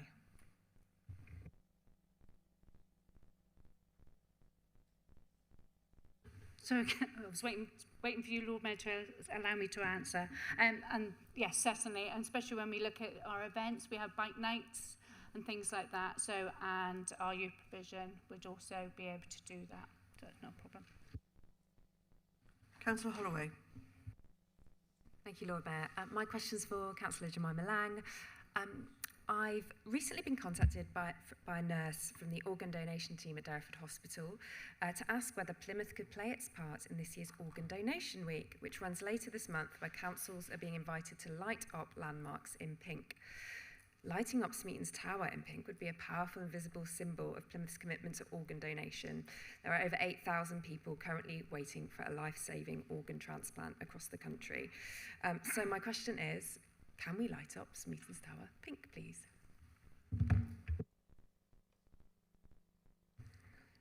Thank you very much, Councillor Holloway. I'd be very happy for Smeaton's Tower to be lit pink to mark the start of Organ Donation Week, and to make sure that it is signposted through the council's social media channels. That way we can do as much as we can to highlight the importance of everybody having that very difficult but absolutely vital discussion about organ donation, and also to thank the organ donation team at Derriford for the extraordinary work that they do. Thank you, Lord Mayor. Supplementary? Nothing further to add, thank you. Councillor Wood. Thank you, my Lord Mayor. This is Councillor Evans. In our City Council meeting on the 17th of March, you stated that Plymouth was a profoundly urban and suburban area, and were we to take in South Hams and West Devon, it would, and I quote you directly, transform Plymouth from being a thriving city into a rural backwater in no time. Do you think referring to the areas surrounding Plymouth as a rural backwater, when the council was seeking to expand into the South Hams, was the correct phrase to use? And what message would you have for those residents who wish to preserve a rural way of life? Well, I certainly don't remember referring to South Hams and West Devon as a rural backwater. I did refer to the City Council as changing in character if it went from an urban area to a vastly rural area, but I wasn't familiar with those words you've just quoted to me. Happy to see them in writing. Supplementary? Thank you, my Lord Mayor. They absolutely were spoken. I checked the video the other day. So would you agree with me that, as per what you said in the EGM in January, that we should respect the traditions of the communities that we took into the city, and we will have to do that again? So would you agree that the phrase rural backwater should not be used to describe West Devon and South Hams? I think I've just heard you again say what I said, and I didn't say that the South Hams and West Devon were rural backwaters. What I said was taking in large parts of our neighbourhoods would actually run the risk of us becoming one. So it's not the same thing. So, Councillor Allison. Thank you. My question is for Councillor Lang.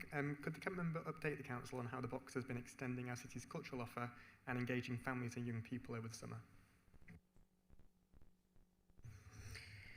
Thank you, Councillor Ellison. I'm really happy to share that 6,144 people took part in organised activities over 19 days across the summer, with between 1 and 3 activities each day. By comparison, last summer holiday, the total number was 3,991 people taking part in organised activities over 18 days, again, generally between 1 and 3 activities each day. And I even took part in one, put myself outside my comfort zone and did a pottery ceramics workshop. And I think the last time I made anything, I made something out of Daz when I was about 8. And actually I was really pleased with it. So I'd encourage anybody to take part in these workshops because they can really spark something creative in all of us. And during the workshop, 756 people were asked if they had been to one of the family activities before, and 40% of those who answered said they hadn't. So that really shows very strong growth, and it's wonderful that we are getting so many first-time visitors and participants. Thank you, Lord Mayor. Councillor Poyser. Thank you, Lord Mayor. Question for Councillor John Stevens. So in 2020, I set up a petition to reopen a railway station at Plymouth, which has now gathered about 1,700 signatures. And in June 2023, I proposed a motion to set up a strategic working group to open a railway station at Plymouth as well. Sadly, that motion didn't pass. I just wondered whether Plymouth councillors could receive a briefing from yourself about the progress made to date with planning the reopening of a Plymouth railway station and when we can expect that to happen. Thank you, Councillor Poyser, for your question. I'll be quite happy to discuss this with you. It does, as well as coming under the growth agenda for Plymouth City Council, it's also something part of Peninsula Transport Board. And I refer you to the statement that Councillor Evans said earlier on. Thank you. Have a supplementary? Thank you, Lord Mayor. Only if we can receive a briefing of some point, which would be really useful for us. Yeah, thank you. And give you a briefing of all we know, which might be brief. Councillor Tippett. Thank you very much, my Lord Mayor. My question is for the Leader of the Council. With the ongoing local government reforms, we saw that the Conservatives on Devon County Council tried to cancel the elections that happened in May. And especially with worries from residents after the mayoral referendum, I was just hoping we could wipe that off the table today. And can you confirm that the May 2026 local elections will be going ahead and there'll be no cancellations due to local government reform?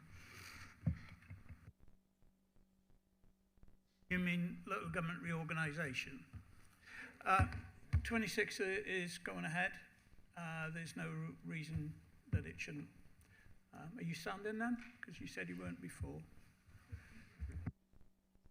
I didn't realise it was questions to councillors. I thought it was to the Cabinet. But I can confirm I'm not restanding. I'm just asking a question on behalf of the residents I represent who want the opportunity to go out and vote because they care about our city and they care about our democracy. It's not a self-serving question at all, Councillor. Have a supplementary? I was just responding to his question as he asked one, and as it came from the Leader, I had to answer. Move on. I'm very confident that the people of Compton will vote Labour again. They've been robbed of their Labour councillor, of course. We'll move on. Councillor Allen. Thank you, my Lord Mayor. It's a question for Councillor John Stevens. Just wondered what Plymouth City Council is doing to help residents who are electric vehicle drivers who don't have access to off-street parking so they can have their own home chargers installed. That's a timely question because in about 12 hours I'll be going down to Phoenix Street in Stonehouse to see one of the recently installed pop-up electric vehicle chargers. Working with Urban Fox, Plymouth City Council has trialled a charge point that is flush to the ground, so there's no trip hazard, no obstacle, and when it's needed, it just rises out of the ground for the person to charge their car.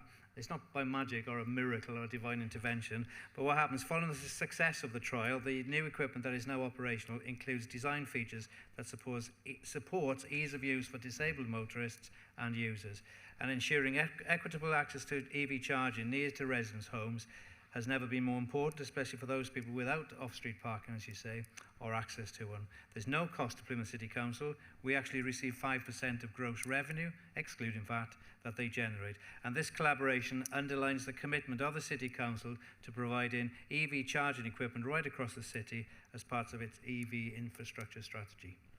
Thank you. Supplementary? Yeah, thank you, Lord Mayor. I should probably also declare an interest as an EV driver myself. The supplementary is, will these be rolled out wider across the city if this is a success? If it is a success, the will of the council will to extend them to all, so residents have more opportunity to own EV chargers, or EV vehicles rather, which need to be charged. Councillor Rainsford. Thank you, Lord Mayor. Question, I'm afraid, for Councillor Stevens, who's busy today. Councillors will have seen reports, very concerning reports, in the media about various scams involving parking machines and QR codes. They're resulting in very many innocent residents falling foul of criminals and losing money, as well as perhaps their identity links. It's pretty dreadful, really. Could the Cabinet Member for Transport please explain what measures the Council has put in place to prevent people using our machines from being scammed? Thank you, Councillor Rainsford. Plymouth City Council has signs in all its car parks stating we do not use QR codes. Parking machines are checked daily, and I'm aware that 3 weeks ago, parking enforcement received a report that a QR code had been attached to a parking meter. Within an hour of the report, the fake QR code had been removed.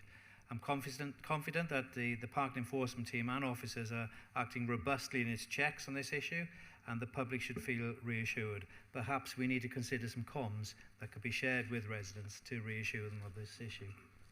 Thank you. Supplementary? No further question, thank you. Councillor Nicholson. Thank you, Lord Mayor. My question is to the Leader of the Council, Councillor Evans. Is the Leader aware that Councillor Smith, Member of Parliament for South West Devon, is actively campaigning against Plymouth City Council's stance on local government reorganisation, where Plymouth should be held at its current border? Would he agree with me, through you, Lord Mayor, that the Member of Parliament should really be consulting the whole constituency of South West Devon, including Plympton and Plymstock, where there are some cross-border issues that have never been resolved by Devon County or South Hams? Well, it's not really my place to instruct the MP for the for South West Devon in this regard. I was disappointed, though, that Councillor Rebecca Smith, who I can still refer to her as, hasn't been and made her views known to this council chamber, having missed all the debates and all the votes on this subject since we first raised the issue.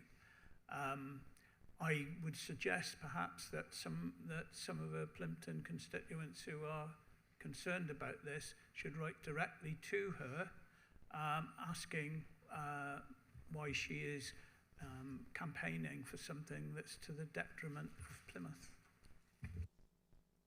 As a supplementary, Lord Mayor, thank you, Leader, for your response. Would he go further to agree, though, that some of the cross-border issues affecting Plympton in particular, but Plymstock to some extent, would be better sorted by a reorganised Plymouth City Council than an abolished City Council, and those matters addressed by Torbay or Newton Abbot or some far distant location elsewhere in Devon? In a rare outburst of unanimity, I couldn't help but agree with you there, because, I mean, you raised it before about the craziness of having a street in Plympton, I think, where one end of the street is collected by Plymouth City Council and the other end of the street is collected by the South Hams. And the people in the South Hams have more bins to deal with than the people who live at the other end of the street for Plymouth. So, you know, that's one example of of these issues, and also another example of why perhaps, because we don't know yet, but if we are unsuccessful because people like Councillor Smith MP has campaigned successfully against that, we could end up with a massive neighbour, and you may have to take your requests to Oakhampton or somewhere else where the seat of next door's government would be. What we do know for sure is that there will be the abolition of the district councils. And what we need to be concerned about is what happens in those discussions with neighbours for the future. So that's why the proposition that we made, I think, is modest, but it's in Plymouth's interests. But I also believe it's in the interests of the people who are living in those surrounding areas, because they'll get a far better service in Plymouth from Plymouth Council than they would from a unitary Devon which has no experience of operating in these services.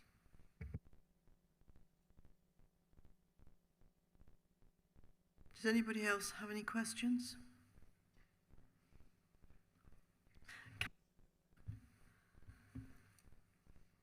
Thank you, Lord Mayor. I couldn't go a whole council meeting without saying something. So my question is to Councillor Stevens.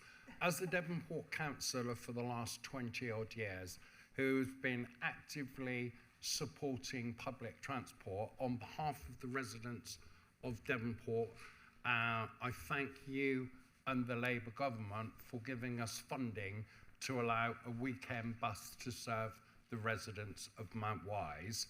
But can I ask a favour?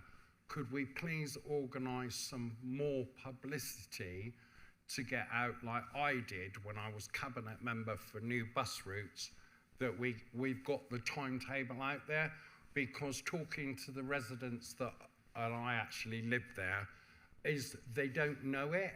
So could I ask a favour, and could we get some information out to the residents, please?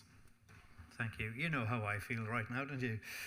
Thank you, Councillor Coker. I would be delighted to do that because on 2 points. One, you kindly, when you were in my position, arranged for the number 19 bus service linking Plymouth City Centre, Plympton and Plymstock, which will be calling at the crematorium soon, as you know. But equally, you provided loads of leaflets, and my back has just recovered, to Councillor Lawson, Councillor Krasanach, and also to some of the Plympton councillors to deliver to residents in our areas to promote that bus service. And I know it's a welcome service. Equally, I think we could do the same to you. And I appeal to every councillor in the chamber, every officer in the chamber, whoever you are, take a bus ride in the next 3 weeks on one of the city bus or stagecoach buses or tally-ho, wherever you are. Just use it. Some of you will use it for free. I'm not going to look at anyone. But it's good. And I tell you what, when I use it, I learn a lot about what the citizens of Plymouth think, even though they don't know I'm listening. Okay, so I would certainly do that for you, Councillor Coker, and I would recommend take a bus for all of you. Thank you. Supplementary? Does anybody else have any questions? Well, that concludes the business of the full council. Thank you, members, for your time and engagement. I wish you and all those watching a good evening and hope you have a